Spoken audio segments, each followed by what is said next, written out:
Welcome to the home of the Grand Ole Opry, the home of country music, and the home of the 2024 Music City Open presented by Lone Star Discs. It's Tournament Central on the Disc Golf Network. Grant Zellner alongside the only 10 I see in Nate Perkins. Nate, here we are at a beautiful rolling piece of countryside right here in the middle of the hills of Tennessee. Nate, first of all, what do you think about this tour stop and its place in the season as we gear up for a PDGA major? This is the last time to sharpen those skills. What are your thoughts? Yeah, I personally love the city of Nashville. I think it's been a great stop for many years, and it's kind of been a hub for disc golf. I've always felt like Nashville disc golf is thriving, and of course it's a great time for the players to kind of immerse themselves in some American culture. I've always felt like it's a city that kind of has its own flavor. They've got of course the claim to fame with the all the live music. If you walk down Broadway Street, they start to call it Nash Vegas lately, Grant, for how much activity is going on there. And they've got their own kind of style of food. They've got the kitchen style of food, and then they've got like this hot chicken claim that they have. And there's the robot chicken right there, Chris Dickerson. And we really haven't seen a lot of him, Grant, but he's sitting 11th in standings, and he's actually been playing some good disc golf, 3 top 10s this season.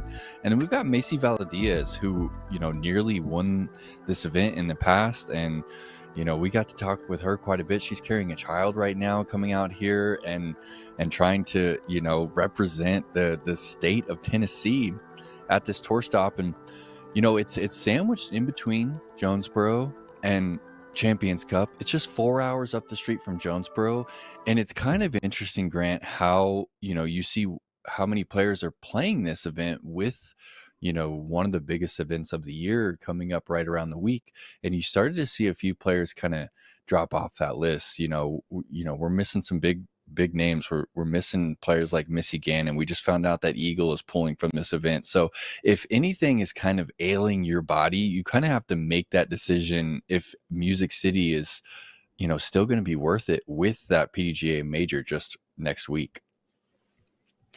For those that are electing to play this week and those that are using it as that final tune-up before Championship Cup or as a launch into maybe taking a week or two off, what can you tell us about the course here at Music City? To the naked eye, just observing practice rounds and other things, remembering years past, it looks like a course that has a lot of similarities to Jonesboro in terms of its flavor, its elevation changes, its sort of relationship in terms of open space and woods. But that doesn't really tell the whole story, does it? Yeah, the course, you could compare it to Jonesboro. It's kind of in an old cow pasture. So in that sense, the terrain is somewhat similar.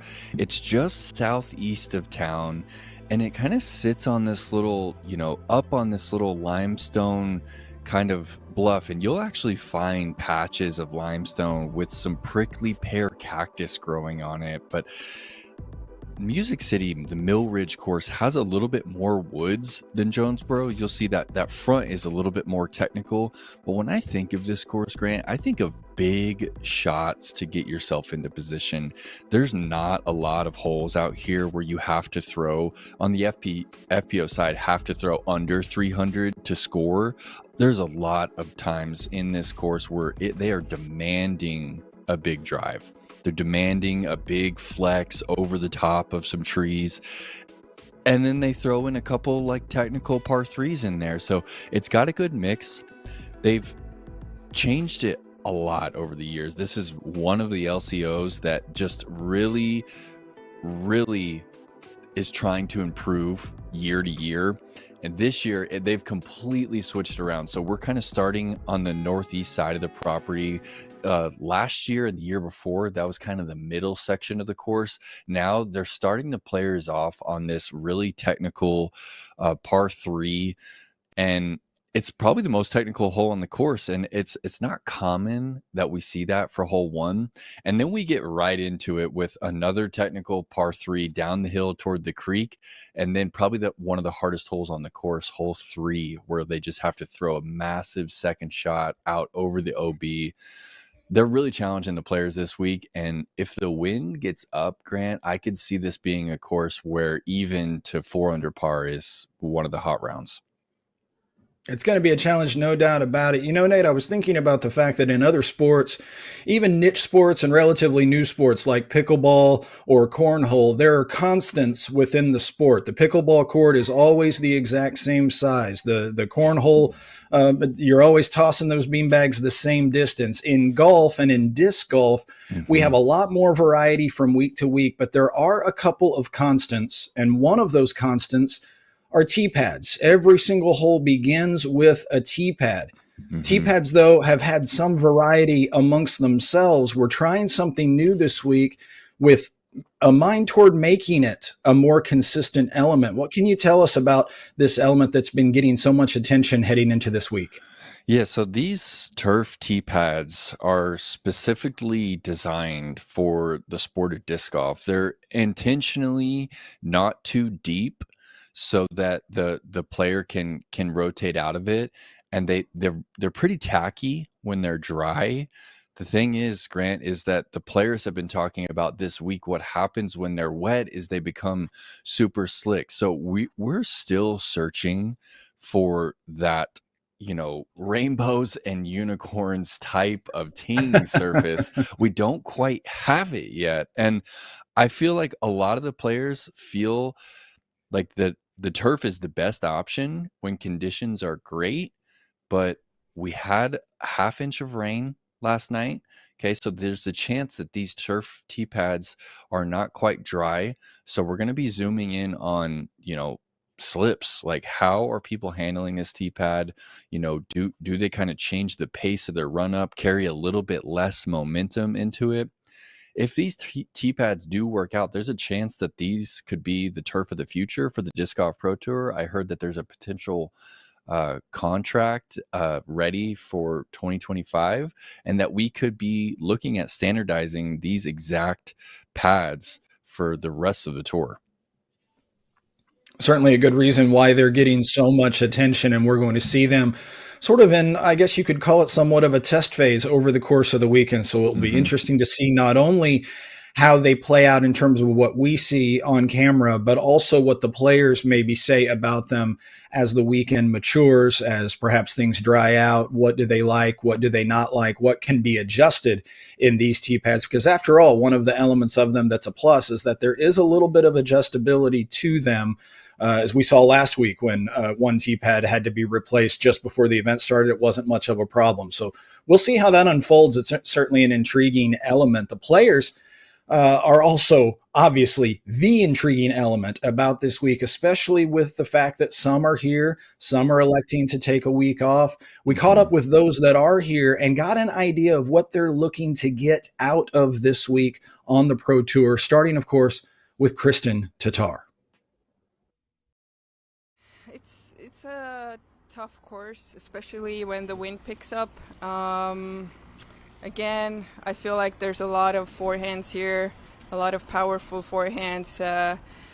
For me, just to sort of like play a safer game. I feel like if you throw backhands, it's a little bit more technical on some of the holes. So, yeah, just trying to keep it in bounds, and yeah, I don't know. I don't know what to tell you. Well, no. Well, I do have a question to kind of lead into this. So I've been hearing throughout the week, the chatter, MPO and FPO, is that there are some holes where the solution to the hole, so to speak, is not obvious. And when you play a disc golf course that has holes like that, what do you do on them? Like, what is the game plan or the approach to holes like that? Yeah, I was just talking about it, and I feel like my solution is that I just turn my brain off. I'm here to play disc golf and execute to the best of my abilities, and my job, at least right now, is not to design courses. Yeah, I would do stuff differently here, but at the same time, the more I think about it, the more frustrating it could get. So I'm just trying to do the best I can, and that's it. Nate, it's been a really interesting opportunity for us as commentators and even more just as fans watching how Kristen Tatar has settled herself into the 2024 touring season. We know how things went in 2023. And then Kristen was so gracious to be so candid with us about how she was feeling, traveling over after a really short winter in Northern Europe, traveling over, having to get physically adept and accustomed to life on tour yet again. We saw her win, we saw her struggle, we saw her win again, including, of course, last week at Jonesboro. Just talk about your observations of Kristen over what has been now about 2 months or so of competition in 2024. You know, Grant, there's really no one that we talk to more, on the FPO side of things. It feels like we know Kristen's every thought because we interview her, 8 to 12 times a week. And every time it feels like it's time to, pull out the notes app on your phone and just start jotting her words of wisdom down. I mean, the way that she thinks about the game is, in my opinion, the primary reason why she's able to tap into the flow state. I mean, she found the flow state last week. She obviously found the flow state, in all 4 of the majors last year, and she struggled to find it at moments this year. And to me, I feel like the failure that we saw, if you can call it that, 6th at the US Women's, I feel like that almost gives her previous success a little bit more weight because it's a reminder that she's human. She's not some disc golf robot who this is happening for automatically. Kristen Tatar is very much human, and she feels pain, and she deals with injuries, and she's missing her daughter back in Estonia. She's been gone for 2 months now, and yet she's still here, coming to Nashville, playing back-to-back pro tours. She's going to end up playing, 4 weeks in a row, come the major next week. And I still feel like we have a lot to learn from her. And I think that with this course being so hard and so long, Grant, that I think she's even more of the favorite this week than at last week at Jonesboro, just because there's just a little bit more out of bounds over here. And when the course gets tough, when the going gets tough out there, when it gets windy, when tee pads get wet, I feel like relative to the field, she just is able to separate herself even further. So it's going to be another great week to observe greatness here in Kristen. Kristen is sort of the de facto leader of a European contingency on the FPO side of the tour that has been growing not only in size, but also in strength. I think it's fair to say over the course of the last couple of years. This week, they have a real chance to shine. There are a couple of players, Missy Gannon among them, Owen Scoggins another, who are skipping this week. All the more reason for players like Evelina Salonen, Hedy Laine, Lekka Lorenzen, Silva Saarinen, and perhaps even others to shine this week. All 5 of those that I just mentioned were in the top 5 last week, with perhaps an even more full field, the top 10, that is, with even a more full field, you could argue. So this week on this course, what do you expect to see from these players who are so far from home and yet feeling, it seems, more and more at home on the disc golf courses on the Disc Golf Pro Tour? Yeah, Grant, I'm big on all of those names. I mean, it's good to see Silva kind of finally have that round that could kind of snowball her confidence. She hasn't really been a name that's in the mix, but she's incredible. I think one of the few putters that can kind of challenge Owen Scoggins and Missy Gannon for, just percentages, circle 2 and in. And when she gets to throwing the disc well, and she gets a little bit more comfortable, touring over here, I feel like she can be a threat. I definitely feel like she's already going to be a threat next week at Northwoods Black. At a course like Mill Ridge, I feel like she's at a little bit of a disadvantage because she's not throwing as hard. But we go and look at other, European players on that list. Obviously, huge on Evelina, big on Luque. Luque's been playing some really clean golf, and when the total to win the tournament is somewhere in the neighborhood, I'm guessing this week, of 12 to 15 under par, I think could take this down. I think players like Haiti, Luque, Silva, those names are all absolutely in the mix. And yeah, Scandinavia is just absolutely, taking over our game, isn't it? It's just remarkable to me that that's the case. It shows that that part of the world has such a focus on fitness and on athletics, despite the fact that they have a winter that seems to take up 2/3, if not more than that, of the year. They're so focused, they're so technically sound because perhaps of the ways that they have to practice during that off season. It's a delight watching them play. It's almost discouraging sometimes realizing that I can't make my body do what they can do. At any rate, on the men's side, which we're going to preview right now, it's been a pretty basic season, a season of ABCs, talking, of course, about Anthony Barela championships. We'll take a look at what's to come from the MPO field right after this on the Disc Golf Network.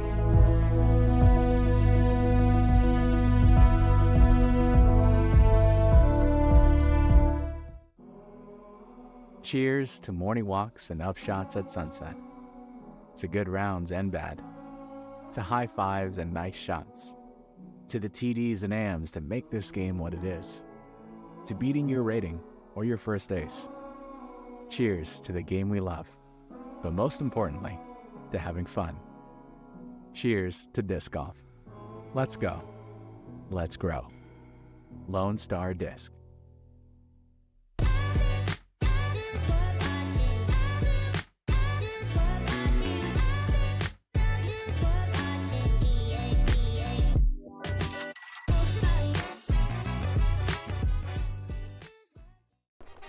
I'm David Wiggins, and in 2016, I set the disc golf world distance record with a throw of 1,108 feet.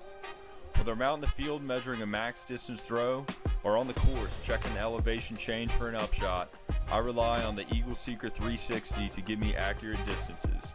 It's the only rangefinder on the market that measures in feet, yards, and meters. It's USB-C rechargeable and features a lithium-ion battery. Visit EagleSecret360.com to get yours today.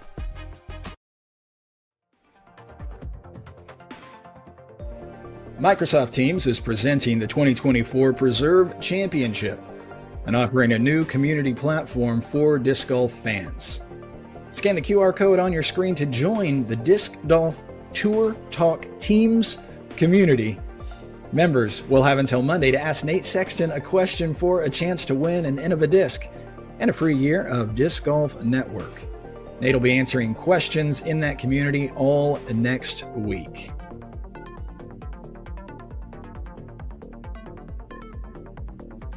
You're back with Tournament Central on the Disc Golf Network. Grant Zellner and Nate Perkins, as we take just a brief moment to look ahead to what we'll see this afternoon right here on the network, talking about the MPO field where Anthony Barela is, no doubt about it, setting the pace in that division thanks to a stellar start, a start actually that's got a certain historical element to it, given the number of wins he's already racked up in just a handful of events, including, of course, last week, where Anthony seems to be showing off that he's in a league of his own. Nate, what are you seeing from this player that we've known so long, but we're getting to know sort of a new person at the same time?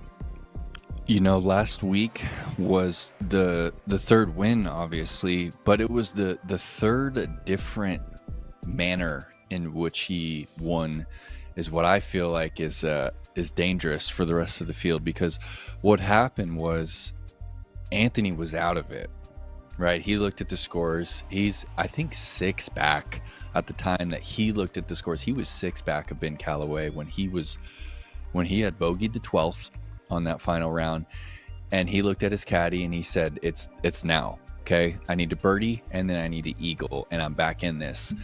And him being able to turn that on, believe in himself, and then to see it come to reality with when he tapped it in on 18, that's dangerous, because that gives him just another notch on the belt, but another just belief in himself. He's able to go, hey, when I really focus, like, I can do this. I can come back from 6 strokes. I can win, because there's really nothing that's stopping me from birdieing every hole that every course designer has ever made. That's what we saw with Paul McBeth during his era of greatness. Like, he believed in himself more than anybody. Like, he knew that he was the best player in the world. And with this, third victory, Anthony is really starting to see it. Like, hey, maybe I just flat out am the best player out here, and I should just go and walk over everybody and go and win these tournaments. So the manner in which he won at Jonesboro, I think, is going to have a massive impact, even compared to, his previous 2 victories over there, because coming back from behind is just, it's a different, flavor, and it does a lot for your confidence rolling forward. The AB story is a story that has overshadowed several other stories unfolding during the course of the 2024 season. And I'm talking not just about successful starts by other players like Nicholas Antala, Gannon Burr, who in another year we might be talking a lot more about if it weren't for AB and his just unbelievable start.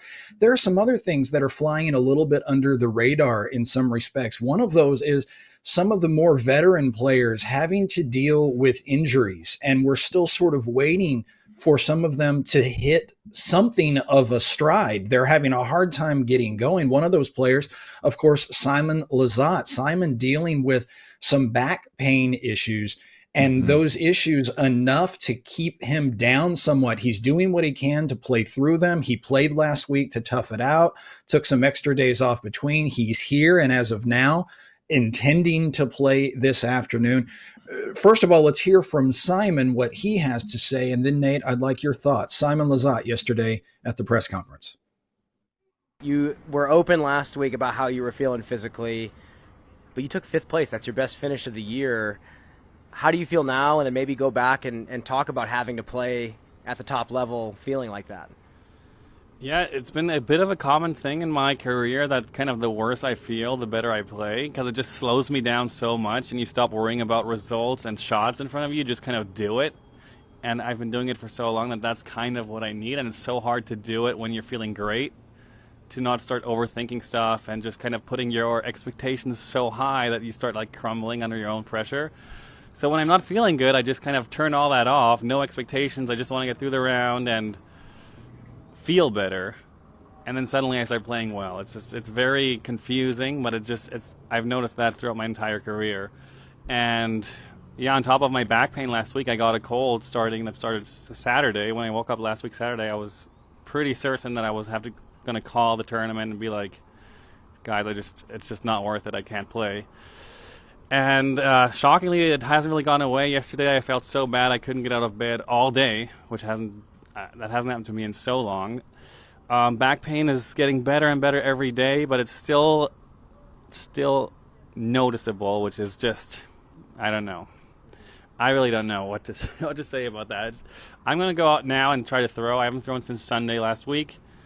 See how it feels, loosen up a bit, try to learn the course if I can, and maybe this is just my body getting out all the bad stuff before my baby shows up next week. So hopefully that's the case. I mean, Nate, for Simon and other veteran players, it seems like it's a little bit of everything. It's age maybe just finally showing itself just a little bit, even though all of these players are still relatively young. It's injury. It's a little bit of illness that comes with a life on the road. It's life. Simon expecting his second child here within about the next week or so. It's a little bit of everything. And Nate, you've been around these players. You've lived with them on the road for years. Just how can you sum up for the rest of us how they have to balance all of this and still remain sharp. Yeah, I mean, we get a good, insight into the mind of Simon when he talks about not only is it difficult with the back pain, but, Simon has a family back home. He's been doing this since 2014, Grant, and I've never known Simon to really, enjoy the road life, especially that week to week to week.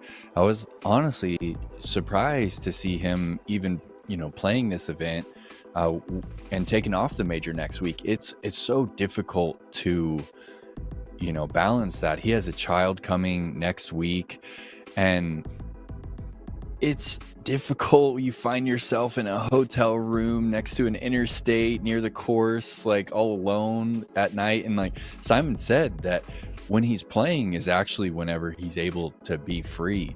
And last week, Grant, we finally saw Simon in control of his shots, right? He finished fifth, but he had a chance to win on that final day. Just didn't, quite start that last round hot, but he was in control. He's back, and I think that he definitely has a good chance to win if he can move past a little bit of that back pain and just kind of get into that good state of mind and forget, about the troubles at home, forget about the baby coming next week. I think that we could very well see Simon pick up another Gibson guitar this week. I don't know what he would do with it. I don't know what you do with 2 electric guitars, Grant, but he's got a good chance if you ask me. Well, his gyro brother in Eagle McMahon, another player dealing with injuries, dealing with, life on the road and trying to balance all of the obligations. Of course, sponsor obligations, another thing that comes to mind as to why some of these players might be trying to press through and make appearances on behalf of their sponsors. Eagles announced it as of this morning, will not play this afternoon, trying to get healthy before Champions Cup. Just your briefest thoughts on Eagle. Oh, honestly, as a fan, when I see that Simon and Eagle are playing on the same feature card, I'm giddy. It's like Christmas morning, and I'm just sad to see that Eagle's not playing. He's always been one of the more, entertaining players, I feel like, since he really broke onto the scene. What was that, 2016 Glass Blown Open or something? It's crazy to call Eagle a veteran, at the age of, I believe, 24, 25 maybe. And sad to see that it's not even the shoulder that he had surgery on. Like, he was just bending over and all of a sudden, kind of pulled a muscle in his back. So sad to see, but I've always respected Eagle for the way that he treats the tour. He puts some tournaments, above others, and how much he values them, how much he's going to risk his health. So it makes sense, if you ask me, for him to take MCO off and prepare for the major next week, because in the end, when you look back at a player's career, you think about the majors, Grant. Almost have to cut you off, Nate, because we've got disc golf to get to. The FPO field already out there on the course. A quick look at the leaderboard as things stand now, with a couple of featured cards yet to take on the course already. Holland Hanley 4 down through 5. Jessica Weiss, a good start to the day. There's Evelina Salonen, who we already mentioned, and Silva Saarinen already in the top 5. More to come from the Disc Golf Network, starting with FPO coverage. Tournament Central back with you in the midday, so stay with us. We'll wrap things up for you in the FPO field here in round number 1. Cheers to helping new players, to high fives and encouragement, to being a positive light while helping grow the sport. Cheers to you, Ranger Team. Thank you. Behold the Eagles Crossing Disc Golf Course, a sanctuary where the ordinary transforms into the extraordinary. As each disc takes flight, destiny intertwines with the flight path. But beware, brave souls, for the course harbors challenges that even the boldest must confront. Yet, fear not, for victory and camaraderie are your companions on this voyage. Visit Eagles Crossing Disc Golf.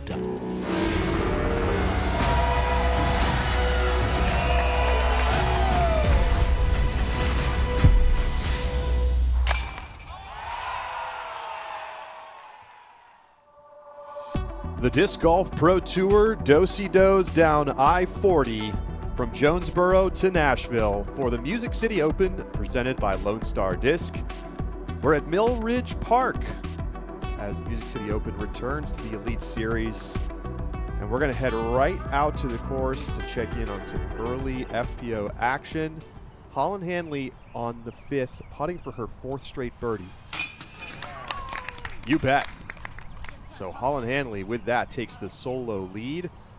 Hot start for Holland on a course favorable for her as we roll back the Zuka replay. Great shot from Holland. And we will now welcome you inside of our broadcast booth. Good morning, everybody. Thanks for being with us. Alongside the 5-time world champion Juliana Korver, I am Charlie Eisenhood. And Juliana, Kristen Tatar was fantastic last week as she becomes the first player in FPO this season to win multiple DGPT events. And, just a dominant performance at Jonesboro. Yes, it really feels like she's hit her stride, and all the rust from the winter is gone, and I think we can expect great things from her moving forward. Well, I want to take a look at some of the highlights from her performance this past weekend as she's really been able to put together the kind of complete performance that we've gotten used to seeing from Kristen. Just absolutely in the zone, off the tees and on the greens. Such precision and power from her knee right there.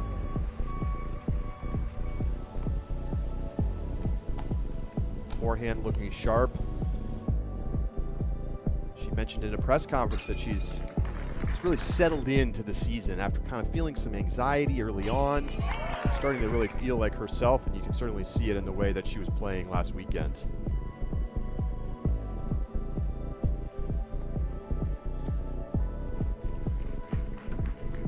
Just complete control.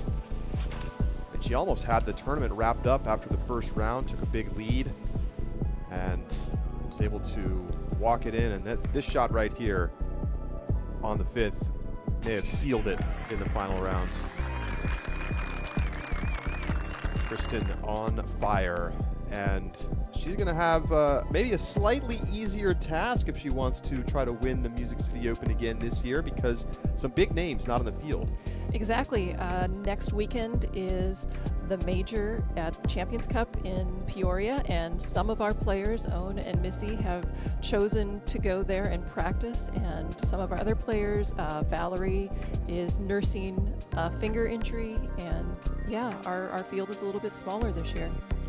Of course, that perhaps opens the door, especially for some of the big arms. This Mill Ridge course has gotten longer, and it was already a track that I think favored stronger throwers. Exactly. This is a very challenging course. It takes quite a bit of strength and power to be able to have the opportunity to birdie many of these holes. The Finns, Evelina Salonen, Henna Blumroos, up at the top of the strokes gained tee to green leaderboard. And they will be chasing Kristen Tatar, who is trying to become the first player to win back-to-back times at the Music City Open ever. She won it by 5 shots a year ago against a big arm in Jen Allen. And it's a great chance now to check in with the 3rd member of our broadcast team. Making his DGN debut, it's Tennessee native Zach Melton. Zach, we're so excited to have you with us. How you feeling? What's up, guys? I am excited and probably a little nervous, but that's okay. Excited to be here with you, and hopefully I don't slow you guys down. How's it feeling out there in terms of just conditions? You think we're going to see some hot scoring today? So it's a little overcast, and compared to about an hour ago, the wind has picked up a little bit. I think it'll get a little stronger throughout the day. But right now on hole 1, we've got a little bit of a tailwind, which is probably going to make this low ceiling shot a little more difficult. But hopefully conditions aren't that bad and they stay around the same, and I think we should see some hot scores. All right, Zach. Well, we're looking forward to having you with us all weekend. So have fun out there, and we will check in again shortly as we go to the tee of the 6th. Your leader, Holland Handley.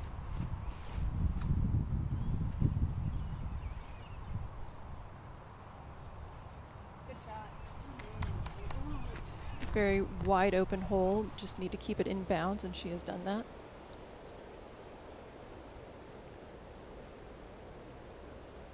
So lots of under par scores coming in already as we await our first and second feature cards this morning.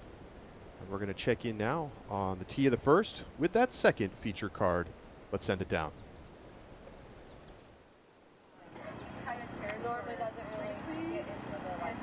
Ladies and gentlemen, we are live on the tee with your 9:35 FPO tee time to the 2024 Music City Open presented by Lone Star Disc. First on the tee, welcome Jennifer Allen.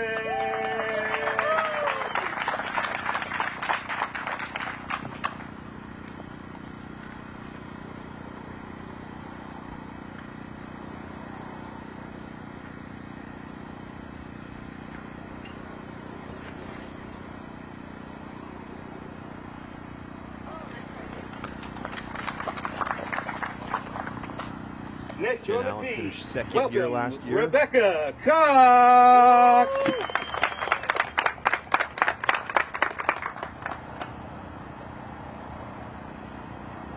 Rebecca having a great start to the 2024 season. Back-to-back top 10 finishes.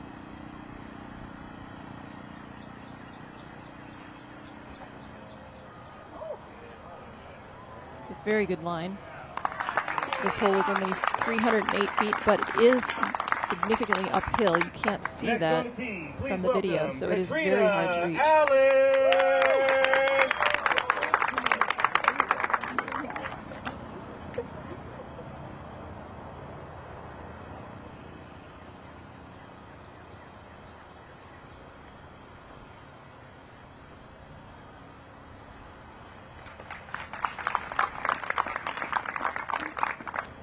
And finally on the tee, welcome Macy Valadiaz.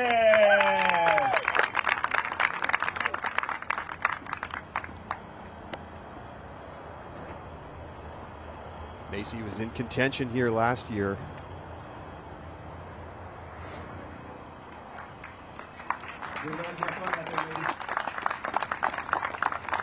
Stopped a little bit short in those trees.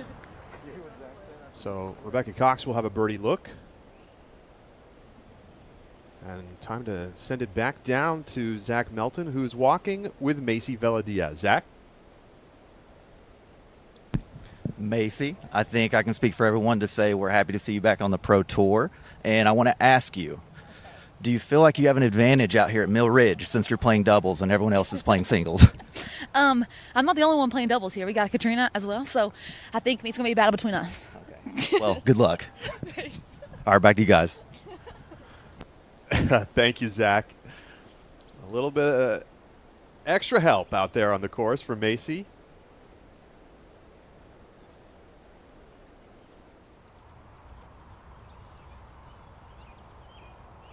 We go back to the 6th. Holland Handley playing singles. Second shot on the par 4. Beautiful job skipping around the trees, putting it very close to the basket. Maybe a look at how the ground is going to play today. Katrina to about 15 feet. Last year, Mill Ridge had been inundated by rain, and just managing walking around the course could be difficult. A lot drier this year. I think currently the winds are a lot calmer than they were most of the event last year as well. How does this course change when the wind is up? There are a lot of exposed fairways, and most fairways are surrounded by out of bounds. So obviously when the wind comes up, it's going to be harder to control the flight of your disc and the ground play. So it does become much more difficult with the wind. Something to keep an eye on this weekend. The course has changed significantly since last year as well. Not only has the ordering significantly moved around, but many of the holes have been massaged slightly, and we've got an extra 800 plus feet to the course this year. Rebecca Cox putting for what would be the 4th birdie of the day on hole 1.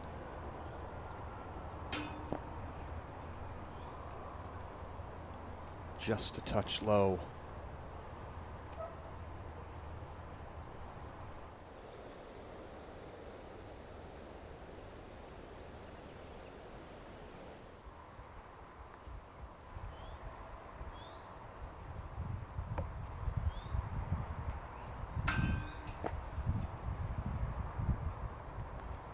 Allen pushes it left.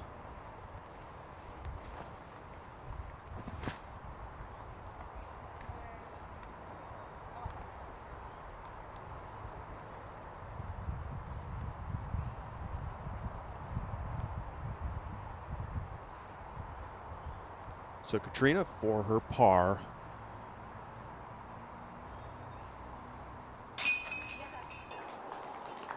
And we're off and rolling here at the Music City Open. Holland Handley putting for another birdie on 6. You bet.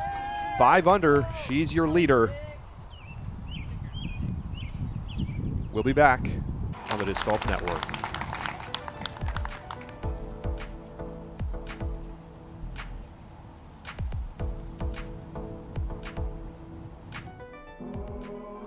Cheers to morning walks and upshots at sunset. To good rounds and bad. To high fives and nice shots. To the TDs and AMs that make this game what it is. To beating your rating or your first ace. Cheers to the game we love. But most importantly, to having fun. Cheers to disc golf. Let's go. Let's grow. Lone Star Disc.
The newest disc to my collection is the Drive. Passion, fierce, these are things that I feel when I play disc golf, and drive for me is something that I feel so strongly. I was looking for something in between like a Surge SS and a Zeus. I wanted something that could get me like the full S flight without having to try as hard as I would with the Zeus. Finding myself feeling a lot more confident with this disc in my hand in the woods than I've ever been before. This just felt like such a natural step to create my dream driver. The Music City Open is presented by Lone Star Discs. Cheers to disc golf.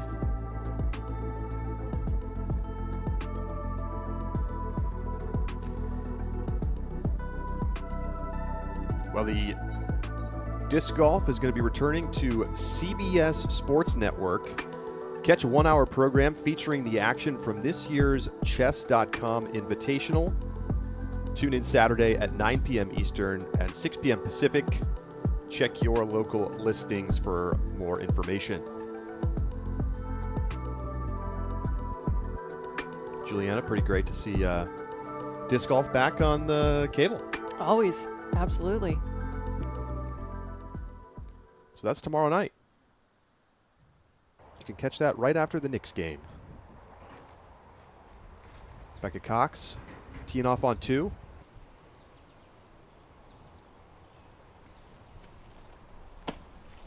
That was looking so good and just a little too much heat.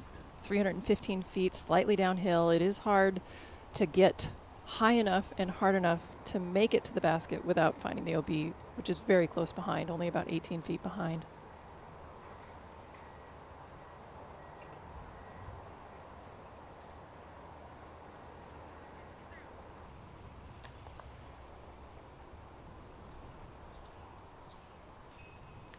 Sidearm is a very good option on this hole. Obviously, you need to clear that middle section to get to the basket.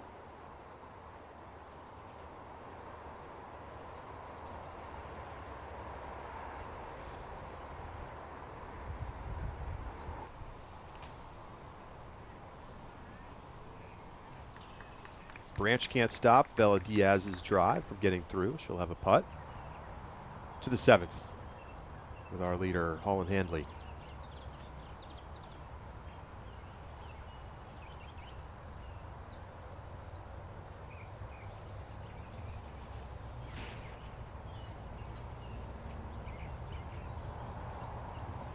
Interesting that we're seeing these two holes back to back because they are very, very similar. They're both 315 feet. Fence line on the right, OB with a nice sidearm option. It's a little heavy too. Into the OB for Allen. And you can see she didn't really power that drive up at all and still just zipped it way past. Might need to disc down tomorrow. Weiss tapping in for the birdie. She is one shot back of Handley in solo second.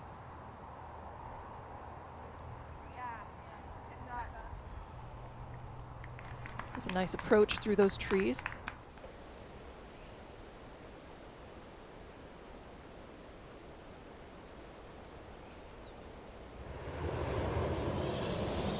Handley for another birdie.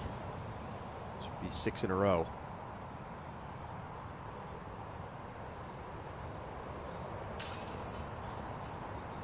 Nearly gets it. That's a lot of chains for not going down. As we see Kristen Tatar approaching the first tee.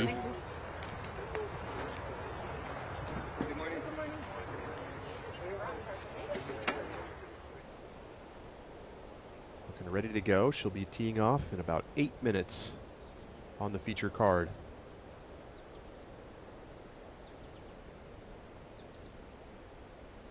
Bird's eye view of the basket area of hole 2.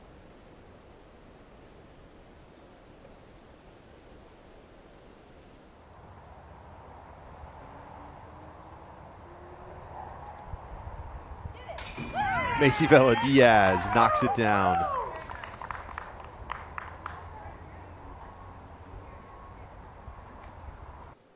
Roll back that Zuka replay. Great commitment. And Macy said she's been playing a little bit, but has kind of struggled to maybe have the endurance to go out for long practice rounds. Exactly. She said that she typically plays 9 holes and then rests a bit and then goes back for the other 9. So it'll be challenging for her to finish this very long course.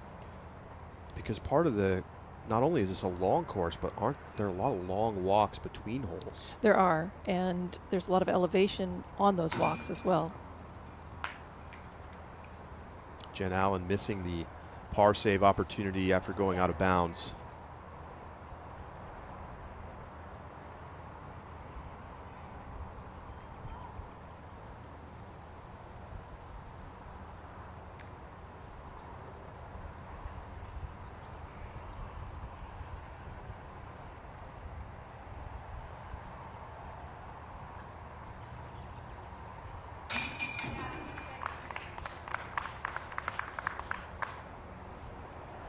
Rebecca does save the par.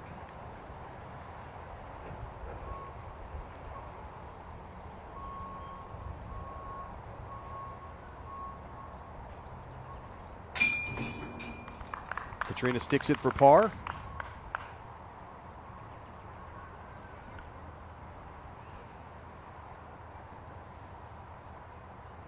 Jennifer for Allen for bogey. She taps in and moves to 2 over. Kristen Tatar and the rest of the feature card teeing off coming up. I'll be the event official of the card. You guys need anything?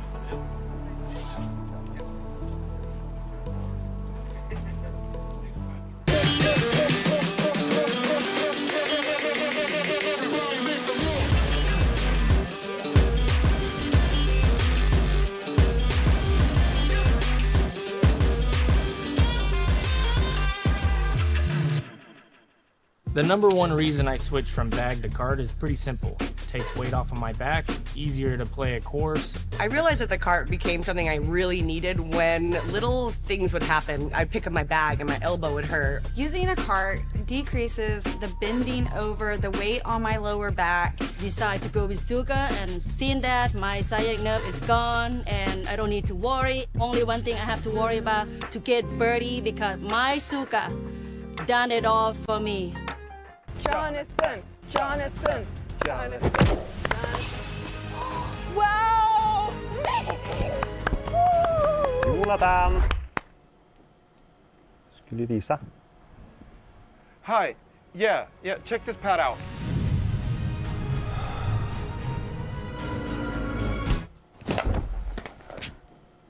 I think you should use your wrist a little bit more.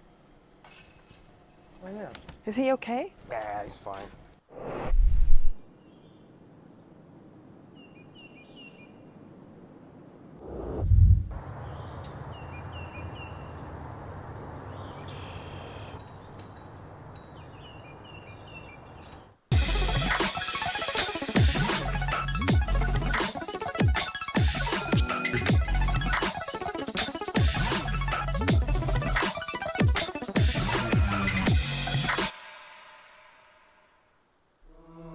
Cheers to helping new players, to high fives and encouragement, to being a positive light while helping grow the sport. Cheers to you, Ranger Team. Thank you.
Time to check in with Corver's Keys, brought to you by Black Ink Discs. So my first one, have each other's backs. This is more for speed of play and just the anxiety level of the group. There's a lot of places out here where you could lose a shot, where this is kind of pasture-like land and there's some tall grass. So just keep an eye on everybody's shots. Stay present. There are a lot of full-strength shots out here. Don't get lulled into complacency as you reach for your favorite driver over and over again. And stamina. This is a very long, very tiring course. Sit, drink, eat if that's what it takes to maintain your energy. And Corver's Keys are presented by blackinkdiscs.com, the premium disc golf store. Go to the 8th. Holland Hanley throwing her second shot on the 621-foot par 4.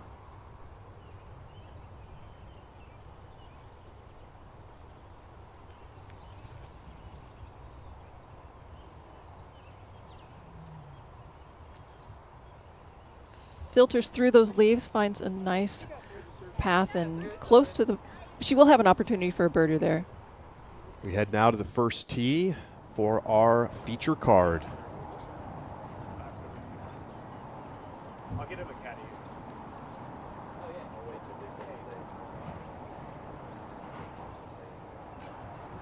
World number 1, Kristen Tatar, trying to defend her Music City Open title.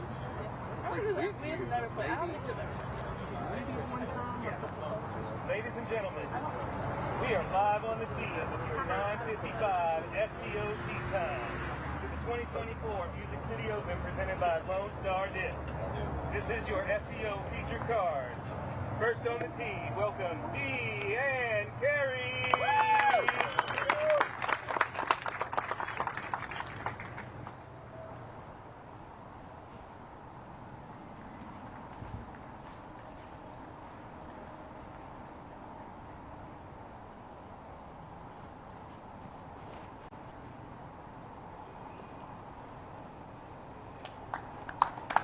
Fantastic line. She does get caught behind that tree at the end, but that was beautifully done to get through that alleyway. Heidi Leine.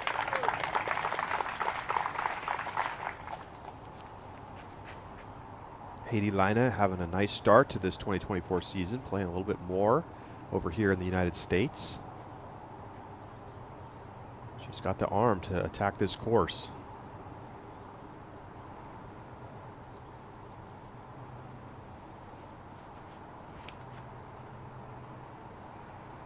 Another excellent line. Great shot from Leine. Next on the tee, please welcome Kristen Tatar.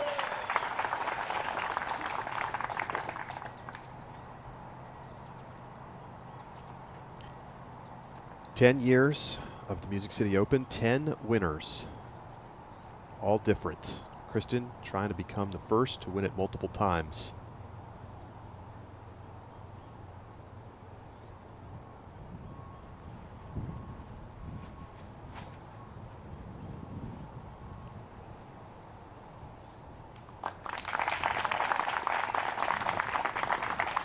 And finally on the tee, welcome Cadence Bird.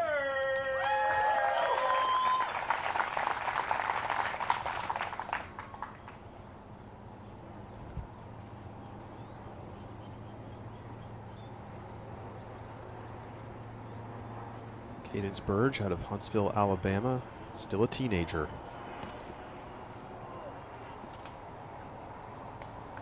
Little tight right.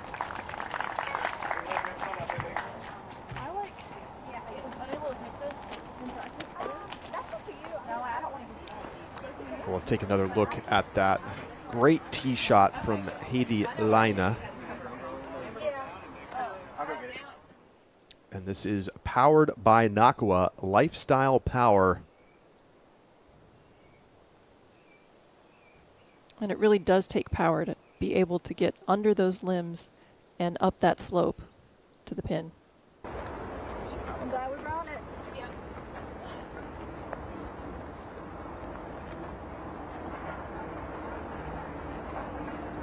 Heidi finishing on the podium at last year's European Open. She's out to a great start this year. She was 5th at the first major at the U.S. Women's Disc Golf Championships. Just finished 5th last weekend at the Jonesboro Open.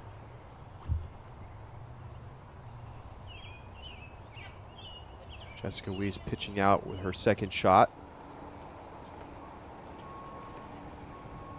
Burge. Inside the circle.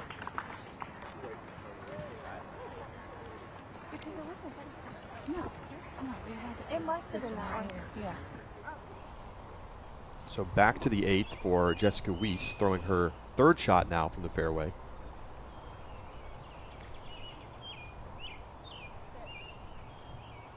Asking it to sit, she put a lot of power on that standstill shot. I'm not sure why, especially with the out of bounds inside of circle 1 behind the basket, which she did find.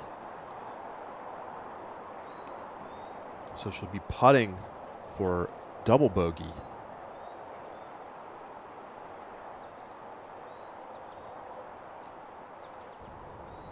Tatar. A very long birdie look. And you can see the wind picking up, blowing her umbrella away.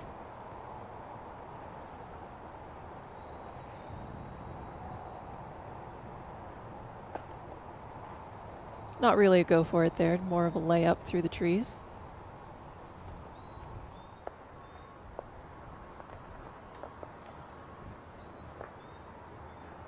Carry.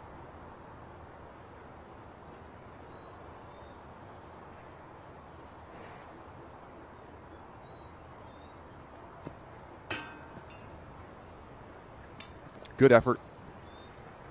Just a touch low.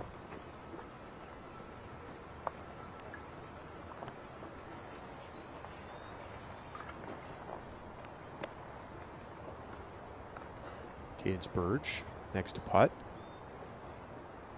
She finished 11th at the U.S. Women's Disc Golf Championships.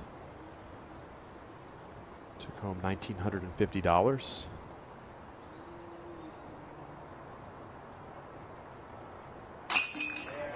And she's in for par here on the first.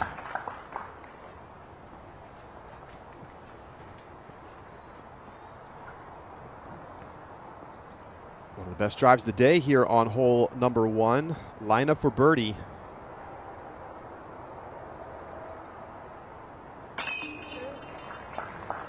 And just 4 birdies today on the first. So a very nice start for Lina.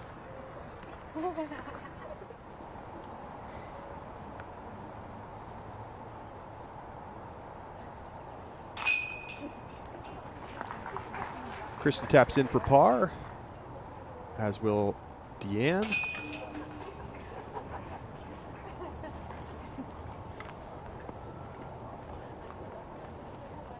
And they'll head to the second, which is playing as the easiest hole on the course today. Holland Hanley for birdie on the 8th.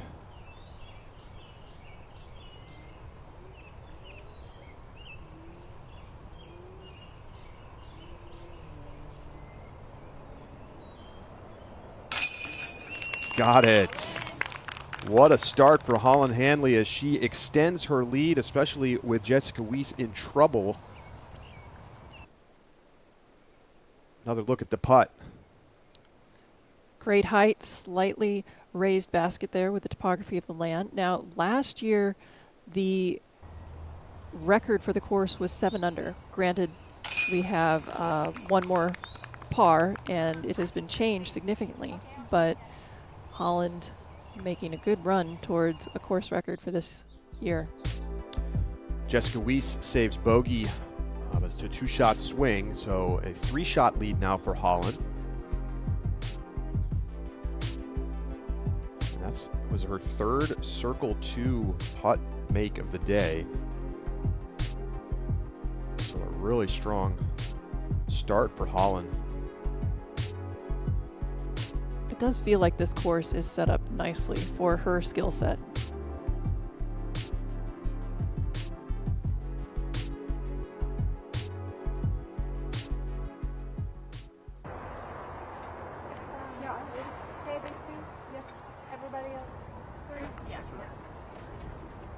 Holland finished 5th here last year, but could have won the tournament. She had a very poor final round, including a triple bogey on the 17th. And that dropped her back 4 spots after she came into the day in the lead. But Kristen shot a beautiful 7 under as Holland struggled. Something to keep an eye on later this weekend.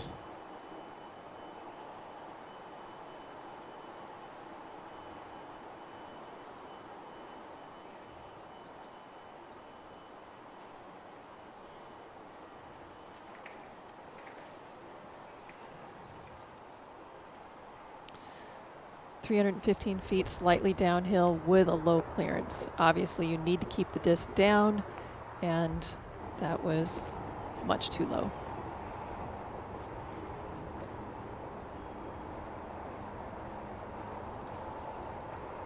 Seems like we're seeing a little bit more darkness overhead. I want to check in with you, Zach. Are we seeing any change to the conditions right now? Yeah, so it was thought to be a pretty clear day, and we're having like a light rain drop right now, like a drizzle. Kind combine that with the headwind blowing up this hill right now, and I think that's why we're seeing them have trouble keeping the disc low through this low ceiling. Great stuff, Zach.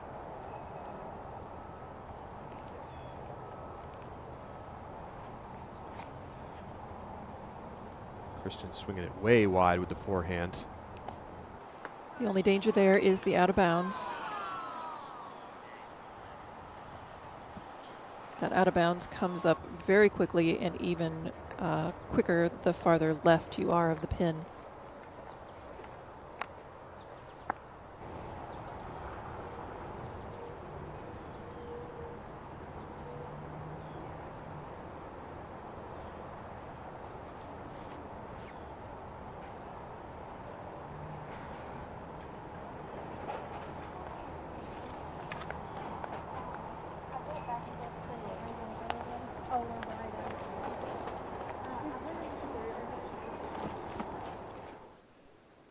So take another look at Kristen's shot.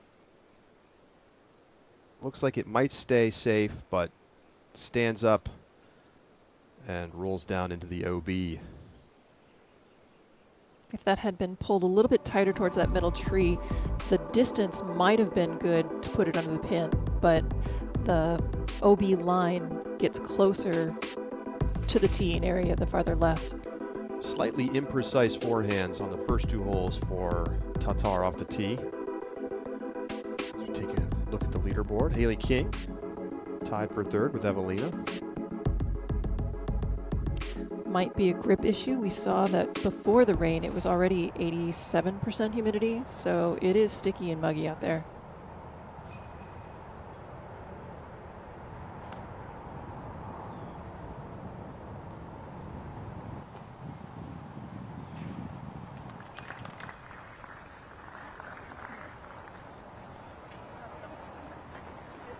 Inside the circle for Lina.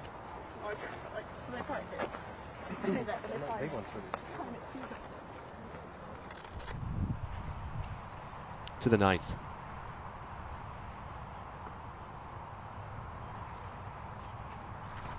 Throwing up and over this ridge, this hole is completely blind.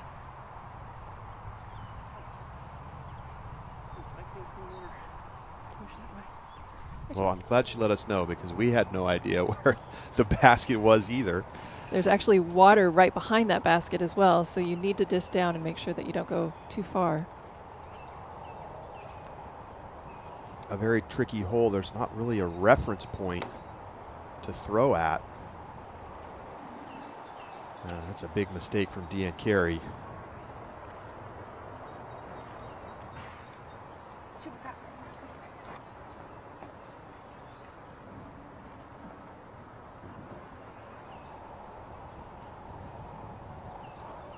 This big tree is about 100 feet from the pin.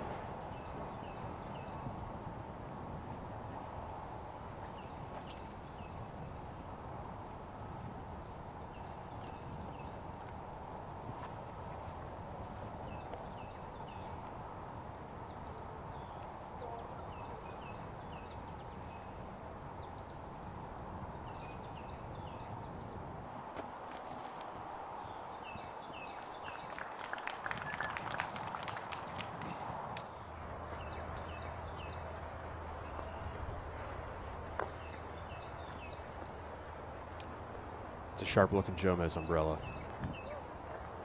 I like those colors. I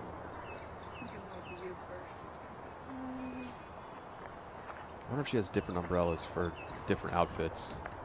Pretty color coordinated today.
going to be a little tricky.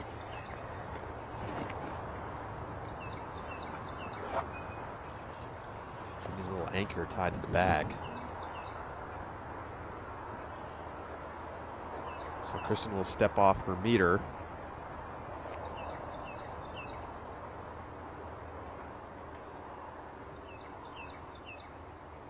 Maybe an early look at how she's feeling on the putting green here from 50 feet.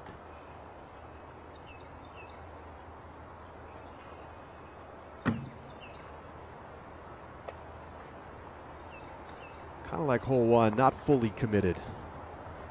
Well, there's definitely dangers around this basket. The rough behind it is only 15 feet away. The OB left, if you get any kind of roll, 18 feet away.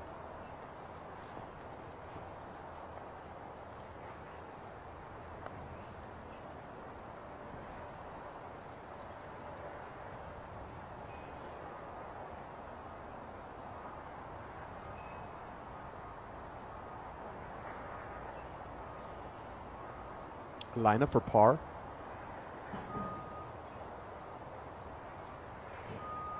A little too far on the right-hand side, not able to stay in the basket. Take another look. Could have stuck. So the chains on these baskets are a little bit above where we would like to see them. This is an older version of these baskets, and since then they've added 2 chain links, making them hang down farther. But what that means is that both low shots like that on the right or left don't have as many chains to hit, and also it's going to be easier for a straight-on shot to ricochet back after it hits that pole. Definitely something to keep an eye on. Spit outs have been a story in the early part of this DGPT season.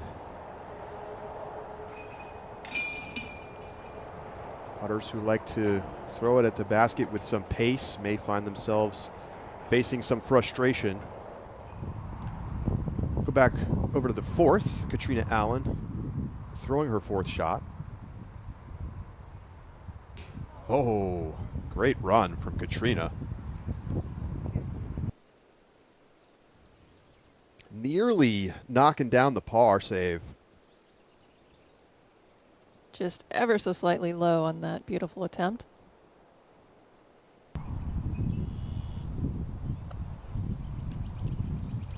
To the 9th, Hanley said she wanted a little further left. You can see why. She's got another circle 2 putt for birdie to close out the front 9, 7 down.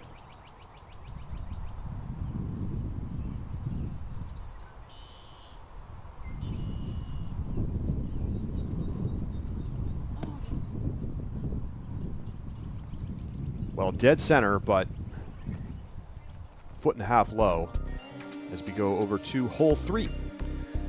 This is quite a hole, 708 feet. It's defined mostly by the OB lines. You have to throw as close as possible to the front edge of this safe area so that you can then clear the out of bounds middle area. And though that middle area is only 200 to 250 feet, depending on how aggressive you want to get, it plays farther than that. It is slightly uphill. And if you want to be really aggressive, you need to swing it out wide to the right, have it skip up into this grove of trees where the basket sits. Last year we played this green, but the fairway wasn't anywhere close to this one. It was a one-shot hole last year. Par 4 this year.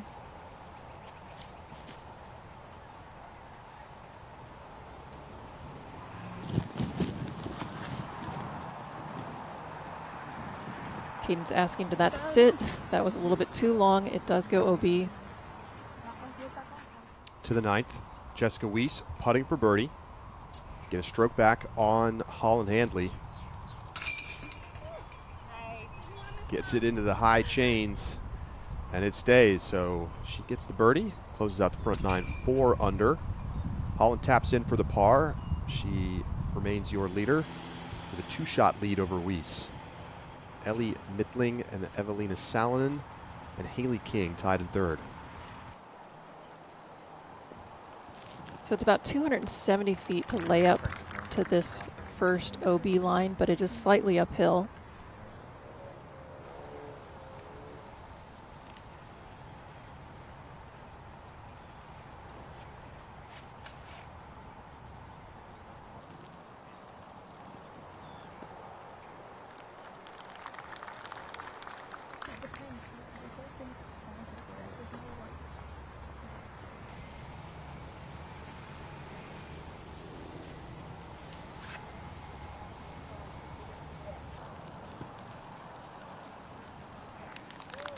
Tight to the left side, but safe for Carrie.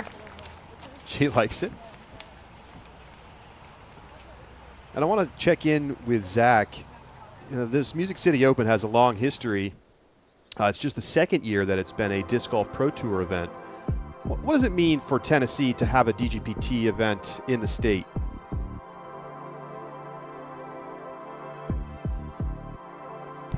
Hey, what's up, guys? So, you know, this tournament's been happening for a long time. I remember playing it back in the early days, and to see how it's grown and to see that the growth of disc golf and how it's just come about and how the whole state has just supported it, and you see it grow. And I think just in general, the fact that we're out here in the rain and kind of overcast conditions and seeing a decent amount of people out here supporting the women in the morning just shows the growth that we've had. And I think people are excited for it and excited to see where it goes.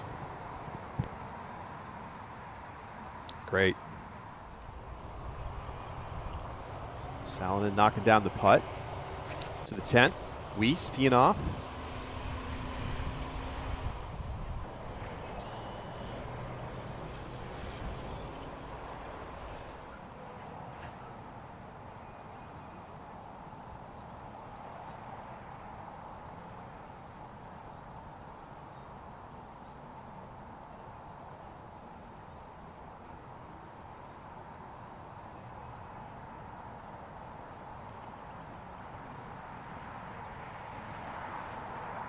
Good shape from Lina. See the rain coming down. Unfortunate roll. She should still have an easy par from there.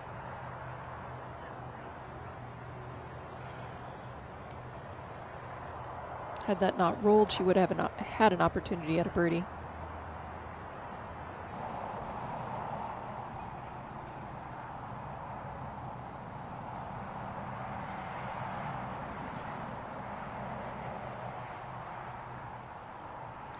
It's a little bit tight. She's going to be obstructed on her approach to the basket.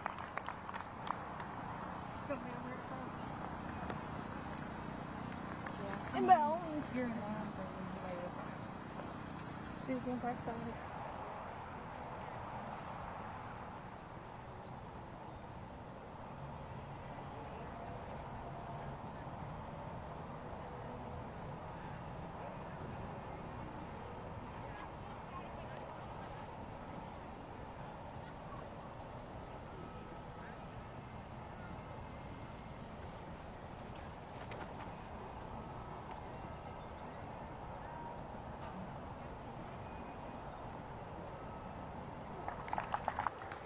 Good play. She's lined up nicely with the opening towards the green.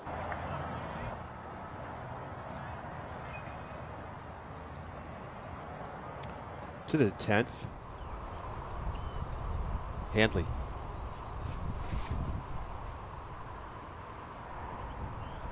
Ten is another challenging par 4. The fairway turns 30 degrees to the right after the drive. You know, a number of holes have been renumbered, moved around sort of the course flow.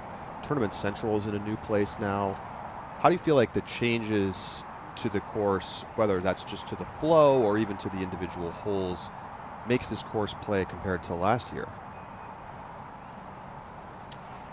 I do think the flow is slightly better. There's still a few awkward long walks in between. I believe that's out of bounds. She pulled that to the right. Even if that is inbounds, which I don't think it is, it's in a really tough spot. Well, we just heard some cheering. I don't know if that was for a different card. Zach, is Cadence's shot out of bounds over there?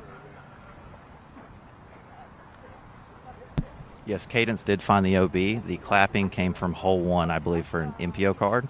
Probably a local that all the fans are getting rowdy for. But yes, Cadence's shot is out of bounds.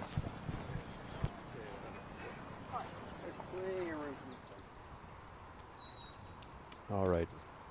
Go over to the 8th. Evelina Salonen coming off the birdie. Looks like she slipped a little bit right before she released, losing some of her power. But she is right in the middle of the fairway.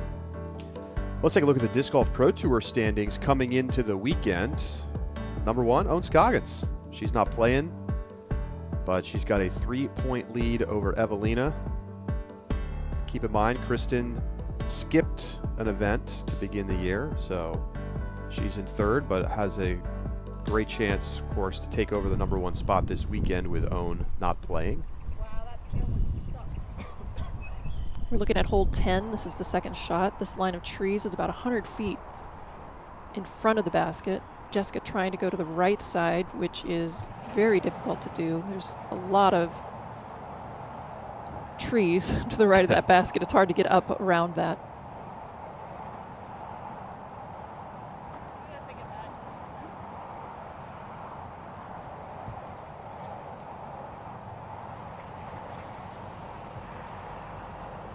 This is the line that we attacked this basket from last year.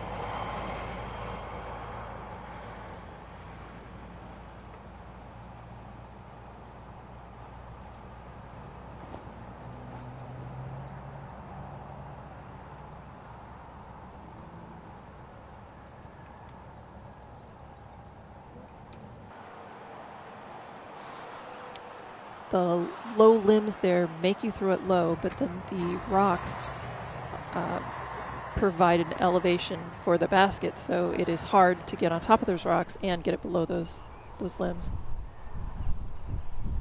Second shot for Hanley on the 10th.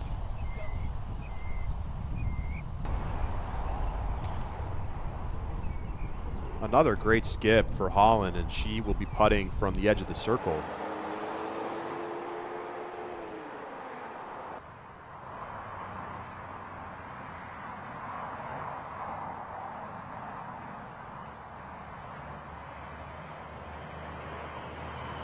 So it looks like Deanne went high. Zach, did that filter through onto the green?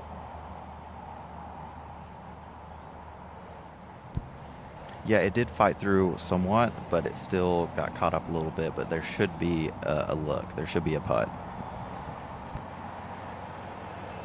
Lina.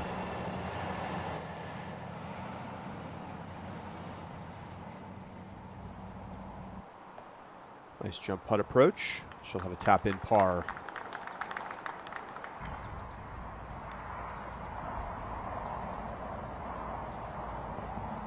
Third hole playing pretty tough.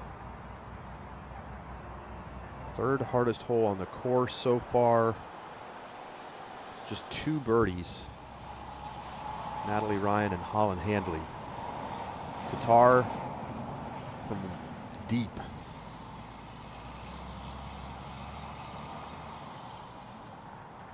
More of a layup approach there as well. Back to the 8th. Salonen, second shot. Basket just to the left of that opening. There is out of bounds behind it. She catches the trees. She'll have a circle 2 putt.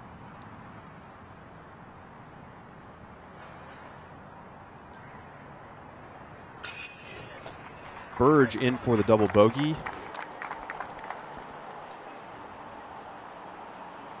Such a calm, smooth stroke there. Nice to stay collected after some adversity on the hole. Carey.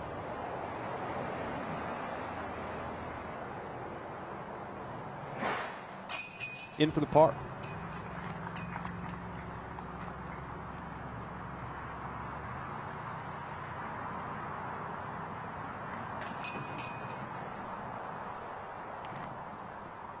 So hole 3 proves tough. Just 2 birdies on the day.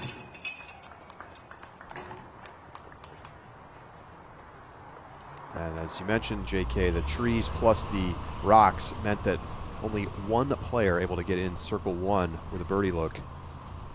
Natalie Ryan, second shot. Will have a long look for par. That was on hole 18. Silva Sarnen on the 8th. She'll have that left for birdie. I beg your pardon. This is Silva throwing here on the 8th.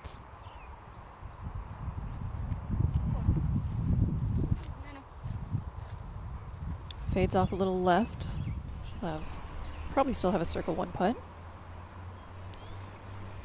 Holland. Another birdie. 7 down through 10 holes for Holland Handley. Extends her lead out to 3 over Jessica Weiss, and that is dead center. The extension is what I really like on that putt, too. Looks very solid, very confident.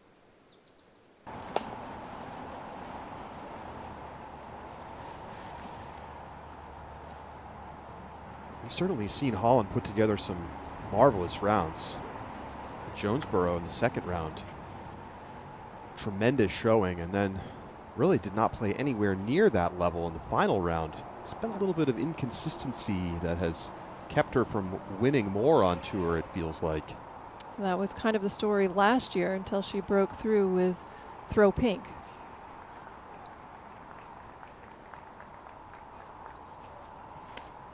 Hole 4, obviously need to get through this gap. This is significantly uphill, and the hole turns almost 90 degrees to the right.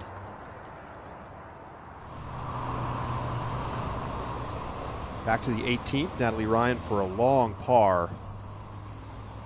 No.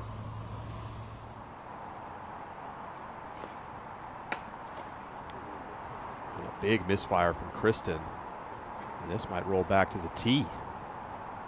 Oh my goodness.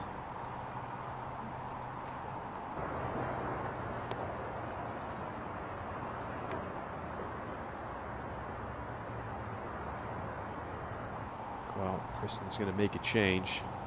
Take off the layer, and she's been a little off with the forehand to start. This gap doesn't feel that restrictive, so it can be easy to overlook the gap and try to just get the correct angle and the height on your shot.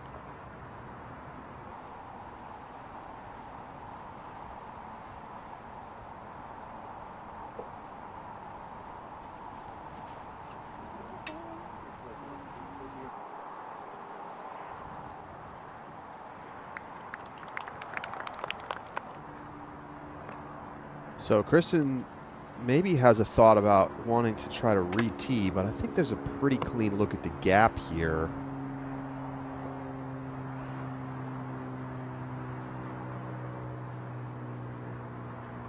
He's not going to take the stroke.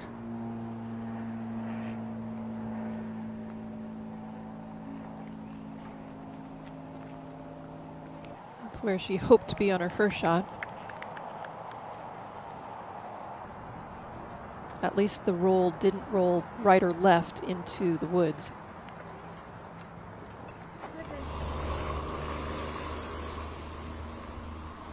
Here's Ella Hansen on the 18th, putting for what would be the first birdie of the day from just inside 60 feet.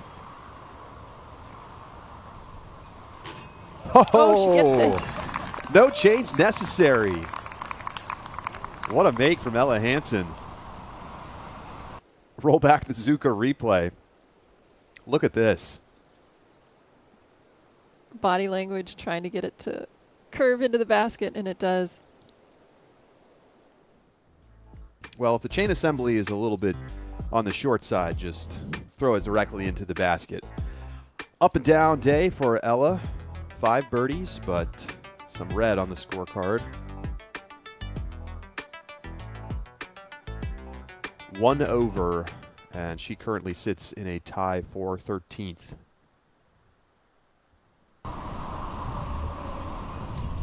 Here's Ryan putting for bogey. So that's how her day finishes up. She's 1 under and tied for 6th. Burge.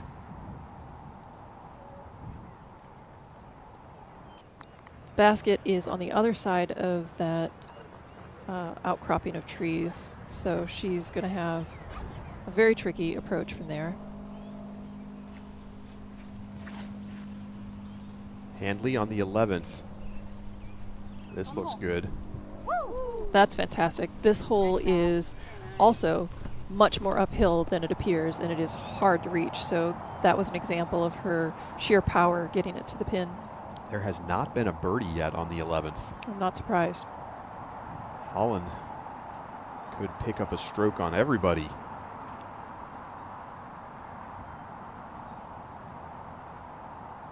Very well done. Inside of circle 1. Don't really want to try and turn it around that corner because then you could turn it too quickly, end up where Cadence ended up.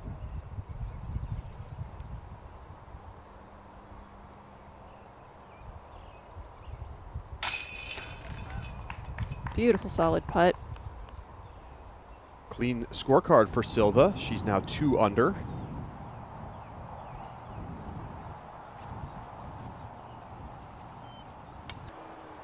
Kristen flexing a forehand. Just inside the circle.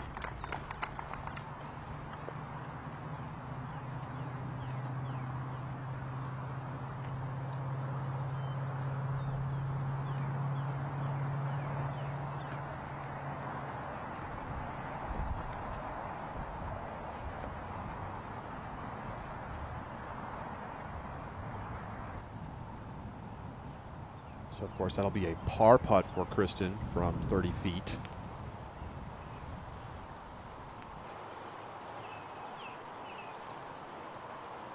Short for Lina.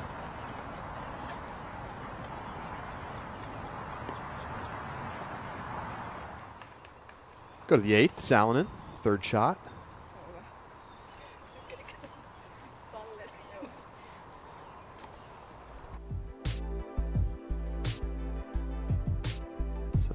Look at the leaderboard. 9 players under par. How about Ellie Midling? Sitting at 1 down. Well, it is a power course, and she is a power player. That's for sure. All right, Holland to get the first birdie of the day on the 11th. This is a heat check putt. Holland actually throwing past the basket on her drive.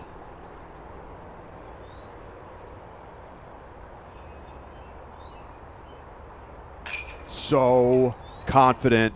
Holland sticks it, and she's now 8 under through 11. Course record is 7 down, and she is at 8 down with 7 holes to play. Wow. If Holland can putt like this from circle 2 all weekend, she's going to be very difficult to beat.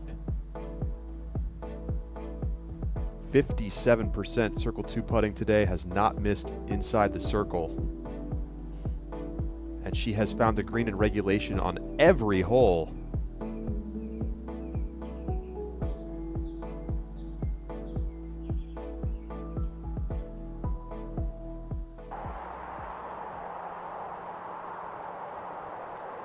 Fantastic start for Holland. Back to the 4th, Lina for a long birdie.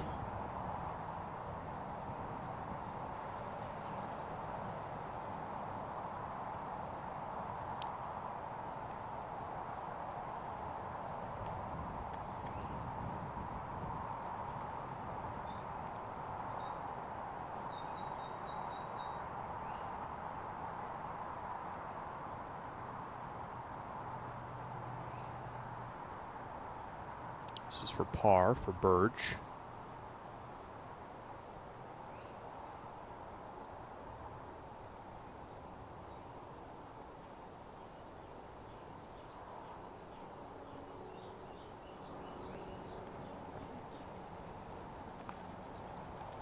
This basket does sit down in a bowl, so they are throwing down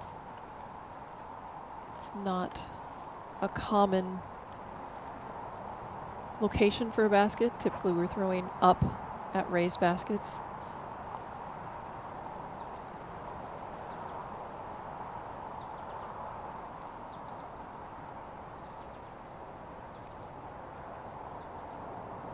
Tatar to save par.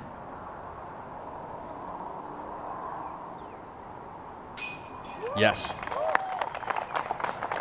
Big time shot for Tatar after almost having to rethrow from the tee for her second shot. Able to walk away with a par. Carey.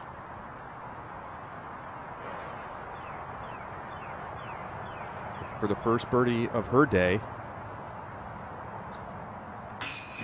Yeah. Nice make. I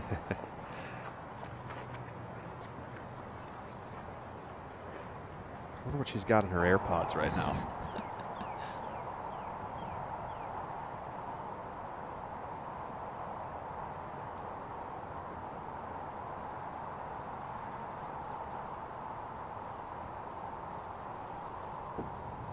Line up for par.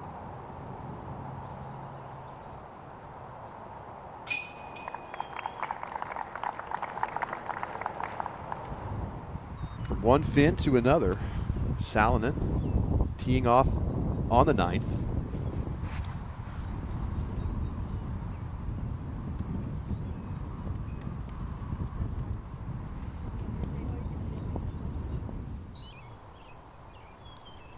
It's the 11th, Jessica Weiss for par.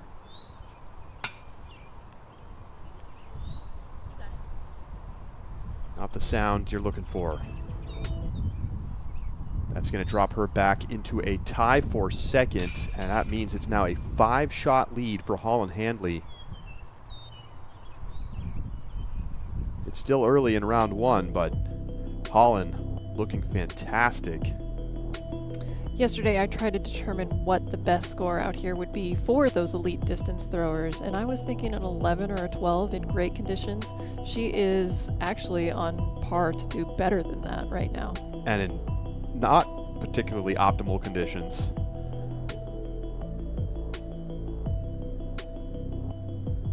Quite the start. And here she is teeing off on 12.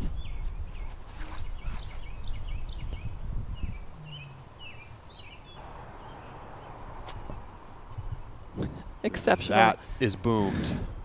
Hole 12, you might remember if you watched the coverage last year, was hole 1. So here we are looking at hole 5. You also would remember this gap if you saw the coverage last year. It feels like it's a little bit closer. It takes about 250 feet, but more power than that because it's uphill to get to this gap. And the question is whether players want to try to breach the gap and go through, making the second shot much easier, or just lay up to make sure that they don't get caught up in those trees. The basket has been moved back quite a bit for the women. We were out in the open last year, and now we're tucked back in the trees. So it is a little bit farther once you get through that gap, and it is downhill towards this pin. The rough behind the basket is only about 22 feet behind.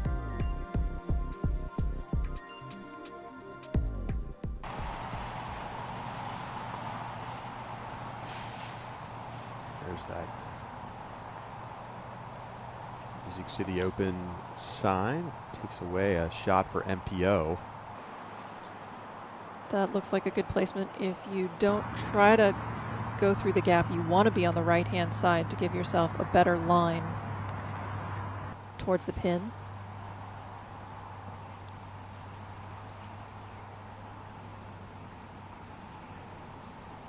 It's a gettable hole, 8 birdies today.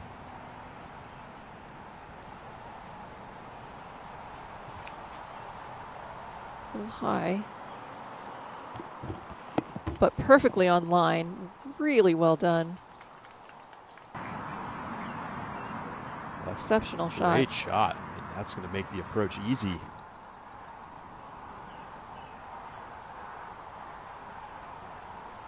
Kristen trying to find a rhythm.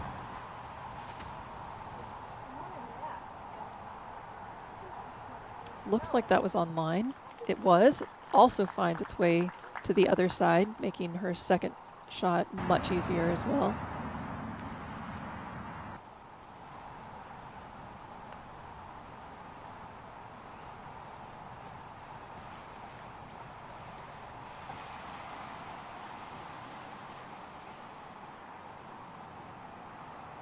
That's a fine place to be.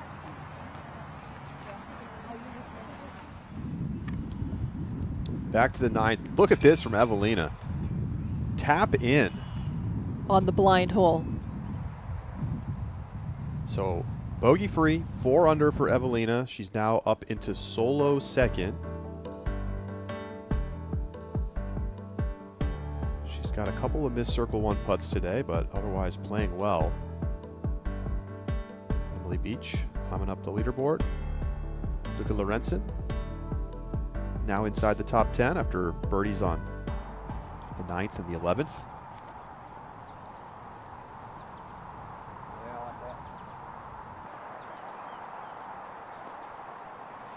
Excellent blind approach there. I couldn't see it, so they didn't know it was flat, but they would have been flat.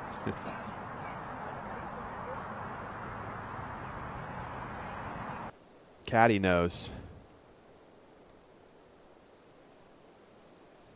She has just a little bit more ridge to throw up and over before it goes back down towards the pin.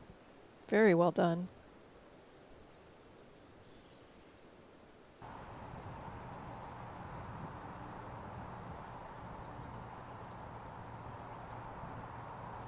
Carry out of position.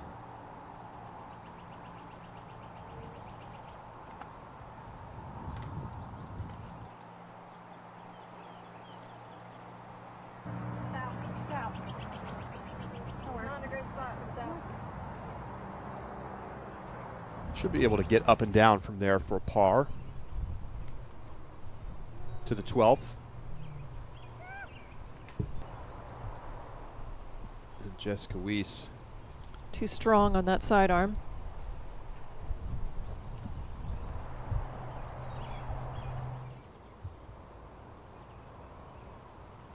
So Hanley, after a huge drive during her approach on the 12th. She's under 300 feet to the pin that is around this line of trees right in front of her, back up to the right.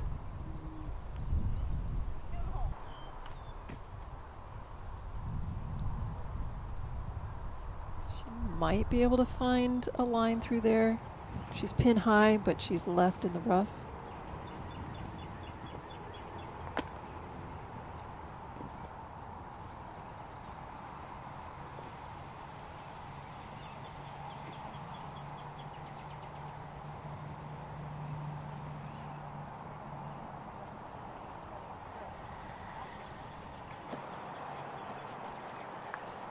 Very nice. Good shot from Deanne. She'll have that left for par.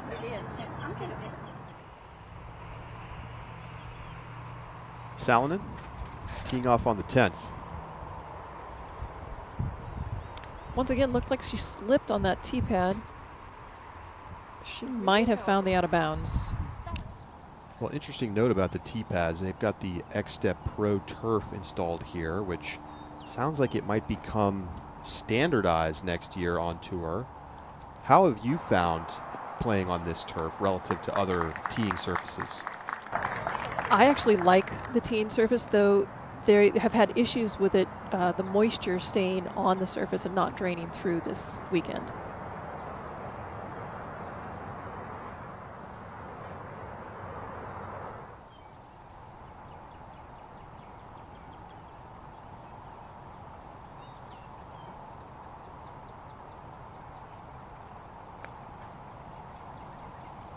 Lina throwing that slower yellow disc again. And she's been throwing it great. Look at that. Bases it.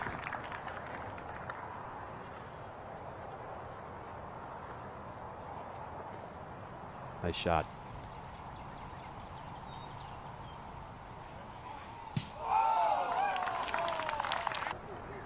I mean, that was coming in dead center. If it was 2 feet higher, could have stuck it. So Lina looking for her second birdie of the round to get under par on the day.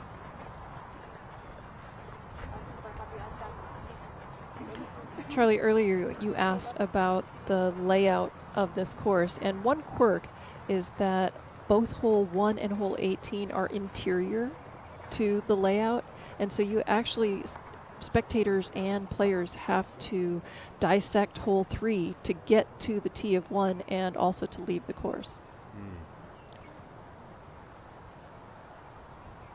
Mill Ridge, a temporary course, and perhaps we will see further changes in the future. That is certainly an unusual design. Ooh, Bird sticks it in the backside.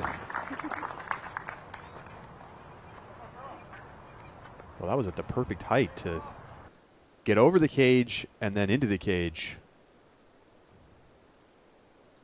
Basically no change there either. Little page out of the Ella playbook. Deanne.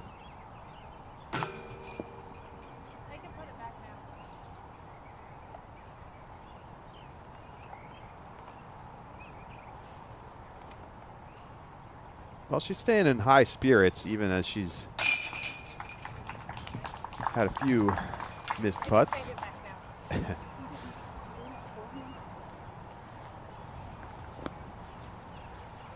Kristen, tap in. First birdie of the day for Kristen Tatar, and Lina even better. Almost able to drop it in on the 5th. That was her second birdie of the day. So we go back over to Salonen on the 10th, who went out of bounds. Any OB shots off the tee go to this drop zone.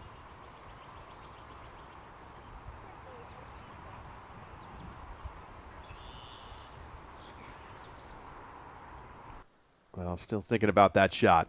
So some great action here early at the Music City Open. Holland Handley out in front.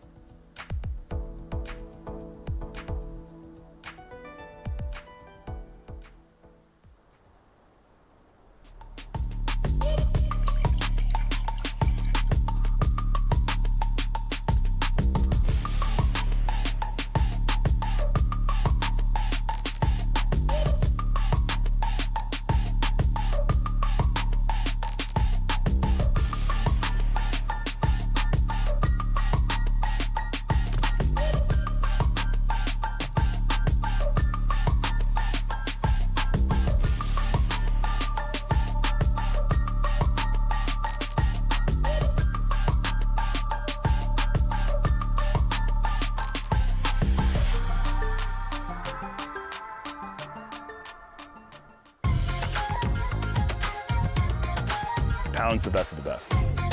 It's the quality, the craftsmanship, the vision for what a bag could be. I don't think anyone's disputing that it's the best made bag. Welcome to Music City Disc Golf. We are a 501c3 nonprofit public charity here in Nashville, Tennessee. We strive on including men, women, juniors, and providing competition for all skill levels. We would like you to come be a part of Music City Disc Golf. Behold the Eagles Crossing Disc Golf Course, a sanctuary where the ordinary transforms into the extraordinary. As each disc takes flight, destiny intertwines with the flight path. But beware, brave souls, for the course harbors challenges that even the boldest must confront. Yet, fear not, for victory and camaraderie are your companions on this voyage. Visit eaglescrossingdiscgolf.com. Live coverage of the Music City Open continues. Round number 1 here at Mill Ridge Park. Holland Handley for birdie on the 12th.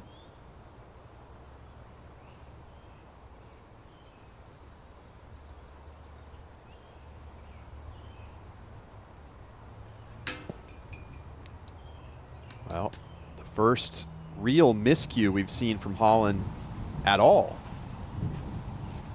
This is the circle one putt. A lot of height on that hole, or on that particular drive. She does find the out of bounds, I believe, on the right-hand side. This hole is pretty exposed, so if there's any wind, you're going to feel it more on this hole than we have in the last couple.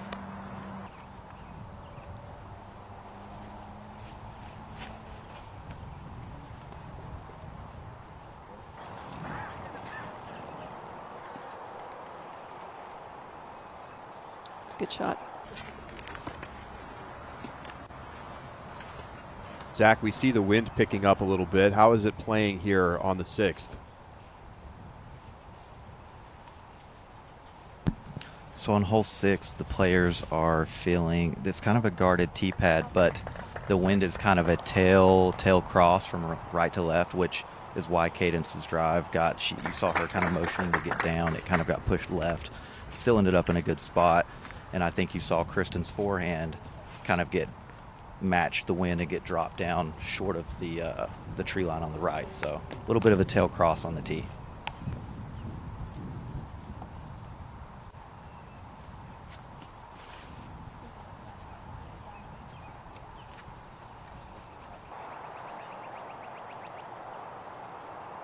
It's a good position. This hole's 675 feet, slightly downhill. Well, let's take a look at hole number 6. Yeah, they're surrounded by OB. You can see the little outcropping on the right-hand side. That's close to where Heidi's went out. It is slightly downhill the entire way to the basket. The basket is guarded by some trees, so you do have to shape your second shot into the green. Playing is the 7th hardest hole.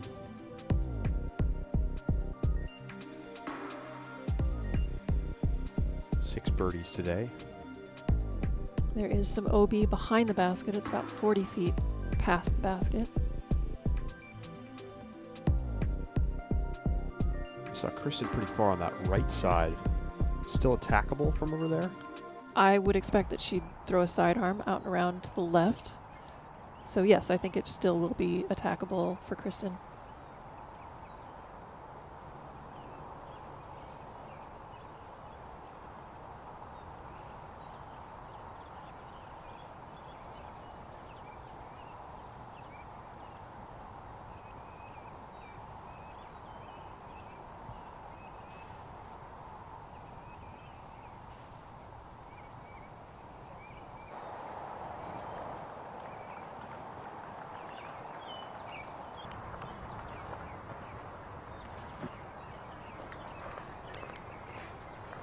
Let's go to the 12th. Jessica Weiss putting for par.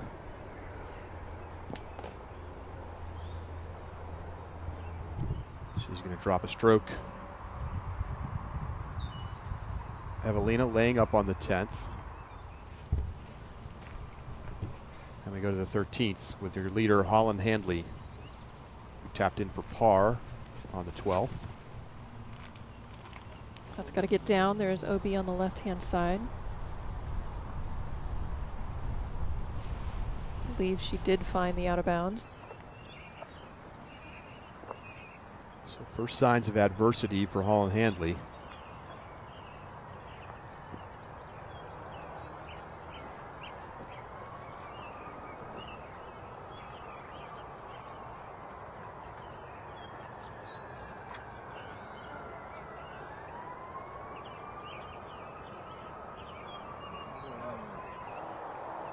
Oh, what a beautiful shot from Cadence Birch. Even with that elevator ride up and down, it is right on line. She's in circle one. Such a smooth thrower. You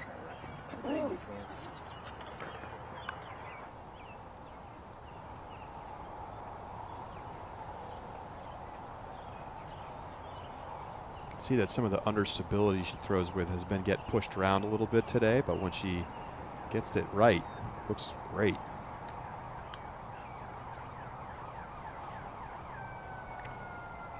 Kristen opting for the backhand, trying to skip around the right side like we saw Holland do. Coming in a little hot. Yeah, she didn't pull it out to the right quite enough to have the line, but she still has an opportunity for a birdie there.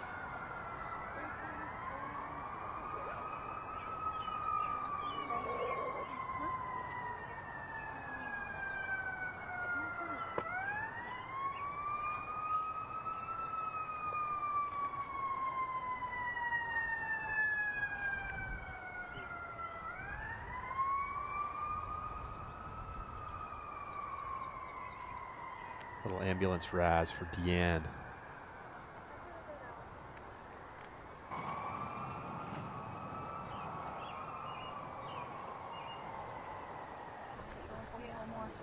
Well outside the circle for Carey.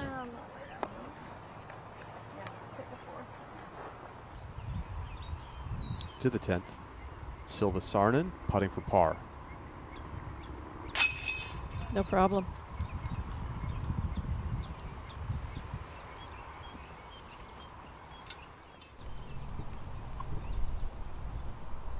To the 12th, Jessica Weiss. And this is hole 13.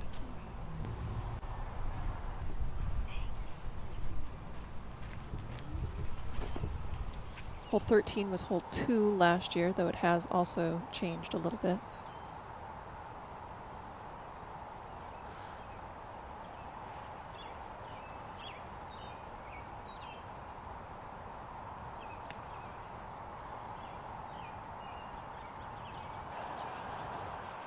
Inside from lineup, but a nice kick that'll keep her inside the circle.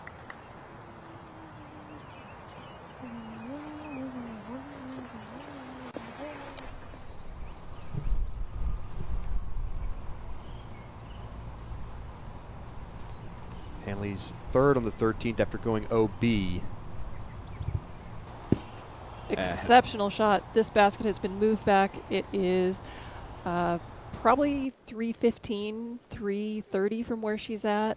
So she has to throw a low shot that kind of comes up, flips up a little bit, gets the skip. Very well done. Holland's been doing an exceptional job getting ground play on the finish of her shots. So she will have a tap-in par. No point.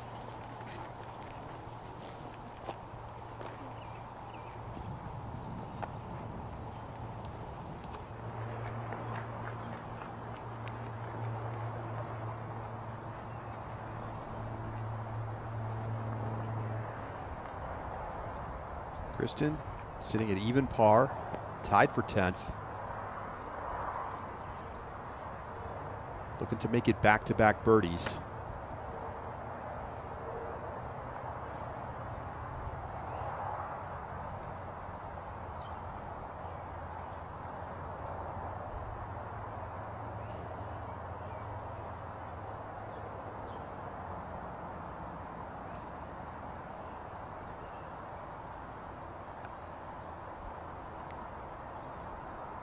Reset.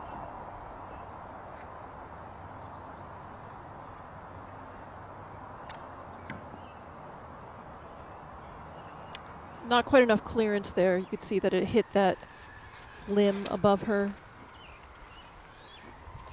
Salonen on the 11th. And that is a smash. Almost looks like that hole was downhill. It is not. It is significantly uphill, and it takes the elite power to get to that basket. We saw Holland get down there to the green for the lone birdie so far. Maybe Evelina can knock home a birdie of her own. Birch for birdie. She got it.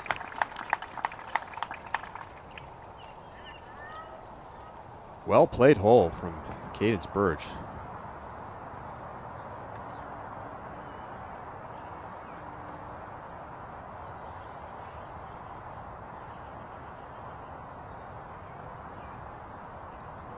Lina for par.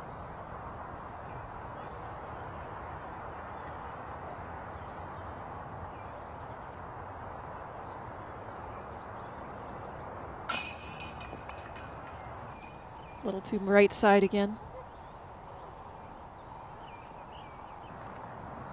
She'll remain at 1 under.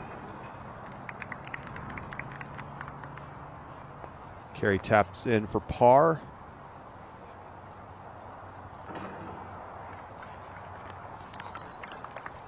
Kristen drops it in for her par. So Kristen remains at even in 10th place. To the 11th. Birdie putt for Saarinen.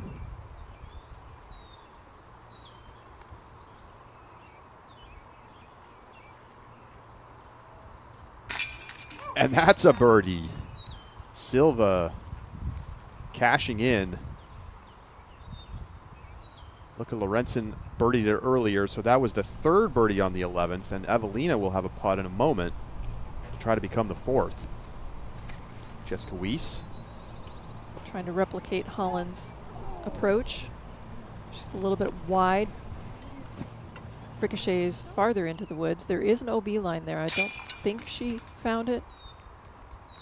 What a drive from Evelina Salonen. She is able to tap it in for the birdie.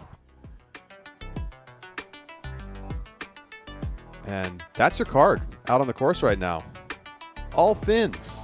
I feel like we're starting to see a trend of some designed cards in round 1. We had the lefty card last week. We had the Paul card last week. And now the Finn card out there. Evelina and Silva setting the pace. Good to see Henna back. She twisted her ankle pretty badly a couple weeks ago.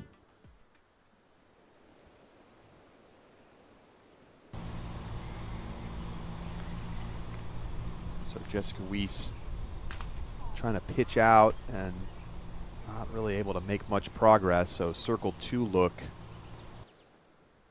as we take a look at hole number 7.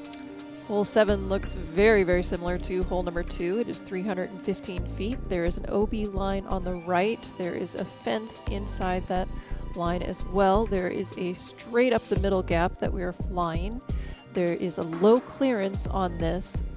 It is slightly downhill, so fairway driver at most, maybe even a mid if you trust that straight line. There is also an option to go left to right with the forehand, and there's no out of bounds behind this basket, making it a little bit easier to approach than we saw in hole 2.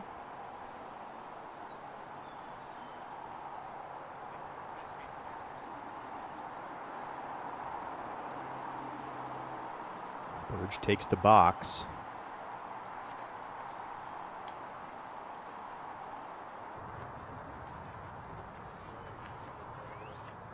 A little bit too high. Weiss to save bogey. Nope.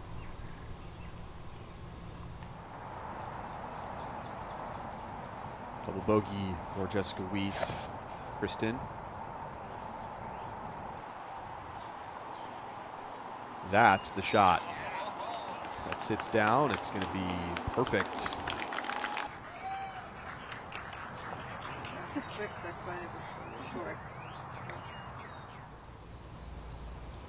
Back to the 13th. What a par save for Holland Handley. Amazing approach shot. And she remains at 8 under par. 4 shots clear of Salonen and Haley King.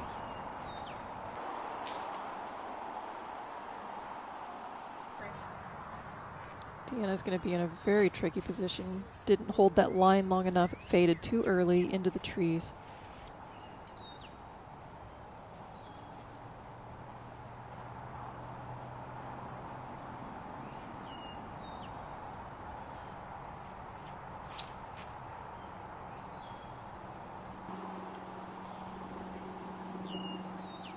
Not quite wide enough. Gets caught up just on the edge. She will have a look at a birdie putt, but it'll be from circle 2.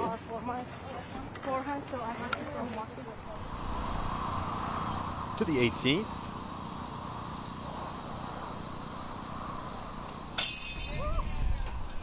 Bang. Erica Stinchcomb knocks it down to save a par. She finishes her round 8 over.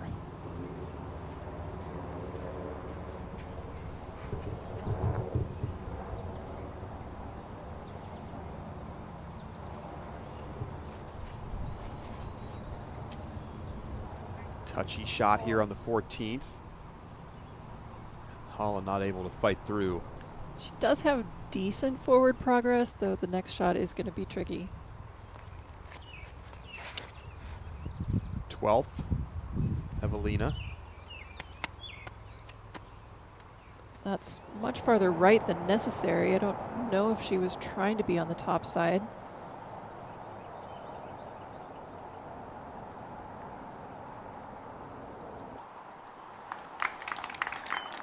Excellent approach by Cadence.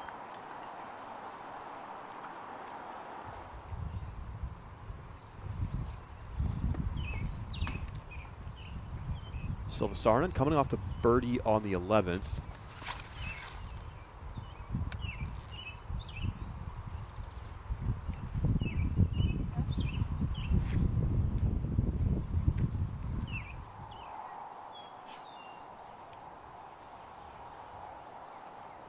Saarinen, one of the best putters in Europe.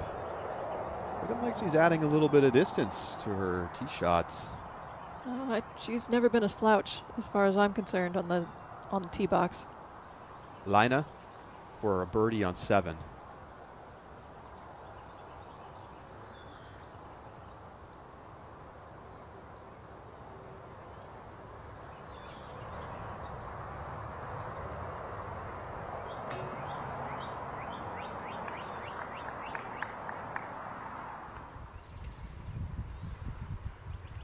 Saarinen, second. It's a little low to climb that hill back up to the basket on the right-hand side, but she's in a great position for an easy par.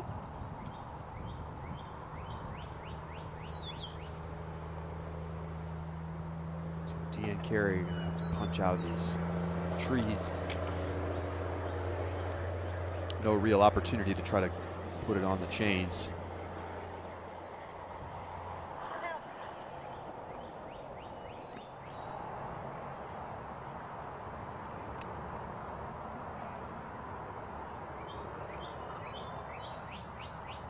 So from about 5 feet inside the edge of the circle, Kristen for birdie.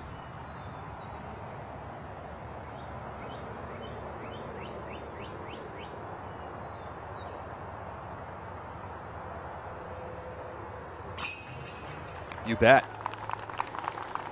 Perfect inside the circle today is Kristen Tatar. She's now under par on the round, tied for 6th at 1 under.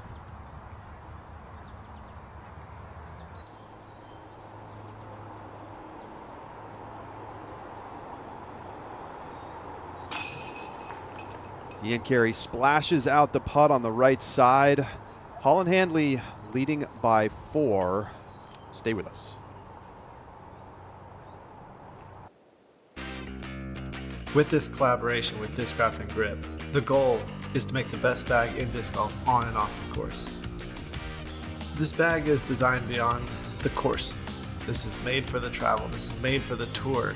It's really made for the athlete of the sport. So many new changes that I can't wait to show off and others see and use and utilize. I believe disc golfers will love this new bag.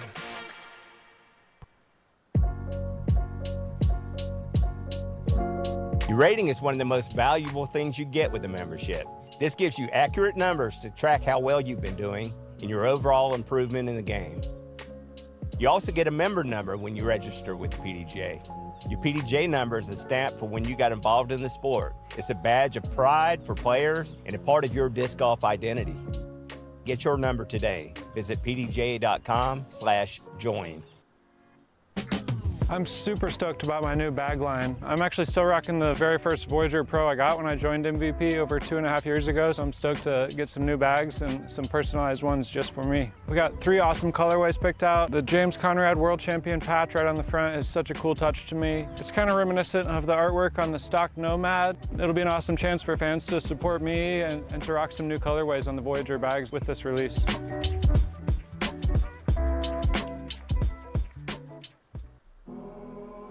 Cheers to morning walks and upshots at sunset.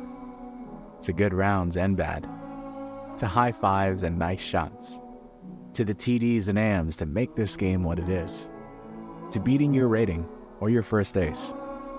Cheers to the game we love, but most importantly, to having fun. Cheers to disc golf. Let's go. Let's grow. Lone Star Disc.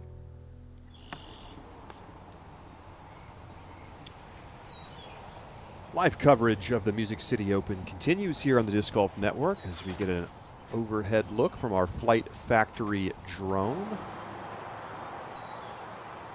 Save 10% off all player discs and merch at Flight Factory through Sunday, April 21st with code MCO. Support Calvin Heimberg, Holland Handley, Madison Walker, and more, and save 10% this weekend. This hole 8 is 621 feet. It is par 4, surrounded by OB. Needs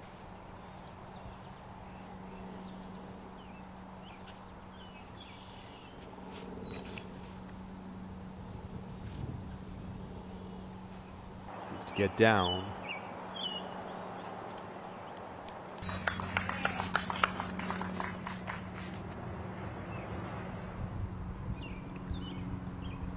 Sarnen with a long birdie look.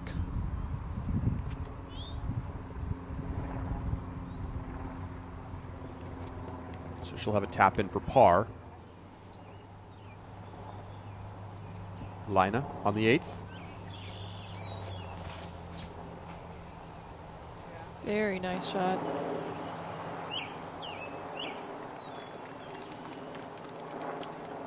So she's trickled into the woods. The OB line on the left-hand side is well into the woods on this particular hole. She'll be able to straddle out.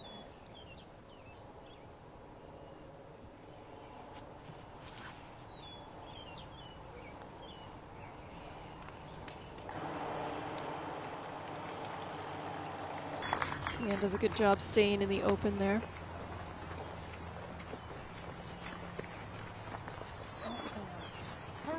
Deanne's got the music rocking right now, that's for sure. Back to the 12th, Evelina.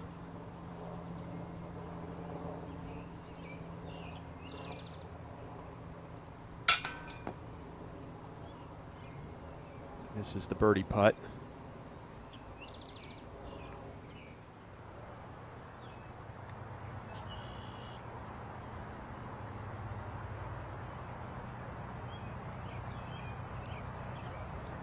Kristen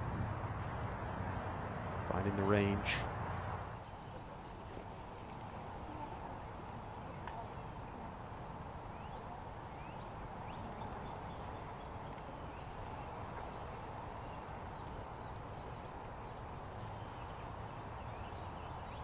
Basket through the gap to the left. OB 18 feet behind it.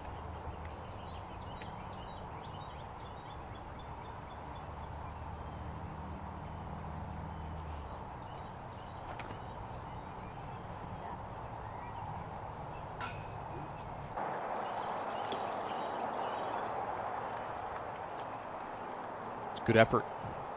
She's going to have a putt. Just 3 birdies today on the 8th.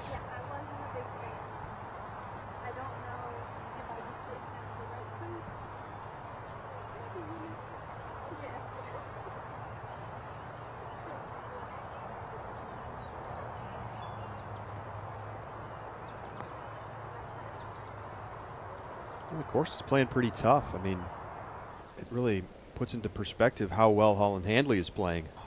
But she's sitting at 8 under. Nobody else above 3 down.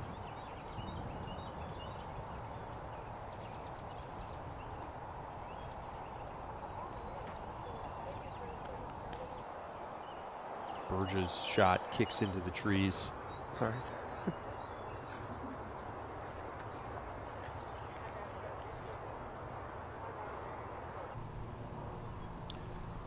All right, so the 14th, Holland Handley, this a moment ago. We saw it kick off into the left side on those trees. A putter too? And now they're looking for the disc, and they can't seem to find it, which is hard to believe. This is not a hole that I would have expected them to have trouble finding a disc. I mean, we watched it just now. We saw she's forced to re-tee. An unbelievable bad break for Holland Hanley. Hard to see where that disc could have possibly ended up. So throwing 3. Again, not able to get through clean. She made it most of the way through. She should be able to get up and down with no problem, but what a frustrating break there. So, Zach, I want to check in with you. I mean, on the 14th, can you imagine not being able to find a disc that just kicked simply slightly off of the intended line? I cannot. I would imagine it's one of those rare cases where maybe the disc is maybe sitting vertical and just no one has been able to spot it yet. It seems very unlikely, and like you said, a very unfortunate break for Holland. Crazy. It's these patches that you can see from the overview of the taller grasses where I expected players to potentially lose discs if they got off the fairway.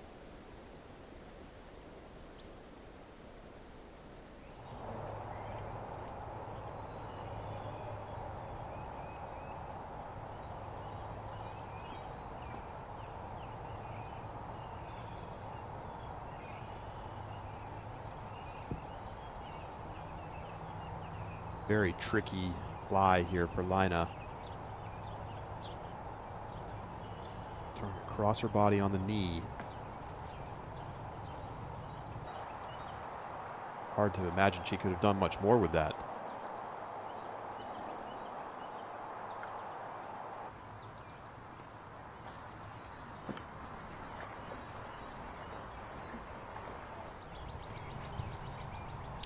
All right, back to the 14th. This is the 4th shot for Handley after she was forced to re-tee. Needs to keep her composure here. Exactly. She still has a spectacular round going. This is a little blemish, but she needs to stay strong and not let this affect the rest of the round. So it is going to be a double bogey putt coming up for Handley, which will be her first over par strokes of the round.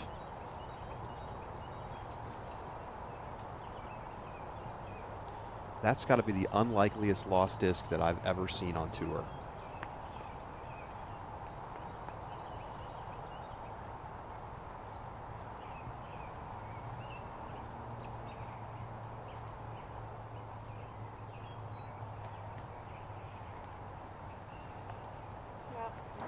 Beautiful reverse shot there from Heidi.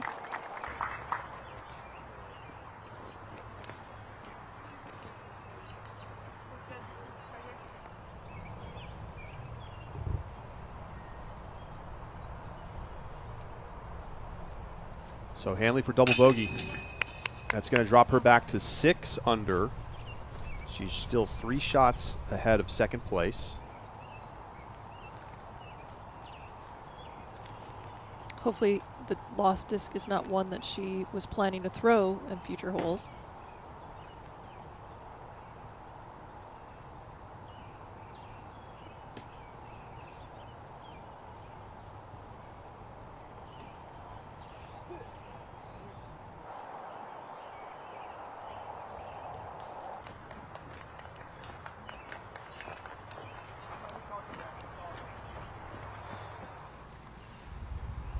So Burge playing through some OB mistakes. Salonen on the 13th.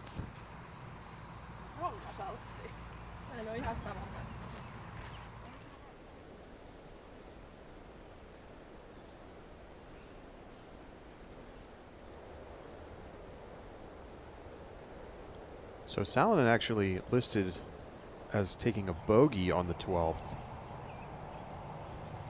She 2-putted, so what we saw earlier that we thought was a birdie putt must have been for par. Well, we did see her drive go way off to the right. Yes. So that is a hard area to then get to the basket in 2. So that dropped Evelina back into that tie in second place.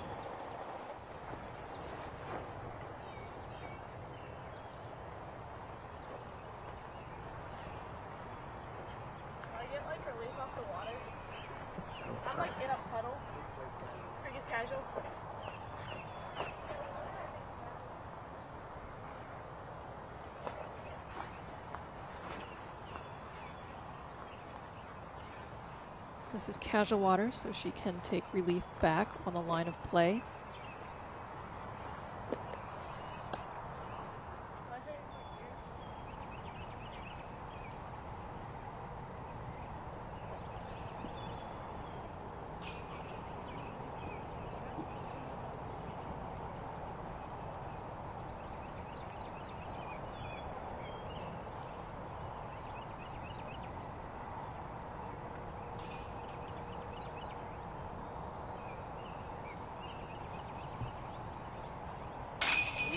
In for the bogey. Well, you can really see the talent that Cadence has, and a little bit wild right now off the tee shots, but big arm and some confident throws. Yeah, I'm just as impressed with her composure as I am with her shot making there.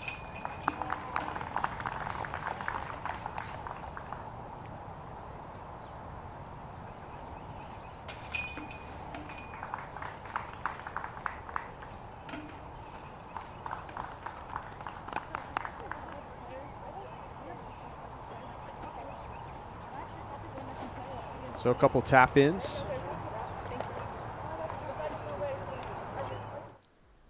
And Cadence Burge, she's been on the come up for sure.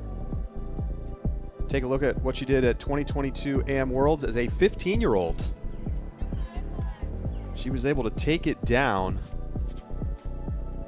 and she hasn't been talked about that much yet as kind of one of these up-and-coming potential stars on tour, but we're seeing today, I think, that she's got the tools, if not everything put together yet, but she's still a teenager.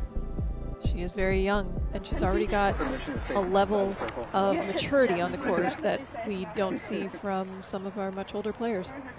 Last year, she finished 6th at Idlewild. That's her best Pro Tour finish. Yeah, in the woods. Just doesn't live too far from here. Zach, I want to just ask you, I mean, you're watching Cadence play right now. What have you seen from her? I know she's kind of an area player. Yeah, so Cadence is a player that if you live kind of Middle Tennessee, Georgia, Alabama, you've known about her for a while. Her father, Larry, is the Alabama State coordinator, and I remember playing a tournament back in like 2013, and Cadence was out there throwing discs as, you know, a little toddler. So, I mean, she's been around the game for a long time, and I think everybody has kind of known that she definitely has the capability, and it's kind of good to see her getting out and showcasing on the tour. Like you've said, inconsistencies is probably what's holding her back right now, but she has the ability for sure. That's I'd love to see the disc golf families when the kids get to start playing when they're 4 or 5 years old. That's what we're going to see a lot more of in the future out on tour. Well, that was a similar situation for Paige Pierce. Right. All right, Holland coming off the double bogey, teeing off on 15. Big par 5. That pushes along that OB right side and safe, but not in a great spot. Safe, but yes, she's going to have to force the turn through the gap a little bit more.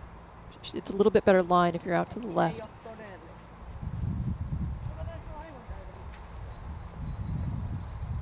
So big putt left for Salonen if she wants to save par.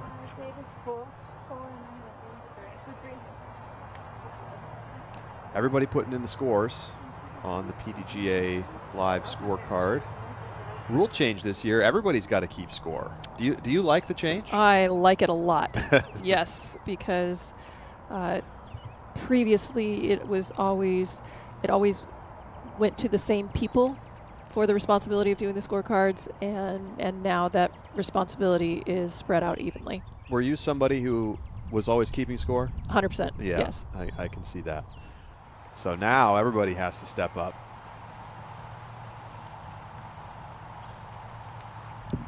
Deanne on the 9th.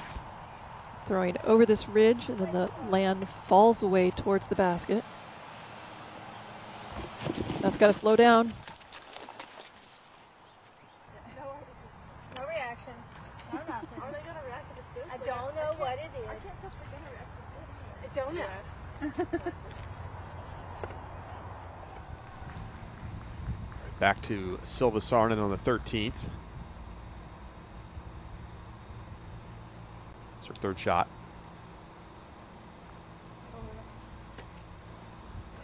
Fantastic. That was probably at least 250 feet low clearance through the gap. Kristen on the 9th. It's lower than she wants. Didn't have enough airspace to bring it back, but just a bit of a dangerous putt looking down at the basket. Buzzing a couple people along that right side, but she will have a putt for birdie. Salonen, oh, that's not good. And that's lucky break that stayed as close to the basket as it did. Completely fluffed that forehand. Lina.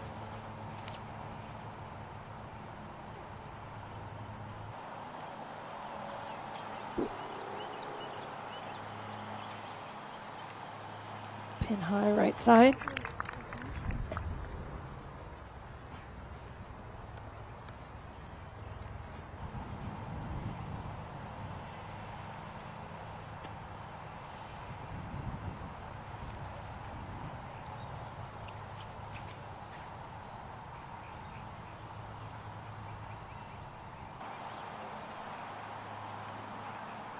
Well, that's beautiful from Burge. Look at that. Oh, that went right to the pin.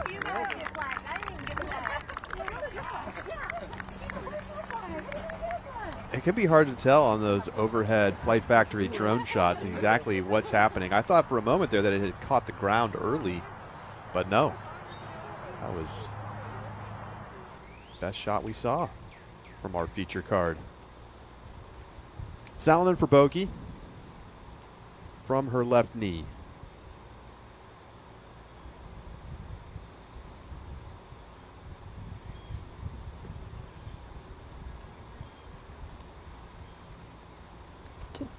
Didn't really have enough room to swing her arm there. Another look at this Cadence Burge tee shot. Just the perfect roll.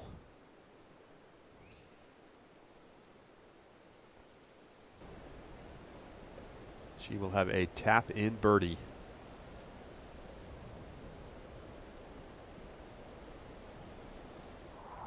So here's Kristen. This is for birdie.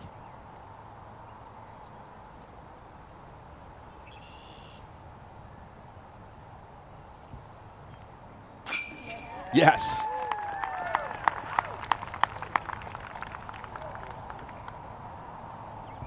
And that's what she was doing at Jonesboro, as we see it again from the Flight Factory drone, just on a line.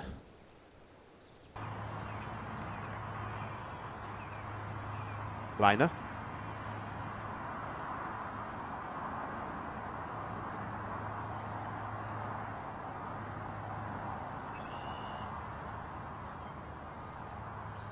For birdie.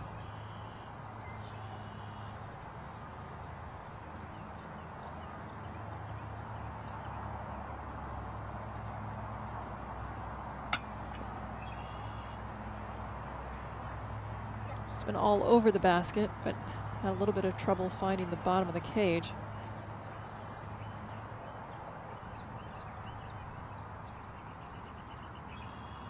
This one right here. The disc is over there.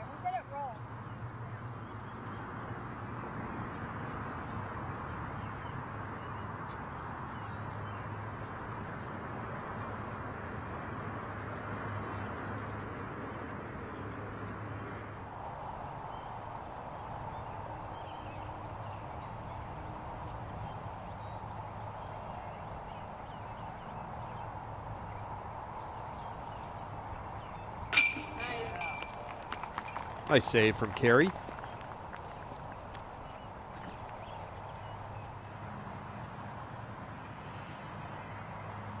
So Lina with this for par.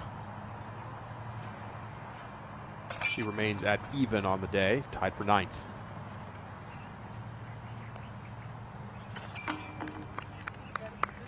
And what a fantastic drive from Cadence Burge as she taps it in for the birdie. 3rd birdie of the day. She's back to 1 over. Silva Sarnen puts it in for par. Remains bogey free.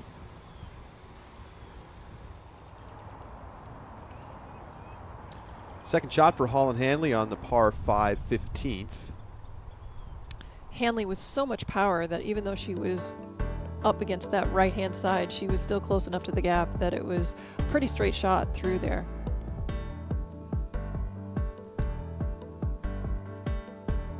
So 8 players under par. Kristen starting to climb the leaderboard after a slow start. Just 4 shots back and 5 holes behind Holland on the course. Here's Handley's 3rd shot. Basket to the left, back downhill.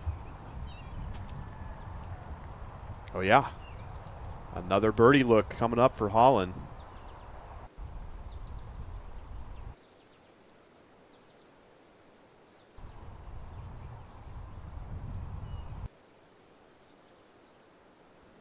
Would have liked a little bit more skip, but it's going to be near the edge of the circle.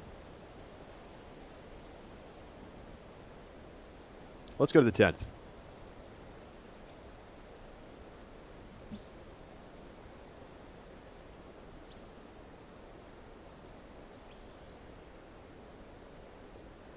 You know, Zach, this is not exactly a course that is typical of Tennessee disc golf, but what characteristics do you think this Mill Ridge course does have that makes you think about Tennessee? Yeah, so I think we're lacking a lot of the technical aspect that majority of courses in the state of Tennessee have. It's, I think it's known as a wooded technical course type of state, but we do have the rolling hills, which is very typical of Tennessee. Like a lot of elevation changes, either going up or down. Even if it's subtle, it can make a difference on, the angle of the disc coming out of your hand and executing a good shot or not.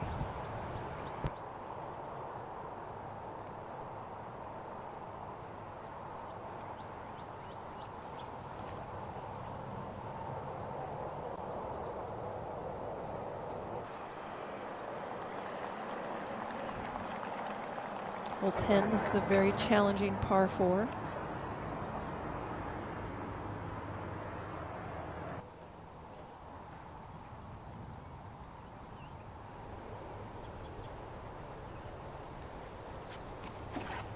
Deanne Carey, tee shot from our Flight Factory drone. Go to flightfactorydiscs.com, use code MCO to save 10%.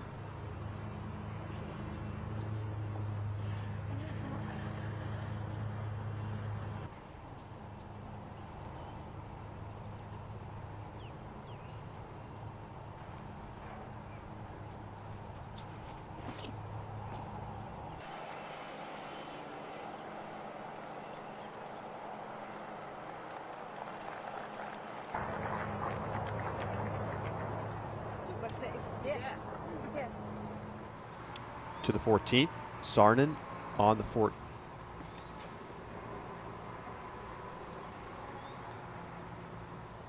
This was one of the most hated holes on tour last year. There is a tree that was in the middle of the quote-unquote fairway.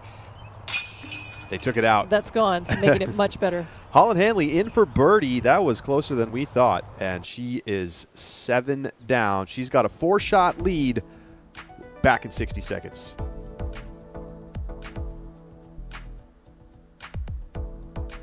This is the game changer.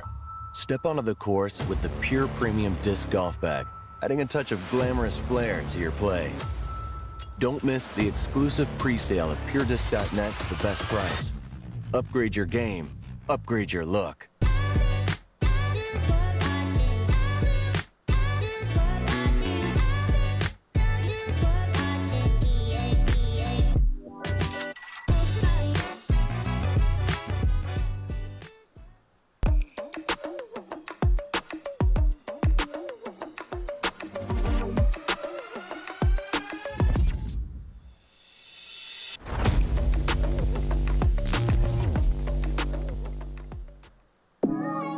If you're coming to Champions Cup in Peoria, Illinois next weekend, come visit Power Grip in Bloomington. We're just 30 minutes away, or shop us online at powergripusa.com.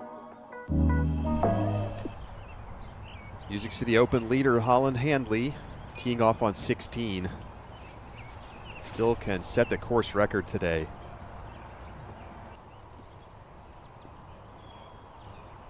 And that's despite the double bogey after she lost her disc on the 14th in bizarre fashion. Kristen, a little over 400 feet out.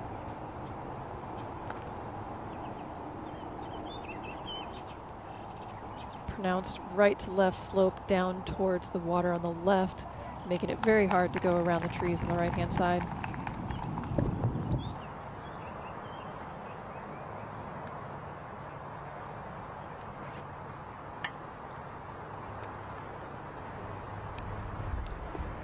So I have one possible solution or reason why that disc was lost. This is a karst topography. You know, we are only 100 miles south of Mammoth Caves, one of the largest cave systems in the world. So perhaps there's a little opening to a cave underneath micro the property. cave. Well, we'll get our camera crew on the case and see if we can go spelunking.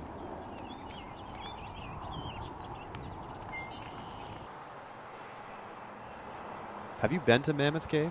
A couple times, yeah. How is it? It's spectacular. I love caves, though. Well, I grew up in New Mexico. We've got the Carlsbad Caverns I've been down there, too. They have great lighting. Yes. So how would you compare Mammoth and Carlsbad? Well, by definition, Mammoth is much It's bigger. But Carlsbad was actually prettier because of the lighting system that they had set up.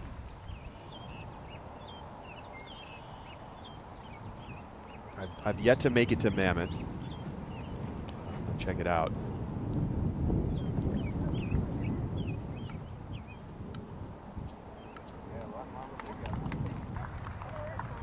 Just 2 birdies on the 10th today. And kind of a theme, but one of them was Holland Handley. Haley King had the other. She threw it in from 34 feet. 10 plays so far. You have to get over the water on your first shot, then you turn 30 degrees to the left and you throw as far as you can, but yet you also have to manipulate that tree line, which is maybe 80 feet in front of the basket. Salonen in for par. Kind of a crazy scorecard in the last 5 or 6 holes.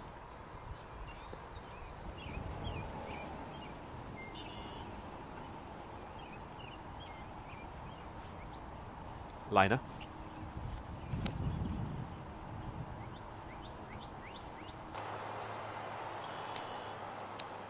Oh, that took a weird kick on the. I thought that was going to skip towards the pin. It does skip forward. She still has an opportunity, but I think that was on the verge of being great.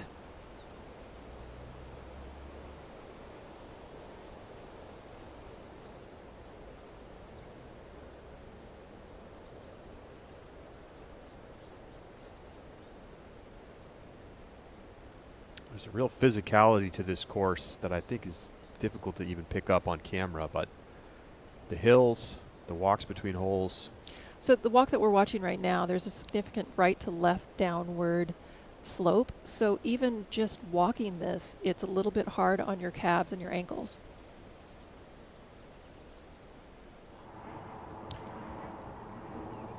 Hey Zach, you've been walking along this card the whole time. How are your calves and ankles doing out there?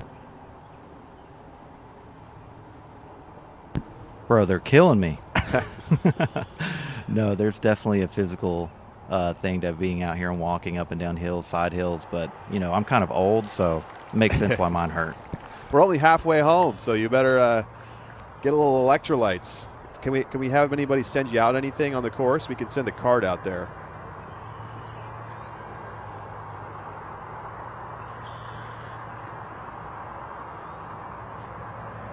Well, hopefully he's still alive, as he didn't answer my question. Let's go to Holland Handley.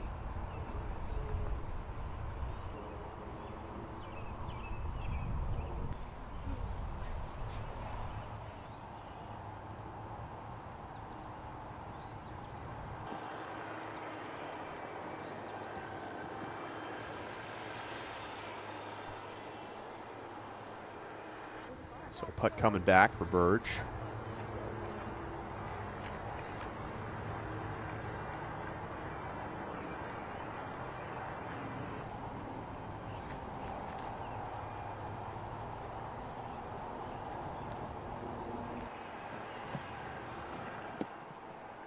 A little strong through the trees there.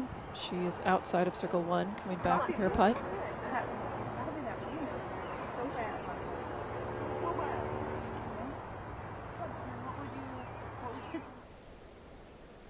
Not thrilled with the effort.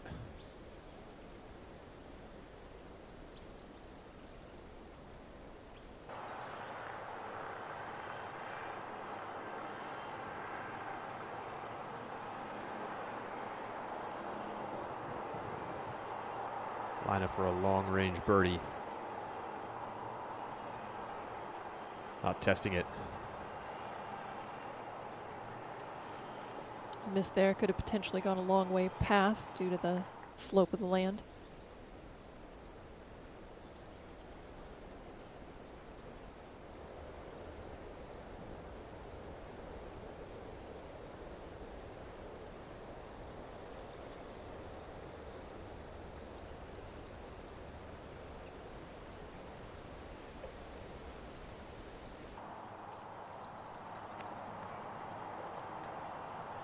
.50-footer for par.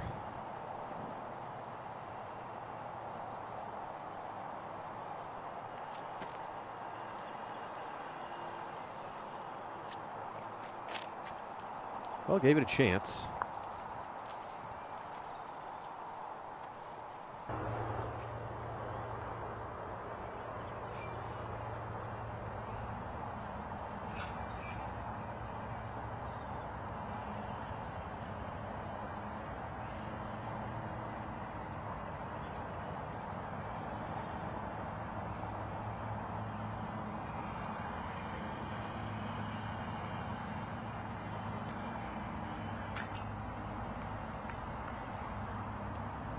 Disappointing for Carey.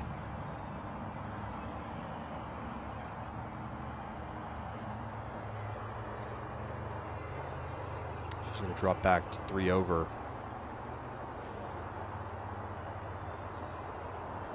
It's now just 6 players under par. Burge in for bogey.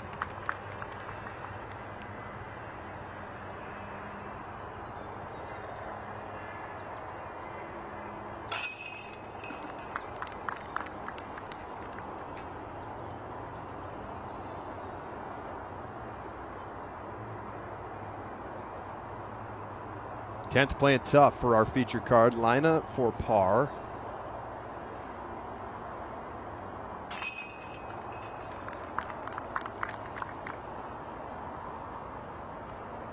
She remains at even on the day. Kristen tapping in for par.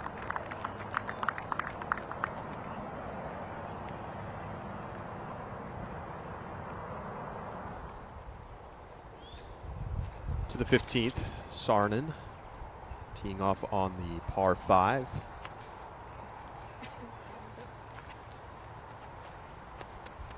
Very nice shot.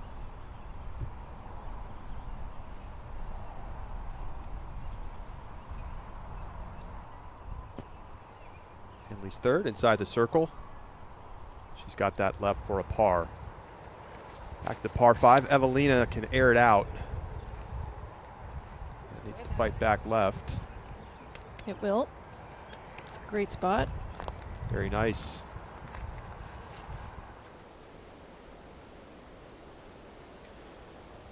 Checking in with Haley King. 5 birdies on the day. She's now in solo second.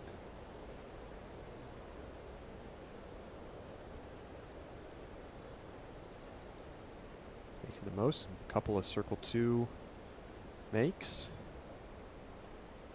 Hit the bullseye for her last 2 birdies. Oh, and Handley misses the pretty short par putt. That's her second circle 1 miss. So she'll have a comebacker for bogey. Seen some kinks in the armor in the last few holes for Holland.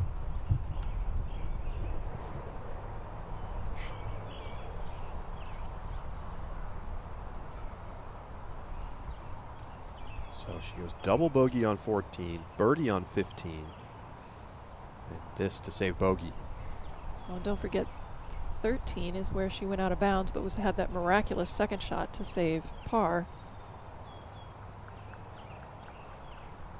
Really thinking about this one.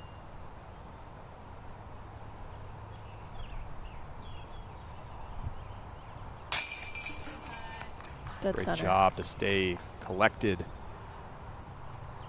So she drops back to 6 under. She's 2 shots in front of Haley King.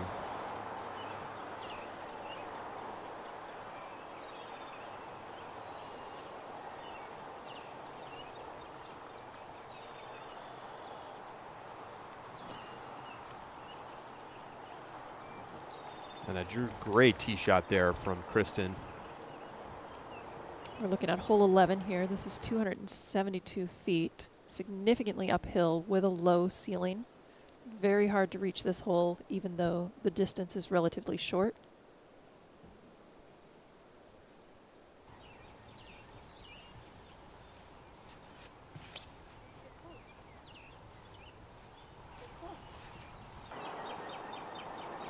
That slow yellow disc from Haiti Lina is flying great.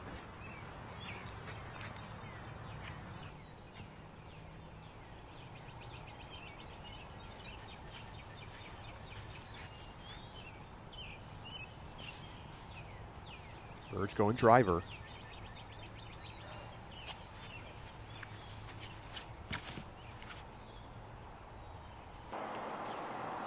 Nice line, tall side.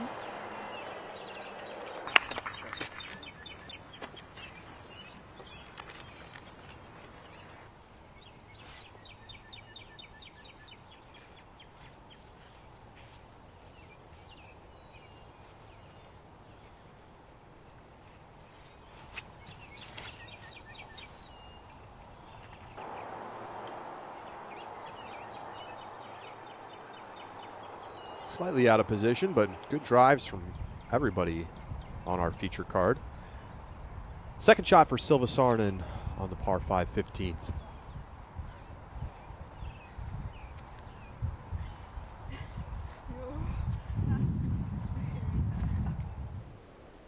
Well, she's looking to close it out strong. And what are the keys for closing, Juliana? Respect the OB, specifically on 16 and 17. It can come into play pretty quickly. No unforced errors. You need to stay focused, stick to your game plan, and maintain your energy. The final 4 holes are 2,700 feet long. Push through to the end. And Korver's keys for closing are presented by blackinkdiscs.com, the premium disc golf store.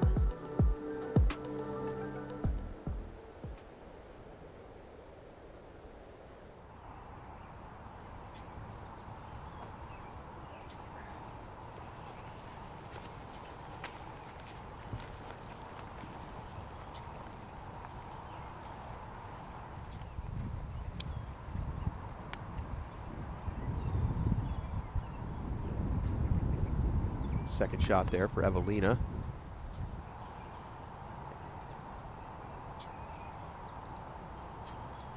Burge for birdie.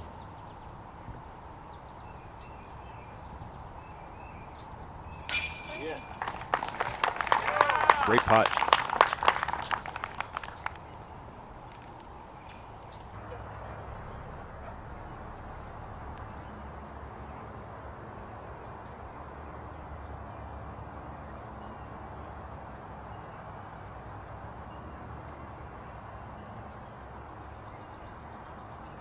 Lina looking for her first birdie since hole 5.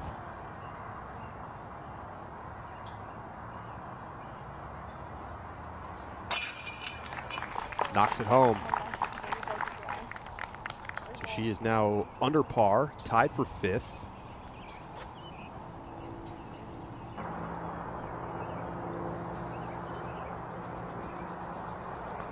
Carry for par.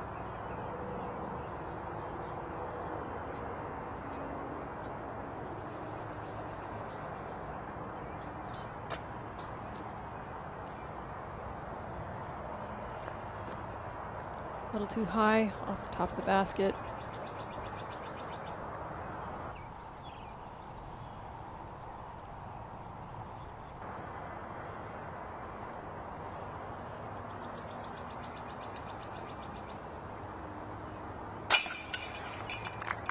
Sticks the comebacker, but will fall to 4 over par.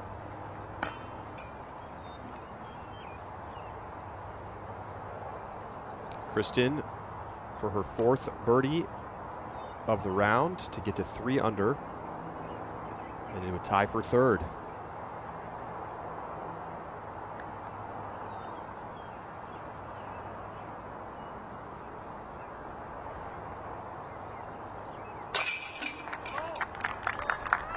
So Kristen continues to climb the leaderboard. She was 1 over through the first 4 holes. And since then, 4 down through the last 7. Hanley teeing off on 17. Another par 5. She's got a 2-shot lead. Kristen climbing the board. We'll be back.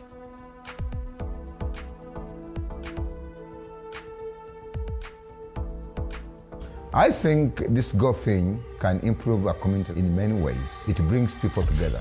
That maybe some of these kids who feel a little bit lost could find something like disc golf, find friends, find people to come together and play the sport. Encouraging people to work together, kids to know one another, love one another. A way for these kids to have a really fun thing to do together. I think that's what we need in the world, love one another and do life together.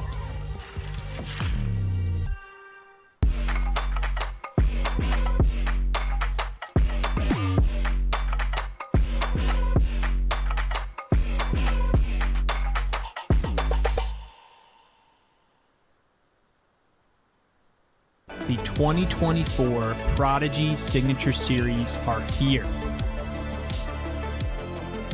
The Signature Series explores the evolution of flight. Get yours March 22nd on ProdigyDisc.com and at your local retailer.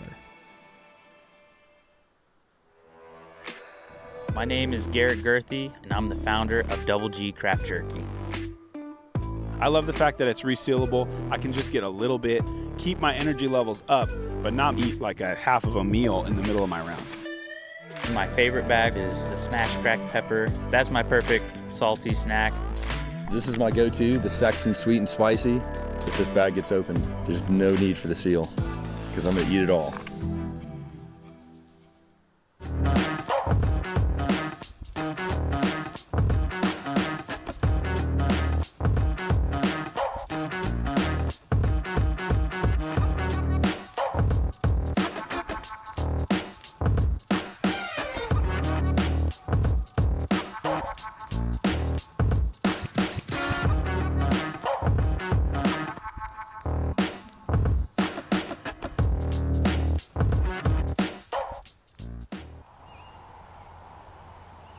World number 1, Kristen Tatar, now 3 shots off the lead. Teeing off on the 12th.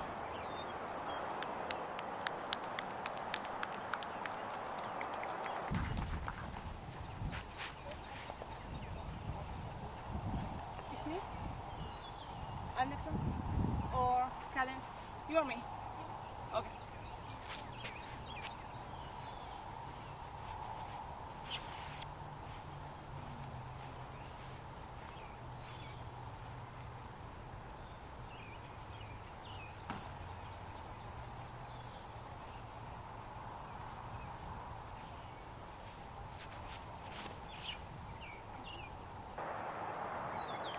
little high. There is OB on the left-hand side. And it finds it.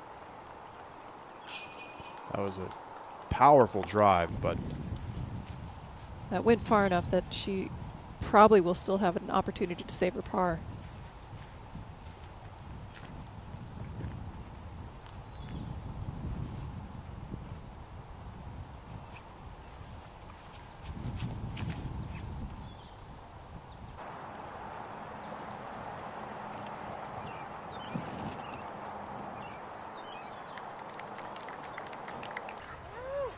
more conservative play up the hill. Saarinen's fourth shot on the 15th.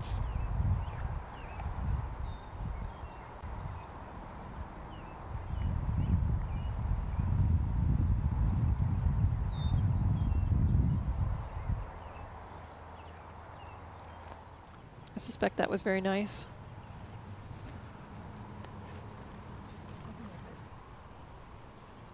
Holland hustling over to check out the shot.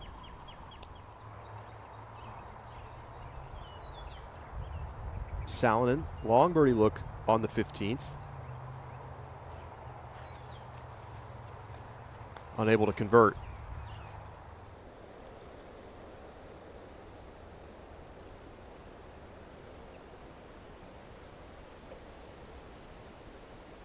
Well, we are in Nashville, Tennessee, home of many things, country music, hot chicken. Zach, what's the best hot chicken in Nashville? All right, so if you talk to locals, you're probably going to get a split decision between Hattie B's and Prince's. I personally am a Hattie B's fan. I think it's a little better, but you got people who are going to stand by the Prince's hot chicken as well. So it's a toss-up, but if you ask me, go to Hattie B's. All right, there's the recommendation. So get yourself some DGPT tickets for the Music City Open this weekend. Get over to Hattie B's. I can definitely vouch for Hattie B's. I have not had Prince's, so I can't speak to that.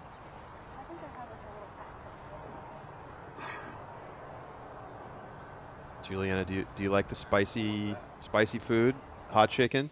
I don't eat much chicken. Oh, not a chicken. Okay, that's well, I don't eat much meat. Got it.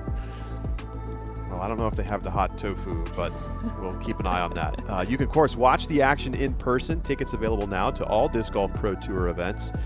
So you can scan that QR code, or you can go to dgpt.com/tickets and come on out and watch in person. I was just checking in on Worlds tickets, and they are selling quick. I mean, those VIP packages are almost gone. And come on out and watch these players tackle these courses live. It really is a different experience than watching online.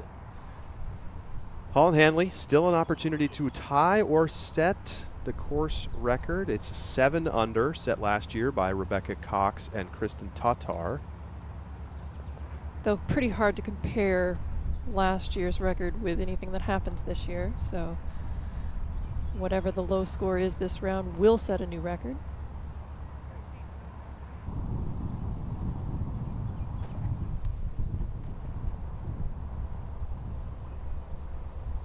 Checks up. Circle 2 look.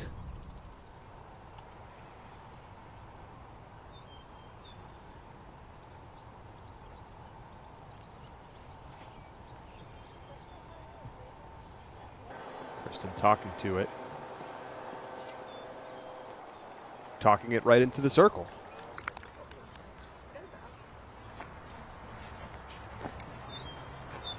She is heating up to the 16th, Saarinen.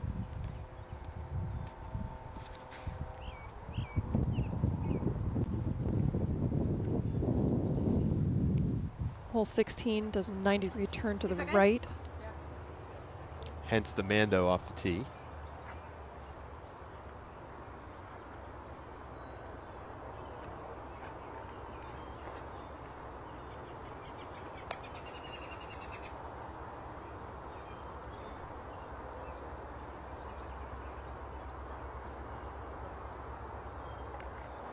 Heidi's so far down the fairway on her first shot, though she did find the out of bounds. Look at this. She's lined up very nicely to put it under the basket.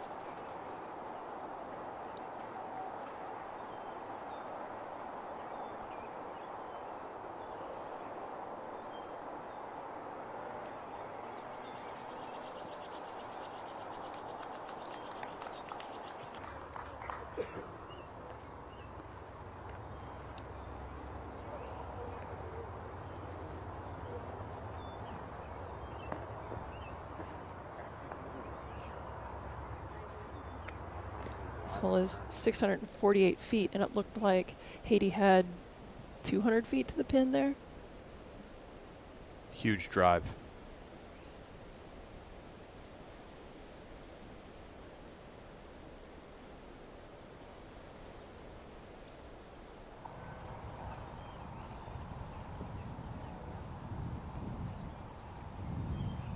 Burge throwing her third shot.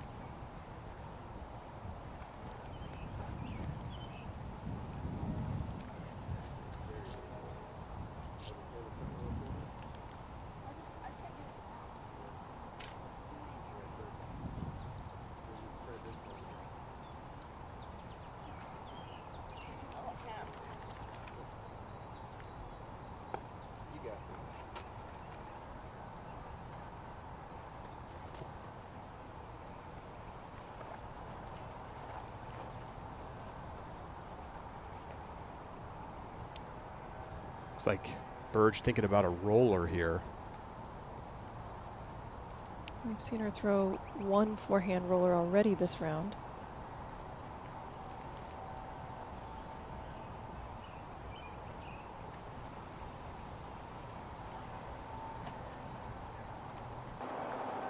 Cut that too much. She is in front of that grouping, but still quite a ways from the basket.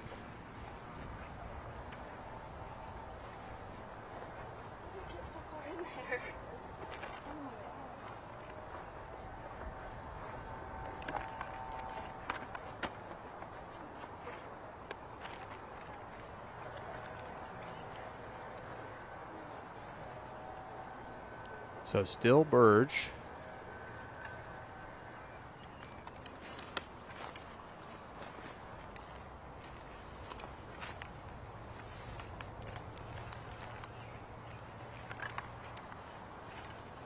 On the front side of the rough, but still very obstructed by it.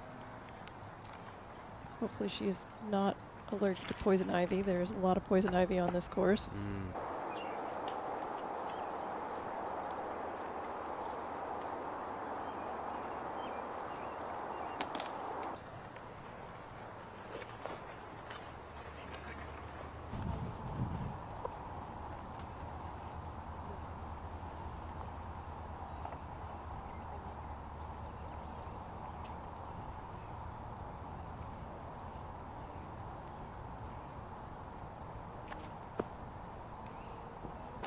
So Deanne laying up for par. That's good in the back there. Now you got no catching on the thing. I bit my nail off.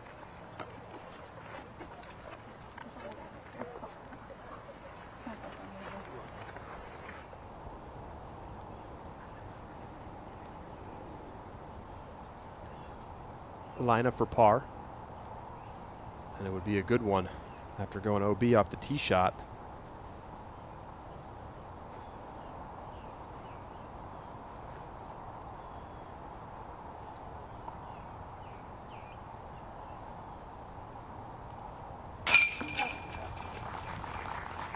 Great save from Haiti Lina.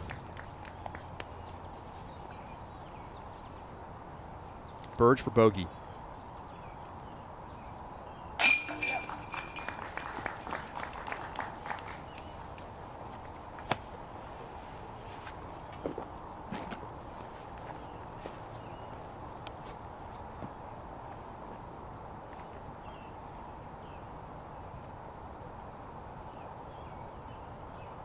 Kristen for another birdie. And she continues to climb the leaderboard.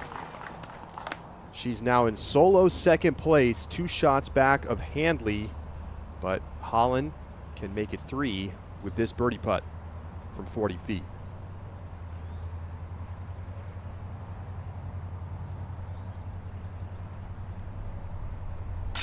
Got it. Holland. 10 birdies on the day and an unfair double bogey. She is cooking. We'll be back.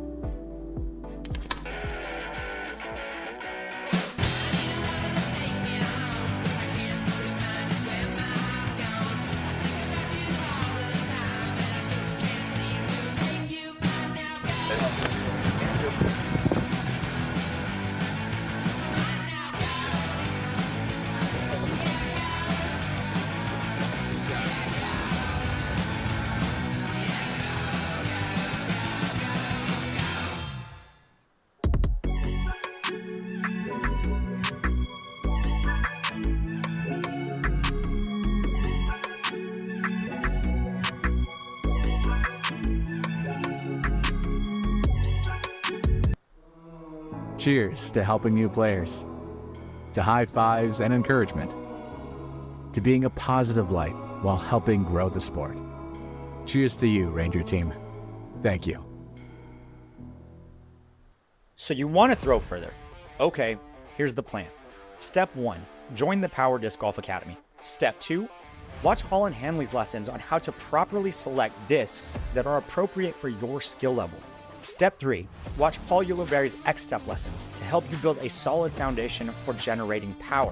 Step 4, watch Simon Lazat's lessons on upper body mechanics to make sure you're giving the disc the best opportunity for distance.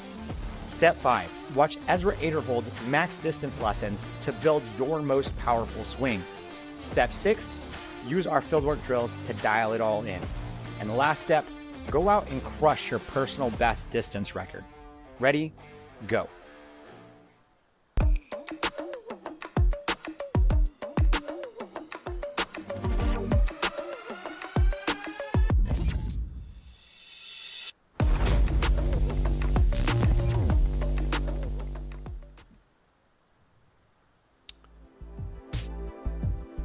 Earlier today, we saw Holland Handley on 14 throw her tee shot, kick left. They couldn't find it. That's where it was. I mean, you said it might be in a cave. That you weren't far off, Juliana. Well, what other option was there? There's really hard. It was hard to imagine how that could have disappeared like it did. So she re-teed, still didn't get to the green, ended up taking a double bogey, but she's still putting together a fantastic round. She is 7 under through 17, and here she is on the final hole. Asking it to fall down. There is OB on the left. I don't think that she is. No, she's safe. This is 429 feet, but it is pretty significantly downhill.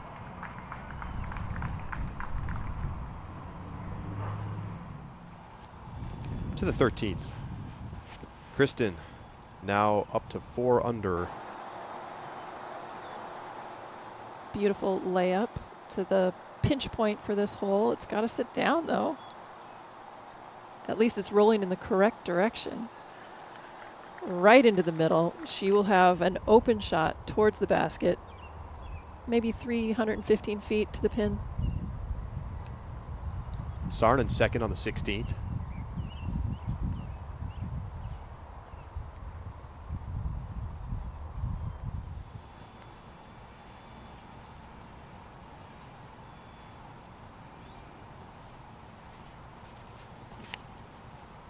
Lina.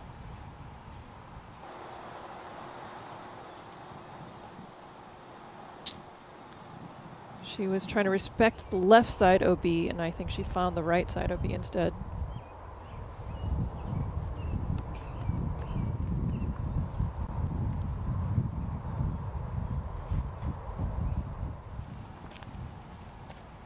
Burge on the 13th.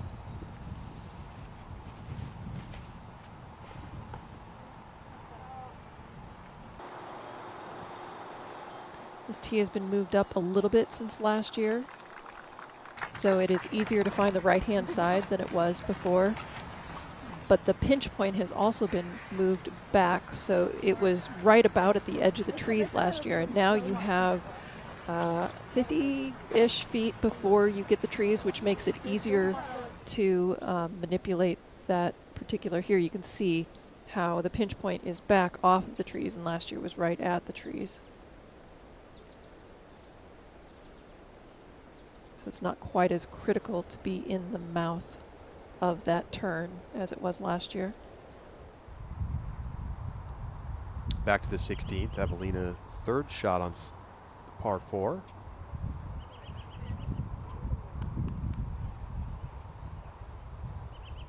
She'll have that left for par.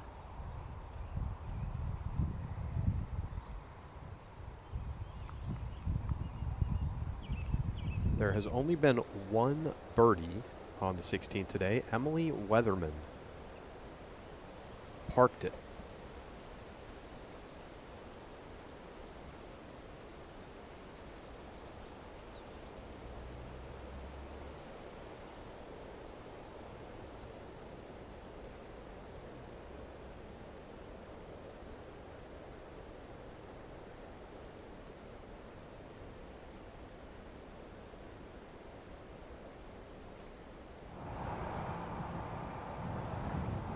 Players clustered together here in this landing zone. Carey.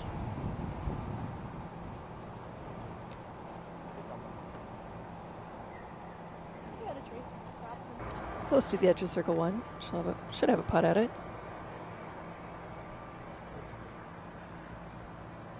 Yeah, that's the challenge here. You really have to push that shot to get up into the green.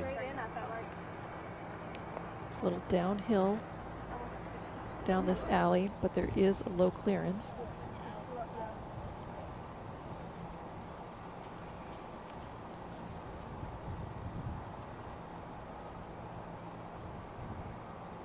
So Lionel will be throwing her third shot.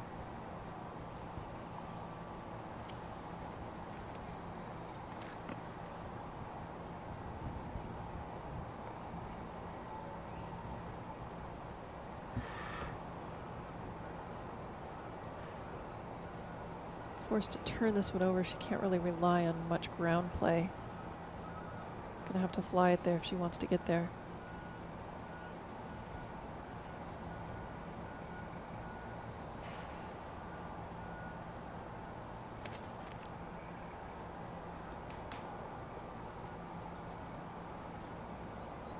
Got a pretty good snap on the disc, but pushed it to the left. If you're ready, you can go. Yeah.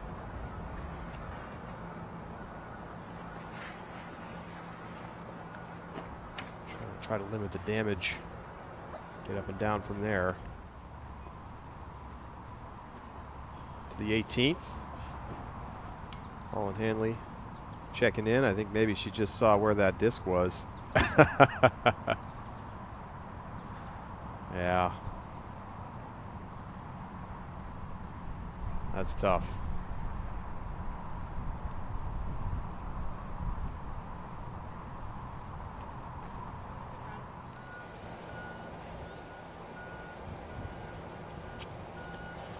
Second shot for Burge.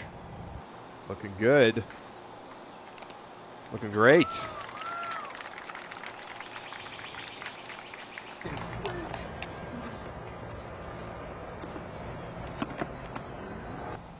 Burge will have a tap in for her 5th birdie of the round. Kristen. This needs to skip. Just a little too low from Tatar.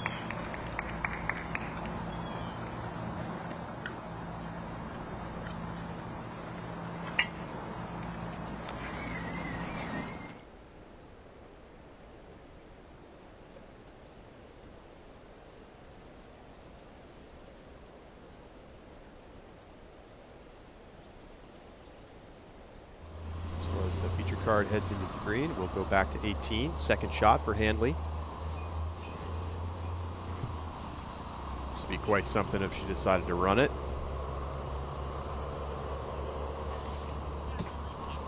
Just an excellent layup. She will have a drop in, and she will finish out her round at 7 under, matching the best round we saw last year and course record.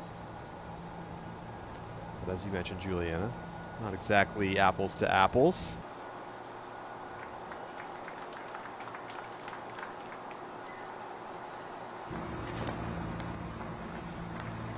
So Lina will have a bogey putt left. And there it is, the drop in from Holland Hanley, 7 down today.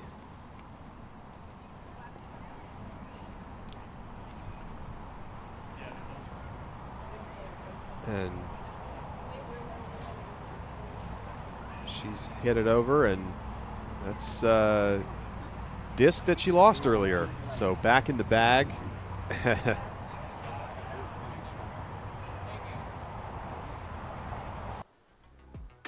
Nice job, DGN crew, helping get the disc back. What a round from Holland today. Just on fire to start. Faltered a little bit at the end, but you know, we're going to see this come in at a very nice round rating as well. I mean, 1 under right now, sitting at 988. So we have seen the standard in FPO. You have to shoot 1,000 if you want to win a tournament so far in 2024.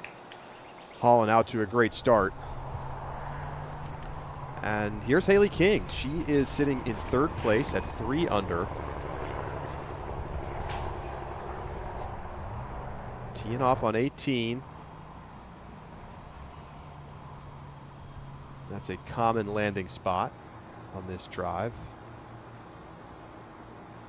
this hole's just a little bit out of reach for our big arms.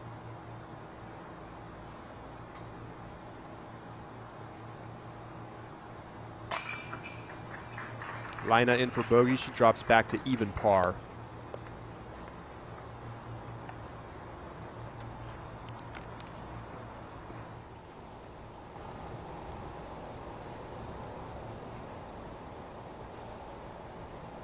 Carry for bogey. So she's going to drop to 5 over into a tie for 19th. Tatar for par. So she remains in solo second.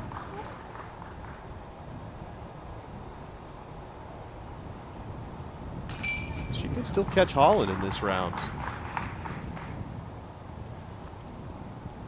Kind of the tortoise and the hare. Mm-hmm. To the 17th, Sarnen, 4 back of Handley.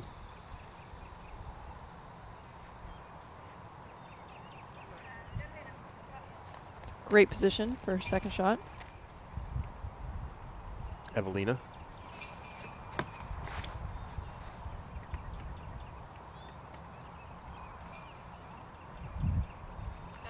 Big time power. Good spot to be. Look inside the Gibson factory, and like last year, the winners are going to get custom Gibson guitars. Maybe the best trophy on tour last year. I don't know what you think. Oh, I definitely agree with that. Such a gorgeous piece of art that also has utility. Yes. Simon Lizotte mentioned in the press conference that he took his guitar out to the Northeast Disc Golf Expo and let people get a little shred on it. And there is also a guitar available to somebody who hits an ace, so we'll keep an eye on that. We're on the 14th, Burge.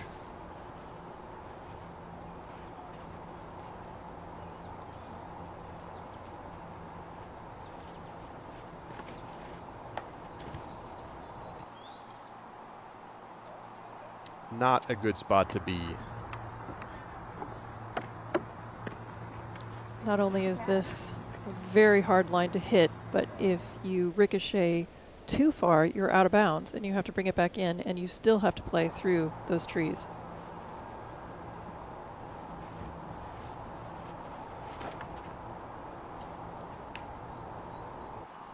At least that was a good kick to the middle of the opening.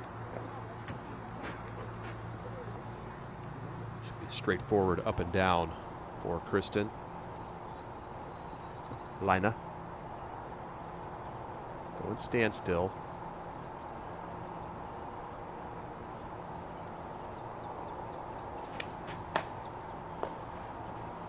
I do like the option of standing still there because you really want to cheat over to the left side of that tee pad, and it falls off on the left side a few feet to the ground. Haley lays up.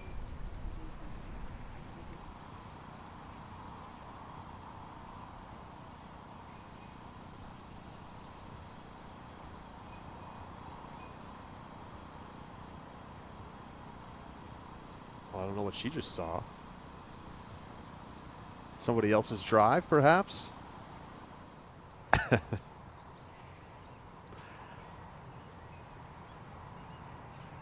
Silva. It's good positioning.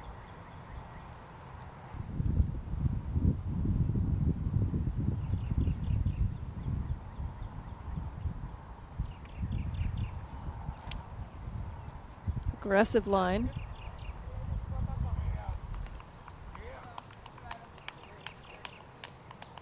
I think that's going to work out very well for her.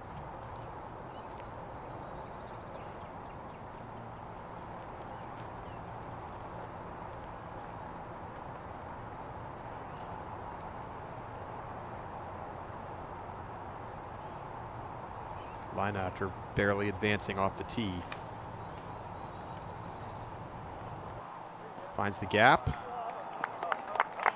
Exceptional shot.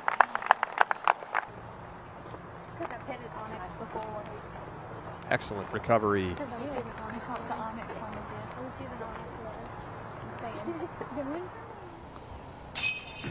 And Haley tapping in on 18. She will finish her round at 3 under par. She's 4 shots back of Holland. Holland's round unofficially rated 1030. What a start.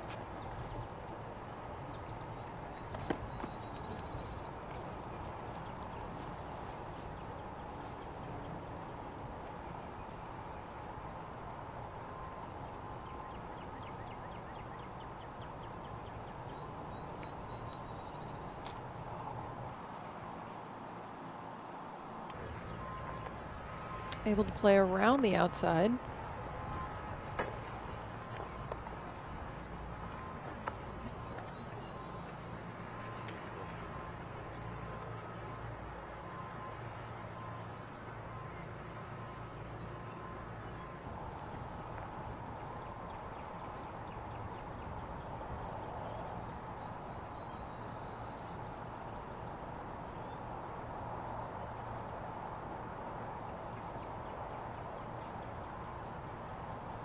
Wind causing Kristen to reset.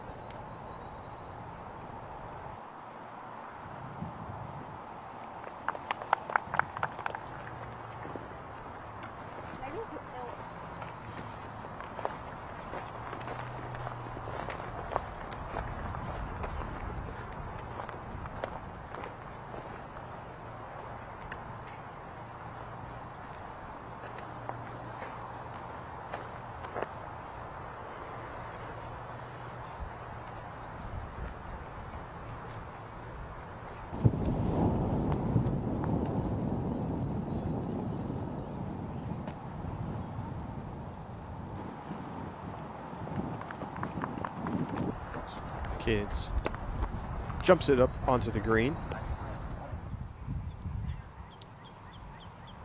Back to the 17th, third shot for Silva Saarinen.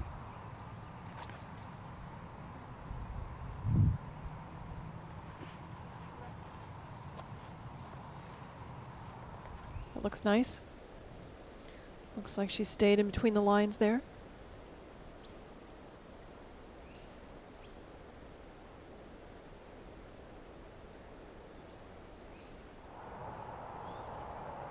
Par putt for Tatar.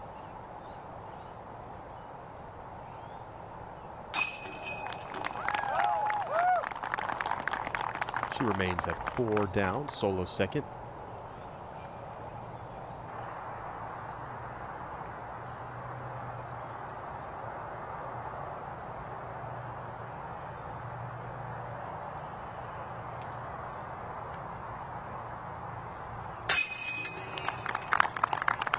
So Deanne Carey gets her first birdie since hole 8. Gets her back to 4 over par.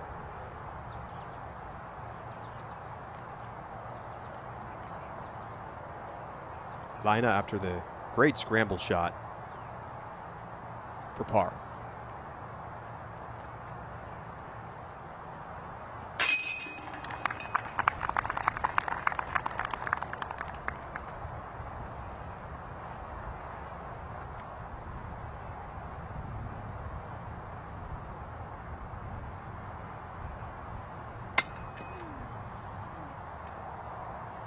Off the band for Burge. It'll be a double bogey. Frustrating.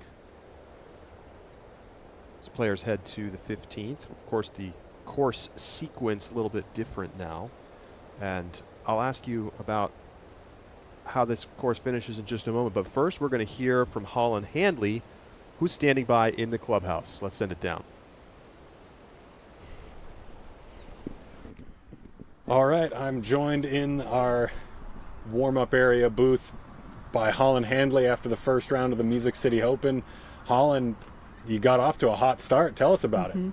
Yeah, really hot start, especially didn't think that anyone was really going to birdie 3 because, you know, in practice the best I was getting was about a 40-footer, but the putter was feeling really good. I think a lot of those early ones were some circle 2 putts, so yeah, it was feeling really good. Nice. Yeah, I mean, as we were walking over, seemed like your group was ecstatic to witness that round. They're calling it epic, and they're just beaming. Do you feel like that you had a good group? Could you highlight them for a second? Oh, absolutely. Yeah, I had Leah and Emily Weatherman and Jessica Weiss, and I mean, we started off with highlights just all around on the card. Jess getting that throw in on 1, and then crazy long circle 2 putt, and then Emily also with a circle 2 putt on hole 2. And, you know, by the time the camera showed up, I was like, it's about time. And not even just for me, like I was shooting well, but I felt like the card all around was putting up some good highlights and like just had a really good energy throughout. That's great to hear. How do you feel about this course, Mill Ridge? Seems like it requires a lot of big shots from the competitors. Yeah, I think this is the best design on this course that we've seen so far. I still think there are areas that could be improved. A few shots where when it was adjusted for FPO, you know, the tee shot was made manageable, but then the second shot's kind of not reachable even for some of the better throwers. There's a few spots where, like, you know, I was practicing with Ella and we're both like, all right, circle 2 is probably the best we're going to get. And I know if that's how we're feeling, then it's going to be really tough for the rest of the field, which is great for my score. But yeah, I think there's still some room for improvement. Gotcha. I see. Let's see. So yeah, that unfortunate situation on hole 14 it was with the lost disc. Can you explain to us what happened there? We only saw so much. Yeah, so I was throwing a Challenger OS overstable putter. I didn't quite get enough turn on it, so I knew it was going to be left, but I hit kind of the last tree on the left, got a little kick to the left, and somehow it got wedged several feet under a rock. In fact, I know Chandler Kramer was caddying on the card for Emily, and he looked under that rock and like had reached under it and couldn't find it, but someone ended up putting like their whole arm under it before they actually reached it. So it was actually kind of an insane freak thing. Yeah, wow. Well, Holland Handley, thank you for joining us. Good luck the rest of the way. Great, thank you.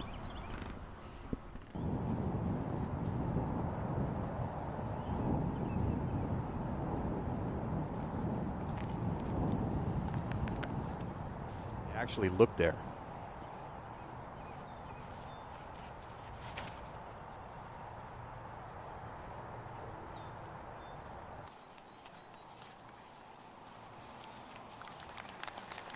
So Kristen, right to that left side, stays safe.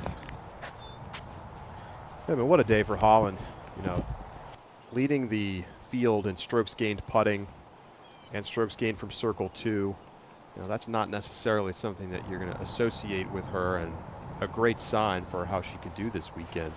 Absolutely, and for moving forward, if she can keep those stats up towards the top, she's going to be very hard to eclipse.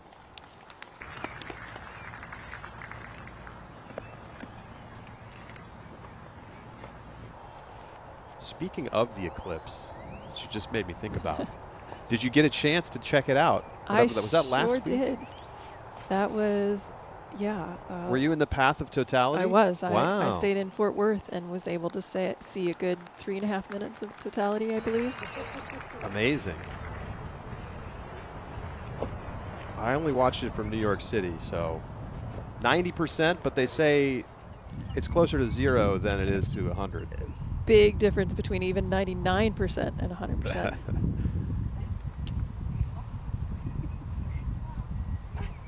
I'm guessing a lot of pros got a chance to check out the full eclipse, given where they were in the world. Zach, did you see the eclipse too? Did you check it out?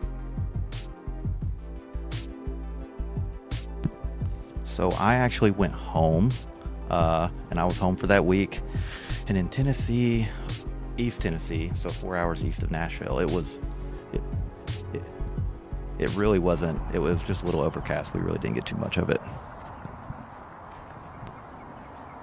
Well, it'll be another 25 years or something until we get another one in the U.S. Well, unless you want to go up to Alaska, I believe. Yeah, yeah. I know somebody who's already planning a trip to Iceland for the next one. Eclipse and Northern Lights in the same trip, maybe? Could happen.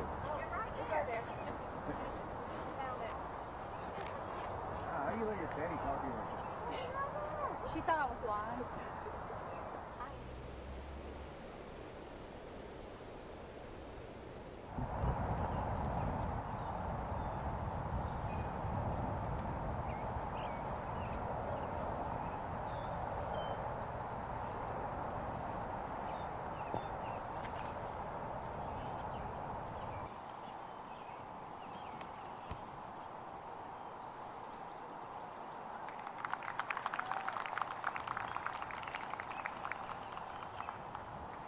Anything out in the open is fine for shots 1 and 2 here.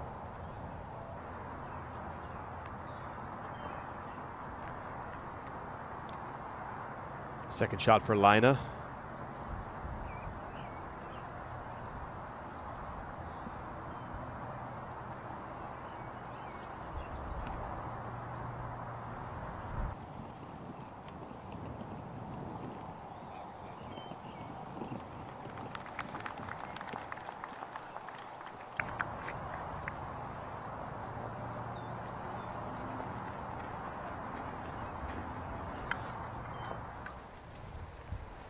To the 18th, Evelina.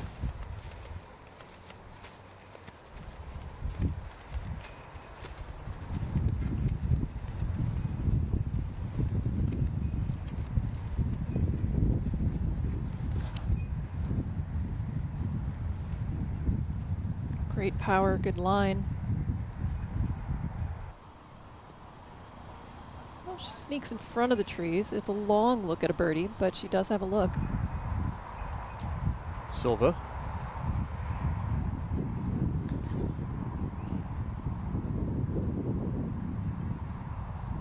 Low line drive. It's got a chance to get down to the green. Yeah, inside the circle. Beautiful glide on that shot.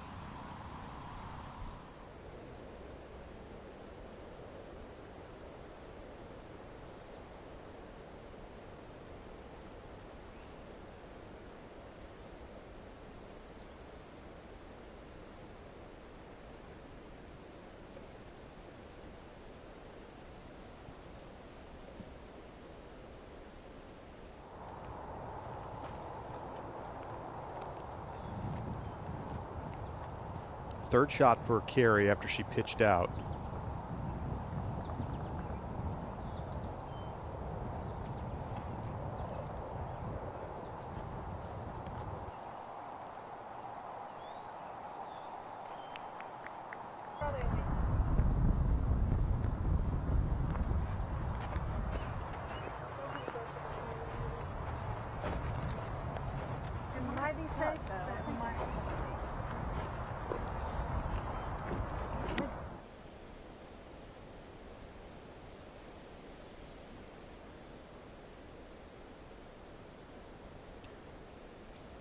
17.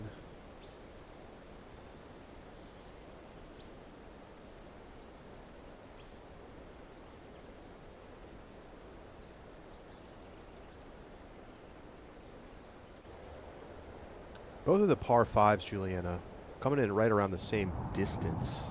848 feet for here on the 15th and 849 on the 17th. Are either of these holes eagleable is the first thing I would ask you. I'm going to say no on 17. Possibly, but very unlikely on this one that we're watching right now. If someone can, yeah, you almost have to get through the gap on your first drive on 15 to be able to get down to the basket in 2. And I can't quite imagine that yet. It's just a little bit too far. Yeah, playing with a headwind today makes it impossible. How do the holes play similarly or different given their similar distances and same par?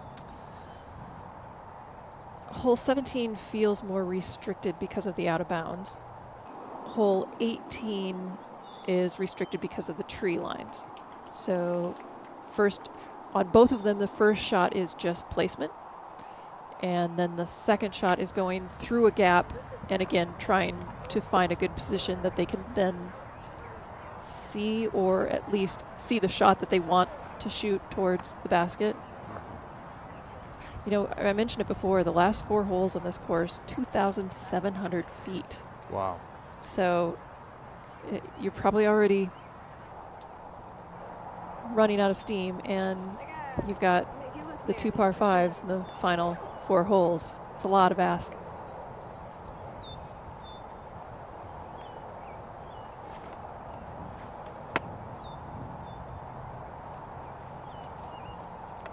Another thing that's similar with the 2 is that there are a lot of blind shots where you just need to know where you need to be placed.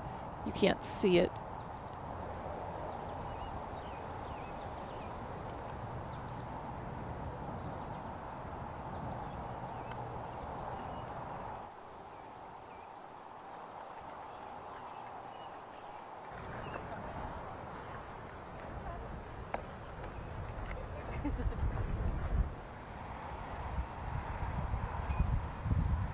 Evelina Salonen for birdie.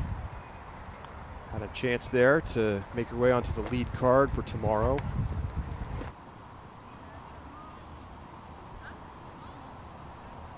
But assuming Kristen finishes 3 under or better,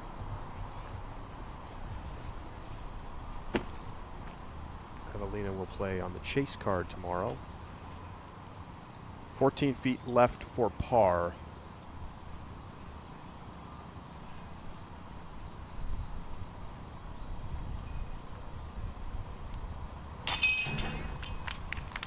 Salonen in for par to close out her day. 2 down. She can clean up some of the bogeys. Could shoot very well out here.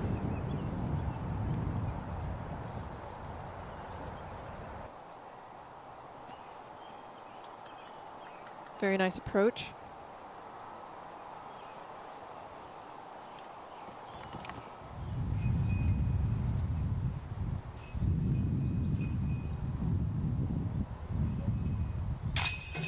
Silva in for birdie. Nice finish for Silva Saarinen, and she's going to be on the lead card tomorrow.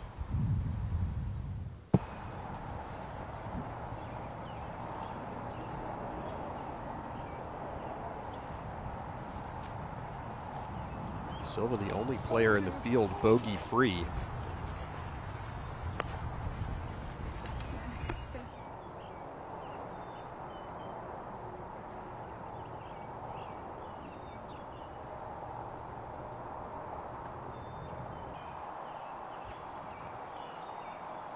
Ball's just a little short on that attempt.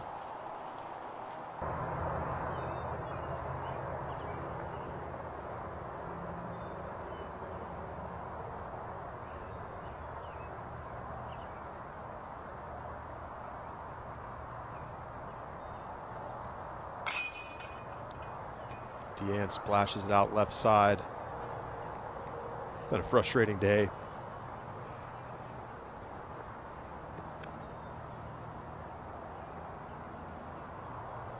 Katie Laine, who's sitting at 10th in the Pro Tour standings. Putting for birdie.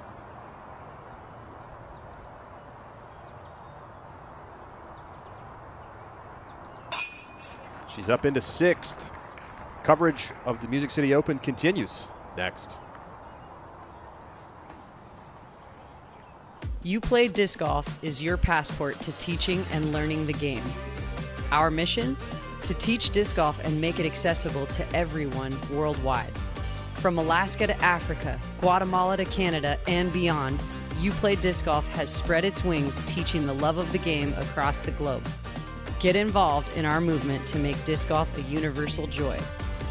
Explore uplaydiscgolf.org and join us in helping people find flight.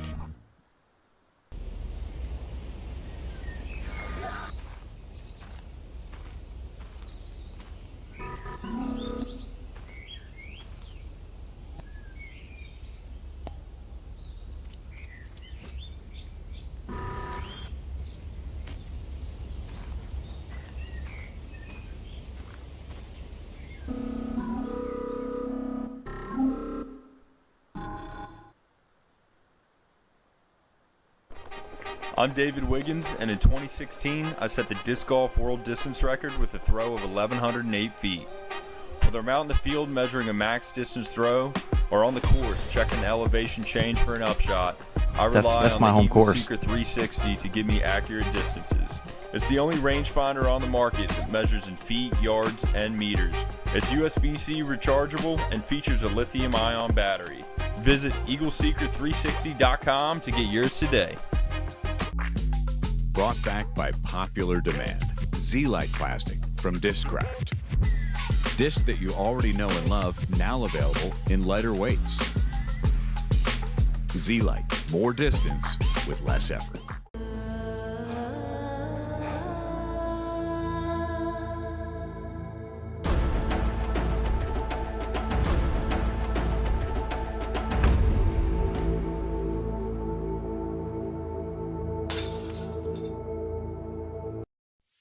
The 2024 Prodigy Signature Series are here. The Signature Series explores the evolution of flight and captures our players' personalities along the journey. From prehistoric to flying machines, the theme for the 2024 Signature Series has some incredible artwork on some amazing pieces of plastic. Get yours on ProdigyDisc.com and at your local retailer. Hello, we're Kenna. We're a Dutch growing company. We love plants and we want to tell you some cool things about them. Just like humans, plants can communicate. They can sense when another plant is close. Plants look out for each other too. They warn neighbors about nearby threats by secreting substances. And studies have shown that plants love a good tune. We love and understand plants. Let our passion excite you too.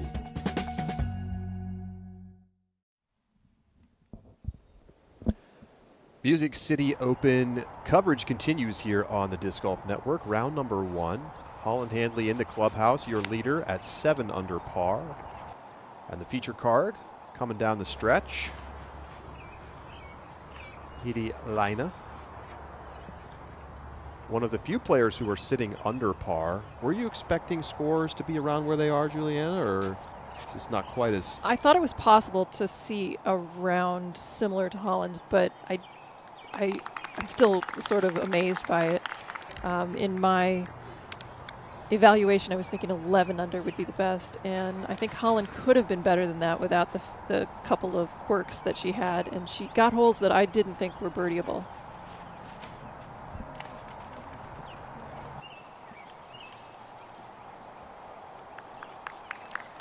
Caden's shot comes through clean towards the gap. As we welcome you back inside of our broadcast booth. Hi, everybody. Juliana Korver, Charlie Eisenhood. And, yeah, I mean, we're seeing players have to kind of grind it out here right now.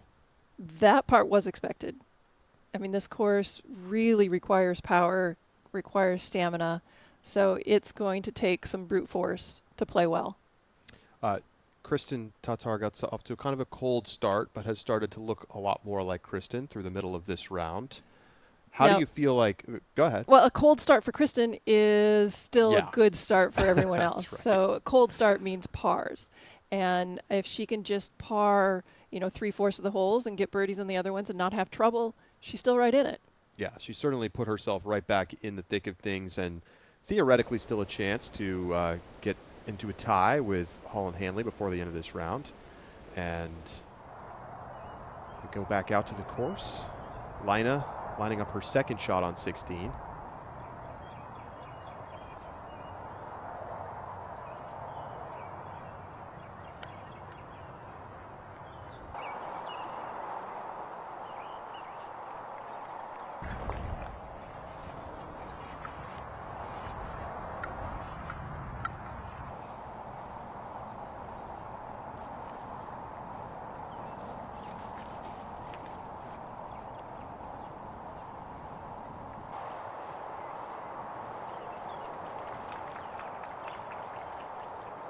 Hole 16, it's a par 4, 574 feet.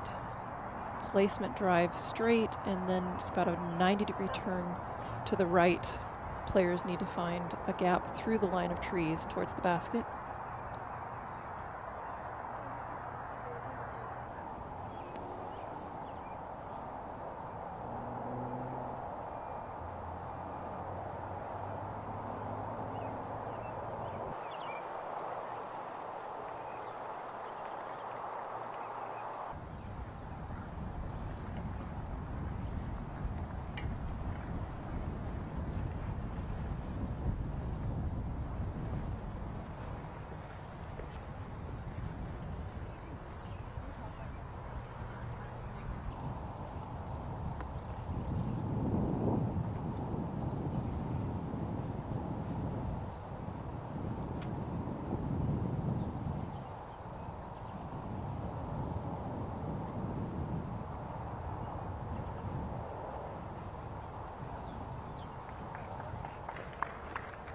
Smart play from Burge.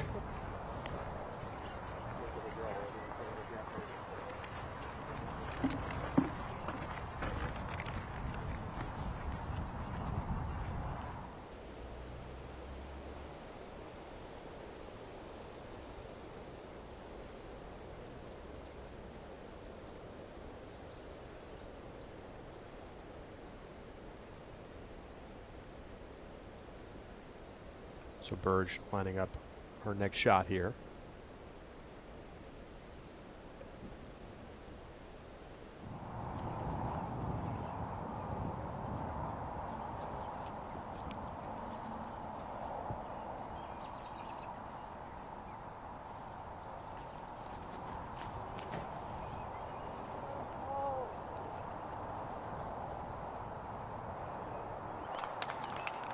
That's out of bounds. And out of bounds for Cadence. It's been the mistake we've seen the most from her today, pushing shots a little too far right. Perhaps it did kick back safe. Let's take a look. Oh my gosh, certainly she made her way through there. So she's actually going to have a putt. Pretty sure that was not the intended line, but she lucked out that time.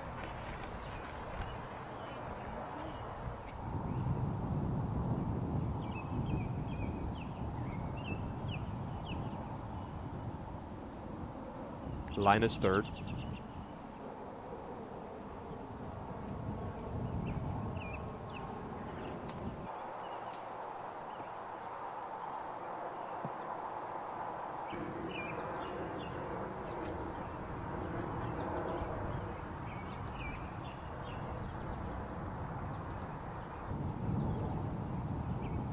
Zach, we can see and hear the wind picking up a little bit. How is it playing right now? We're seeing some of these shots get pushed right.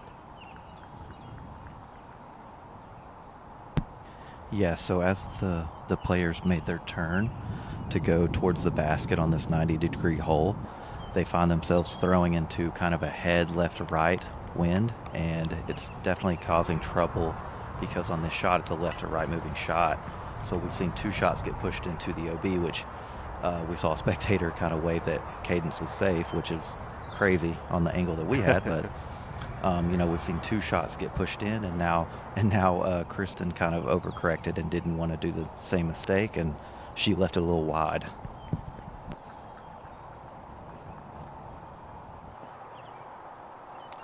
Deanna Carey finds the sweet spot in the middle.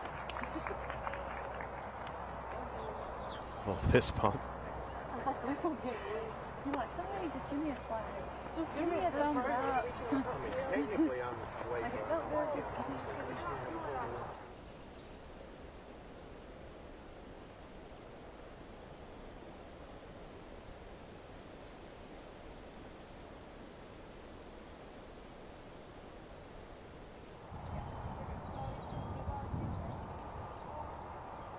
So Lina figuring out where she needs to take her lie.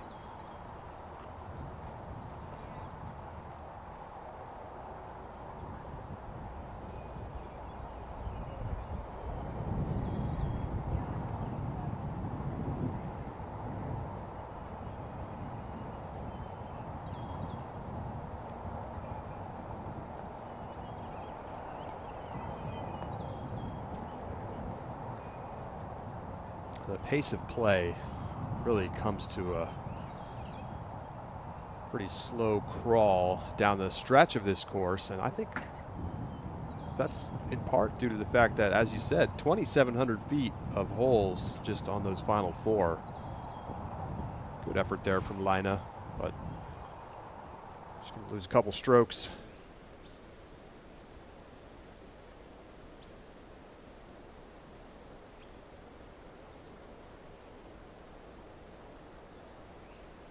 How much do you think players are thinking about next weekend's major right now? Well, I would hope that during play, not at all. Leading up to this, I think it's considerable. I mean, I think that is the reason why we only have a field of 41 players. Yeah, a number of big names opting not to compete this weekend. Owen Scoggins, Missy Gannon among them. Kristen leaves it low.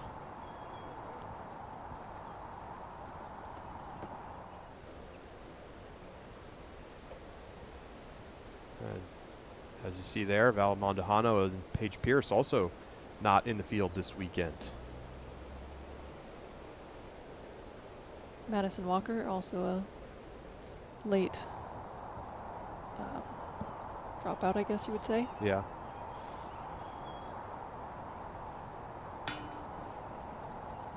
Yeah, a few players dropping out of MPO as well.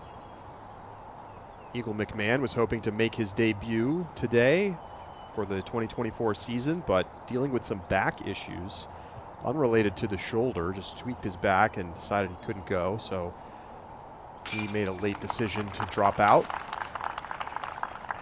But that's, again, you know, if the major wasn't next weekend, he might have played through it. So Lina for a double bogey.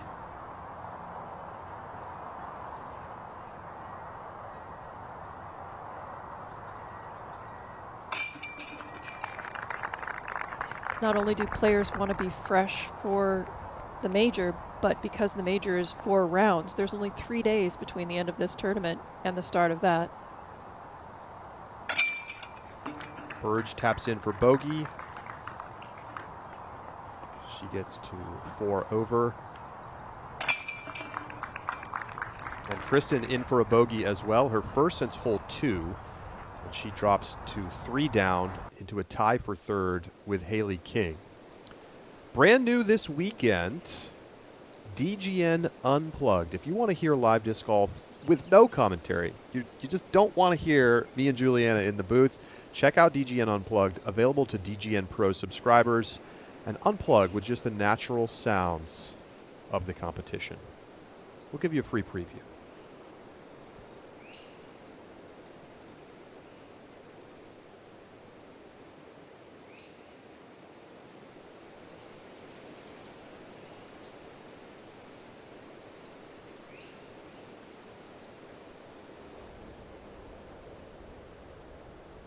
It really can be nice just to listen to the sounds of the game.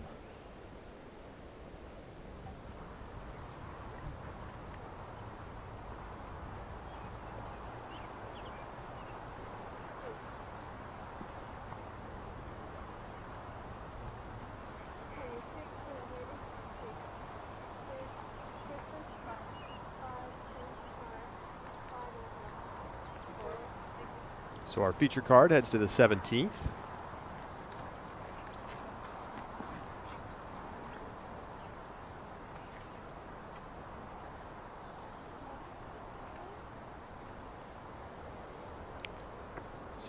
Playing is the fourth hardest hole on the course, but birdie is possible. We've seen 5 today.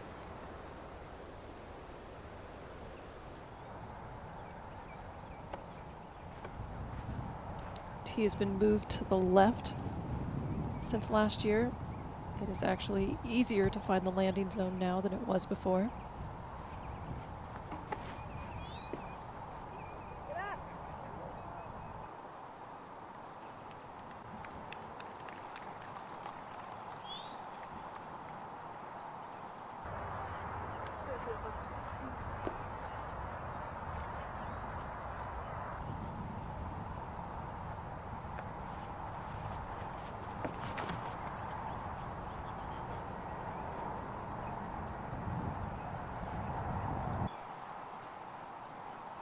A little tight on the right side.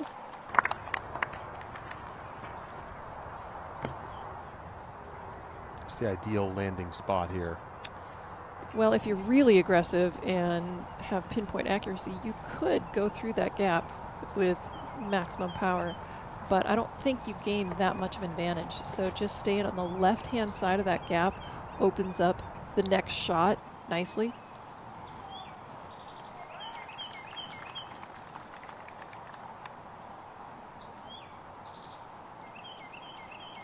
Good spot to be.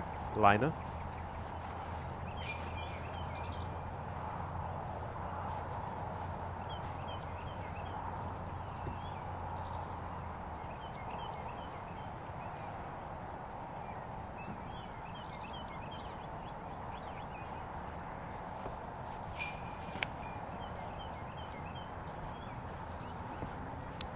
Hopefully that skips a little to the left. It's going to be a tricky position, especially for Haiti, since she doesn't really have a sidearm. Kristen Tatar, 4 shots back, trying to close out strong.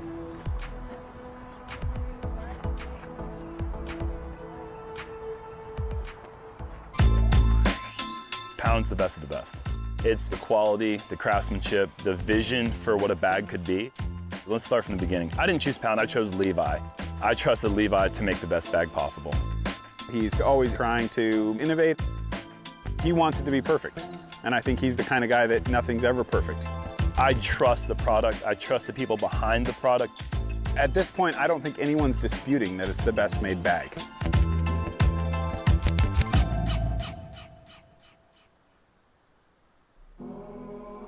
Cheers to morning walks and upshots at sunset. To good rounds and bad. To high fives and nice shots. To the TDs and AMs that make this game what it is. To beating your rating or your first ace. Cheers to the game we love, but most importantly, to having fun. Cheers to disc golf. Let's go. Let's grow. Lone Star Disc. DGN's live coverage of the Music City Open round number 1 continues. We're on the 17th. Cadence Burge lining up her second shot.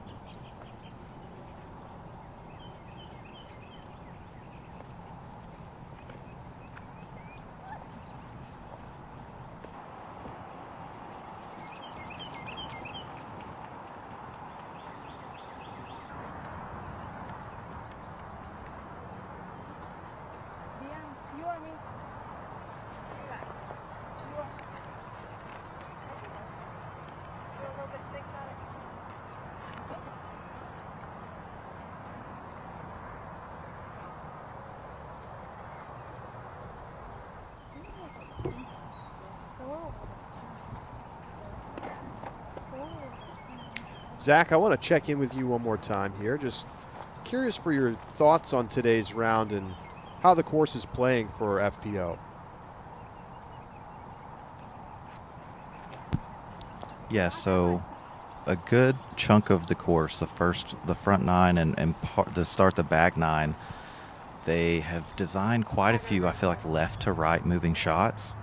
You know, they kind of favor the lefty backhand or the players with a strong forehand, but on a lot of those holes, the players had a tailwind, which made it much harder to get especially for the backhand players, to get the disc to drift to the right late in the flight.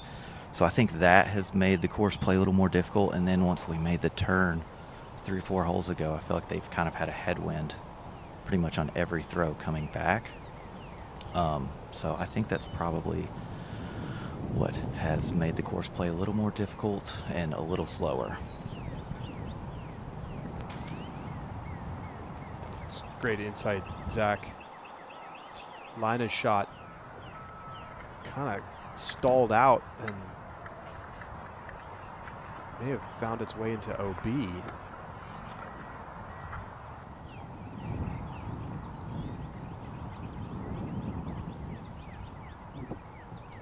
So we'll see what Kristen can do with this lie. We'll pinch to the right. Ideally, she wants to get it far enough to the right that she is in the opening going towards the pin.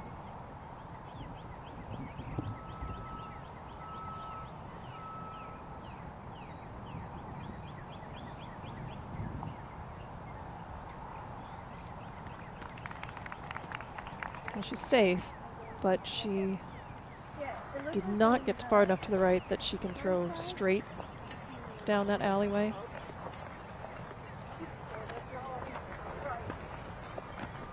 Probably takes a birdie out of play.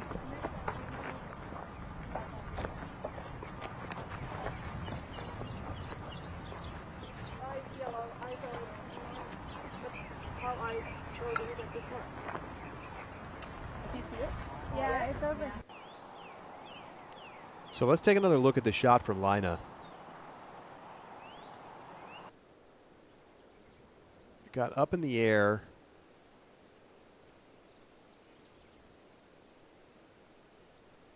And then it couldn't really keep pushing forward, so it kind of slams back into that. Really an MTA looking shot there where she exposed the bottom of the disc to the headwind and it just pushed it right back towards her. But this is safe. This area on the hole is not out of bounds, which maybe is, depending on her lie, it could be worse.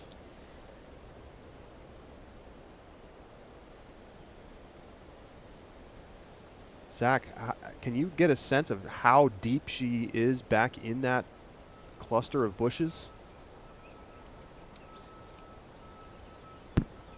Yeah, so Heidi had to crawl into the bushes to get to her disc, so I know it came back. It's not close enough to the edge where she can straddle out, and it sounds like it's not probably the greatest lie on the hole. Yikes.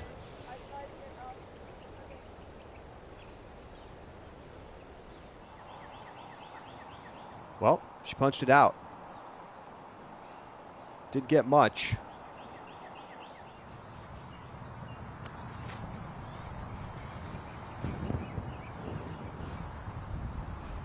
I mean, she re-emerges.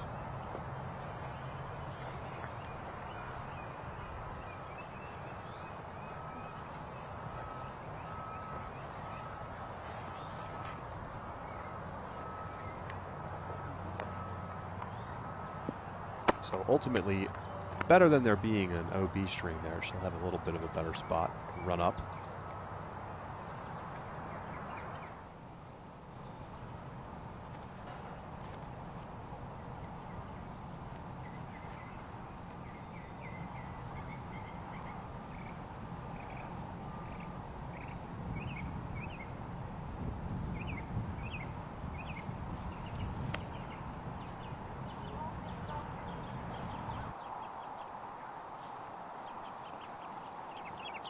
That's tight to the OB.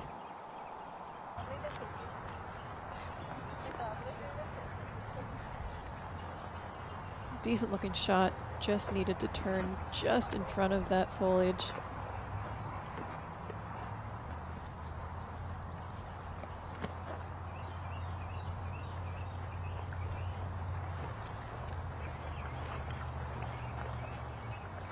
Yeah. Haiti knows it's not going great out here on 17. Let's take a look at some of the storylines so far.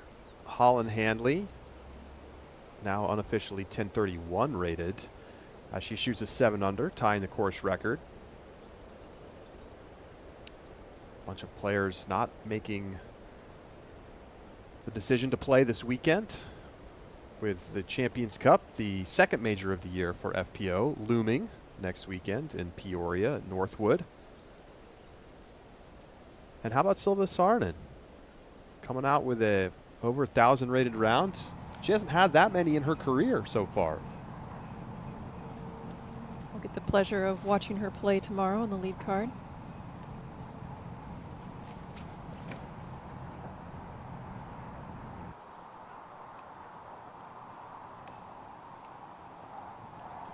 Fantastic shot.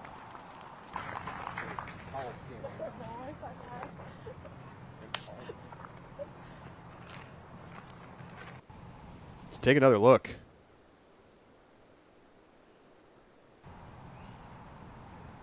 Wow, that is just beautiful. That late flip. Fantastic from Cadence Burge.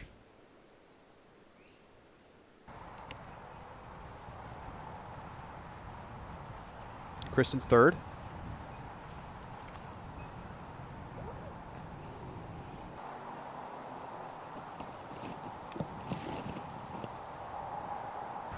Conservative play is paying off for Kristen.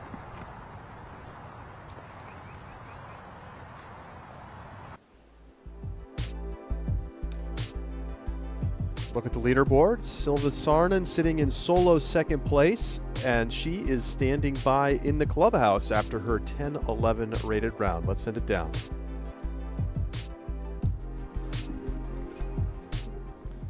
All right, I'm joined by Silva Saarinen after the first round of the Music City Open. Silva, great round today, clean 4 under par.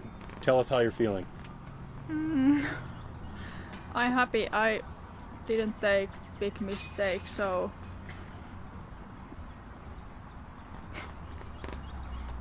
do you feel like you're starting to play closer to your potential? yeah, I think so. Yeah. How has life been adjusting to life here in the United States compared to Finland? Is it difficult? I think it's not difficult, but it's different here. I mean, today on the course you were joined by 3 other Finnish players. Does that make things a little easier? Does that contribute to your good score? It was fun. That's good to hear. 13 for 13 from C1X putting today. Tell us about your mindset when you're on the putting green. I don't really think anything, so It's just a clean slate, blank space.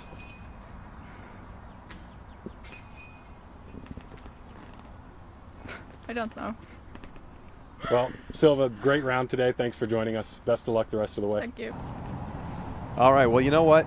I will say, not really thinking when you're putting and putting like she does, she's doing something right.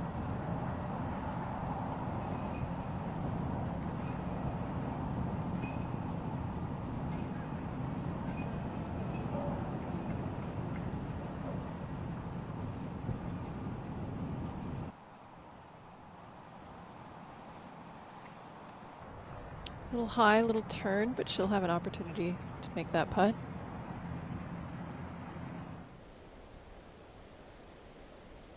And for as bumpy as it's been for Lina, she can save bogey with a make on that putt.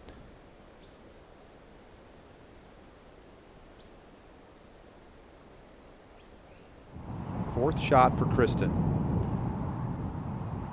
Did not try to bite off too much with her third.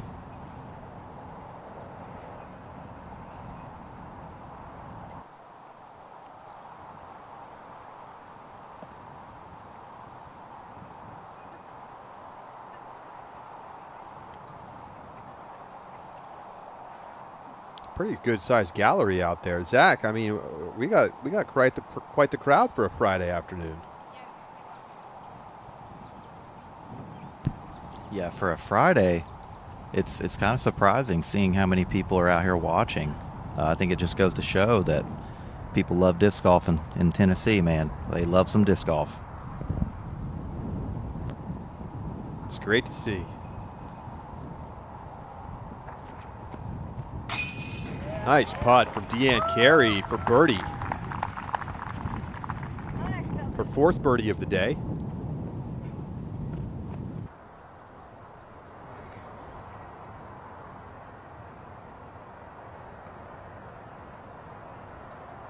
So circle's edge for bogey for Lina.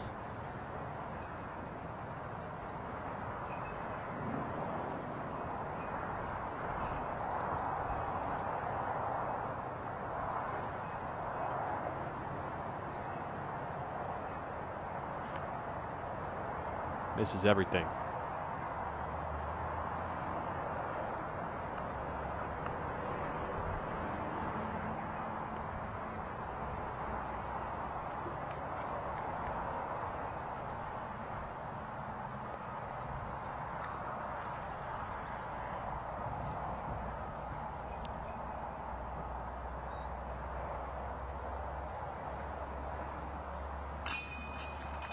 Kristen taps it in for par.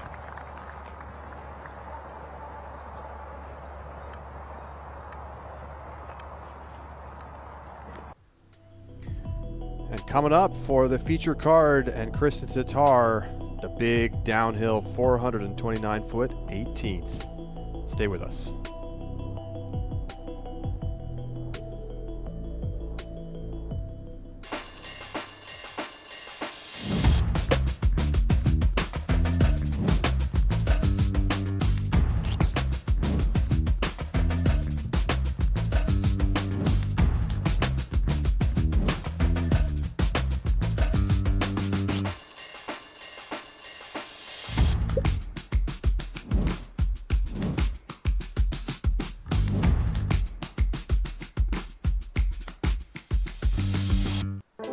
With 20 years of the educational disc golf experience, disc golf is now a mainstream activity in physical education across the nation. 150,000 lightweight golf discs, 267 permanent campus courses installed, and thousands of partner programs in all 50 states. As a 100% publicly funded charity, Edge Disc Golf couldn't do it without you. Please join our mission to reach and teach the next 3 million young disc golfers. What's up? I'm Raven, Team Zuka. Here's what's in my cart. All my main discs are in this bottom compartment, easily accessible at mouth and eye level. My treats are in the side pockets up there. It's inconvenient, but good for self-control. A feature I'm iffy on is those unpoppable foam tires. I have tried. They don't pop. But my favorite thing about my cart is when my mom grabs it, I know I'm going O-U-T. And there's squirrels out there.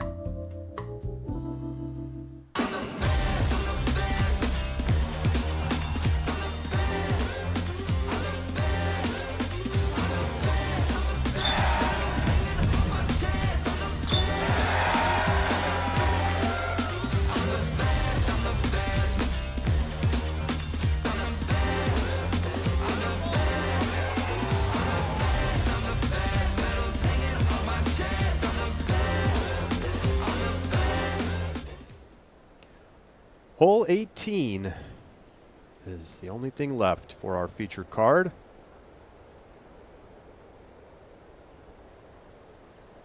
It's a bit of an uphill walk to the tee of 18 from the green of 17. It's playing as the 7th easiest hole on the course. But not a lot of birdies. It's a fairly straightforward par. But we have only seen 3 birdies. Silva Saarinen, Ella Hansen, and Kat Murch.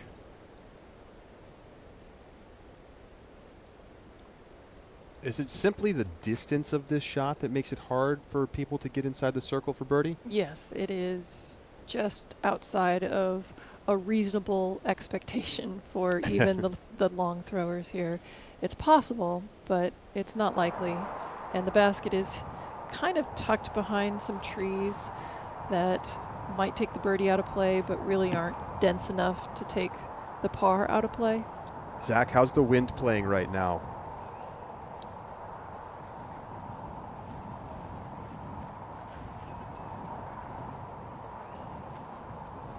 Ahead, left or right, which I feel like if any of the women get their drive turned a little, to like a little bit of Anheuser, it's going to take it and push it right away from the basket. Dean Carey coming up a bit short.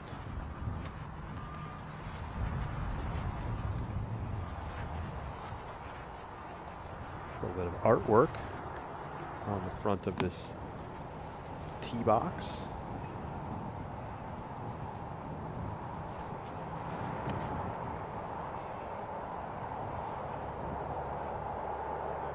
Gets a nice turn. Still going to end up in that collection area in front of the trees.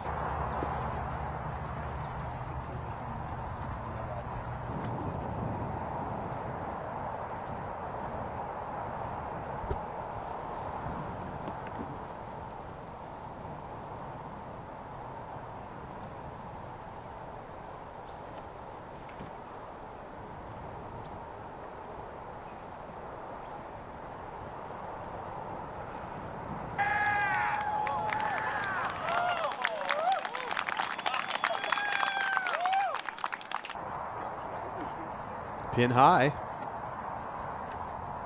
Might have a look through there on that right side.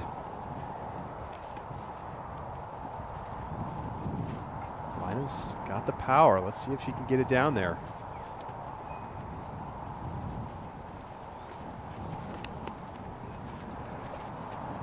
Ooh, that's riding right.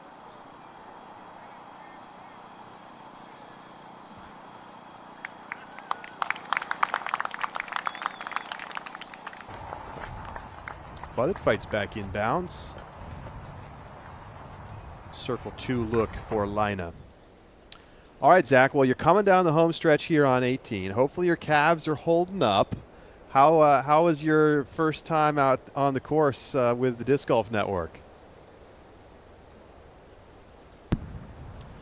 To be honest, I'm going to be honest. I was a little nervous. I'd never done this before. I don't want to mess up what you guys going on, but you all have made it really easy for me, just throwing it down with just little insights to come back to you, and it's been kind of fun because this is what I do normally. I usually walk the course. I'm watching other people play. I'm usually throwing in between, maybe more times than I'd like, but it's actually been pretty enjoyable and pretty fun, and look forward to doing it some more.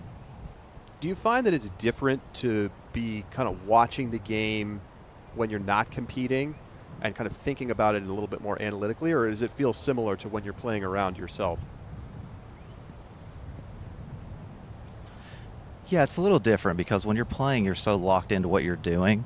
I mean, part of your job while playing a tournament is to also watch your competitors' throws because you need to be able to help them look for the disc or be able to spot it. But you're sort of locked in and focused on what you're doing. And today it's kind of been not necessarily sensory overload, but just trying to watch everything at the same time, and I kind of forget what I'm doing half the time. But it's been a good time. Well, it's great to have you out there, and looking forward to chatting with you all weekend. So any final thoughts on this opening round as we come down the stretch? Yeah, I feel like the weather, the conditions, although it wasn't extremely windy, the direction made a handful of the holes play a little more difficult.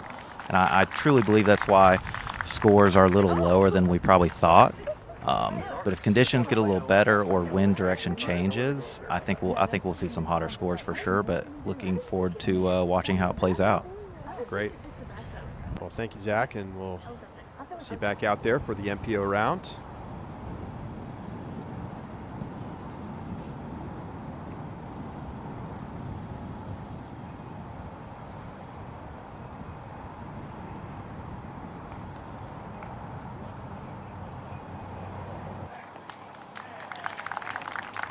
Nice pitch up for Lina.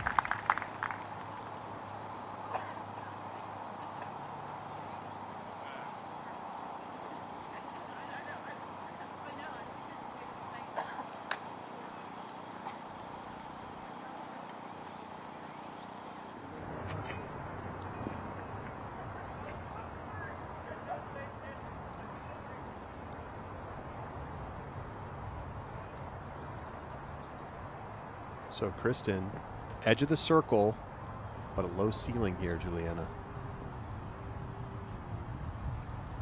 Kristen does have very good power without a lot of body movement on her putt.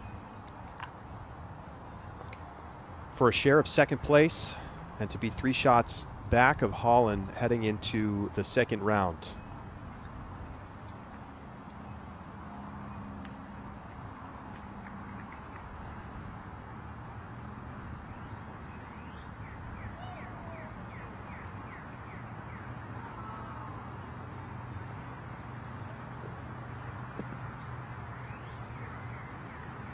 Quite get the same kind of snap she likes to get on her putts.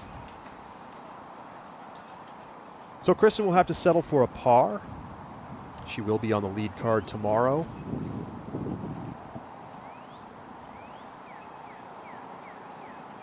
Carry for her par. Little high, but makes it stick.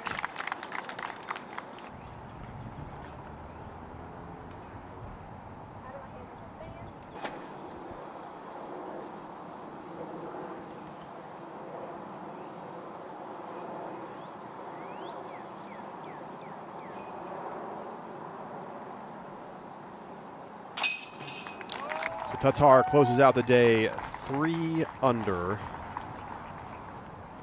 1004 rated, as she continues to try to climb towards that 1,000 rated mark, trying to become the first FPO player to do it, and she's in a great position so far through April.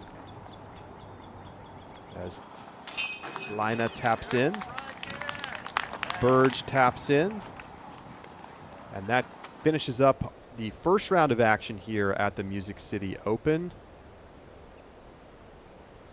And there's a look at the leaderboard after 1. What do you see, Juliana? Still so impressed with Holland's 7 under. Such a solid round on this very difficult course. So just 7 players under par on day 1. We'll see how things change as we move forward, but let's talk a little bit more about this Holland Hanley round. Now, you know, if you assume that they had found her disc, she probably takes a par there and is 9 under. I mean, in my mind, that's what she shot today. She might have been 10 under because I think That's fair. that just how weird it was to lose that disc, and it took a little bit to get back into the rhythm of playing so well. Let's take a look at some of the highlights from today's round. I mean, early on, she was unstoppable. I mean, just some amazing shots. This is what we opened the broadcast with, making her 4th birdie in a row on hole 5 from the woods. She made 5 of 8 from circle 2. Just a tremendous putting performance. On the 11th, knocking it down from 33 feet. That was her 4th C2 make of the day. Then she'd gone OB. Hole 13 goes OB left on the drive and then hits the basket on her second shot. Very Brilliant. difficult second shot there. Then on 17, again, circle 2, you bet. 40-footer, a little fist pump, and that was her final birdie of the day. 10 birdies on the round. The double bogey on 14 after she had to re-tee after her disc got hidden underneath a rock. And then really her only real big mistake was on 16. And she took a legitimate bogey there. So a really great day for Holland Handley. And A fantastic day. She really utilized her power and her strength on this long course. yeah, I mean, showing off the arm, but then also the ability to get hot on the putting green. And I think the big question will be, can she continue at this pace? Because we have seen this from her even just like a week ago, where she had a great round and followed it up with a very poor round. And that's kind of feels like it's been the thing that's been keeping her from winning more so far on tour. Well, this is going to be a great test for her because she has all the skills necessary. Now she just needs to bring it out again under the spotlight with Kristen on the card. Yeah, so an interesting day overall, a little bit up and down for most players. Kristen sitting 4 shots back. How about Silva Saarinen? Not necessarily somebody I would have guessed to be in second place on this course. Well, so yeah, we don't think of Silva as being a long thrower, though she definitely is, birdieing 18, being one of 3 or 4 birdies on that particular hole. And, you know, Silva played very, very well in Europe last year. We didn't see her as much here in the States. So I doubt that she's surprised by her play today, but I think she surprised our audience because we haven't seen her that often. Well, we'll see what happens tomorrow. It should be a lot of fun. Handley, Saarinen, Tatar, and King together on the lead card. Time to take a look at our OTB shot of the day. You got a guess? I'd have to give it to Holland on 13, the second shot. I think that's the first thing that came to my mind as well. Let's roll the tape. OTB shot of the day.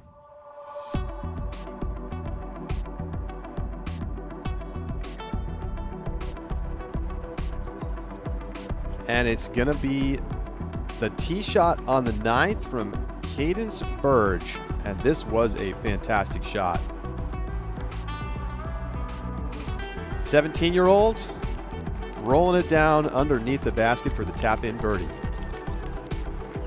Nice to see her on the coverage, the 2022 AM World Champion.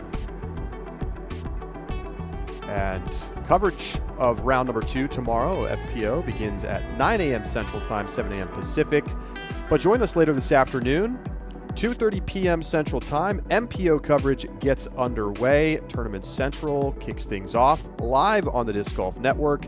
And if you can't catch the action live, you can always check out next day lead card coverage on Jomez Pro. For Juliana Korver, I'm Charlie Eisenhood signing off from round number 1 here in Nashville, Tennessee.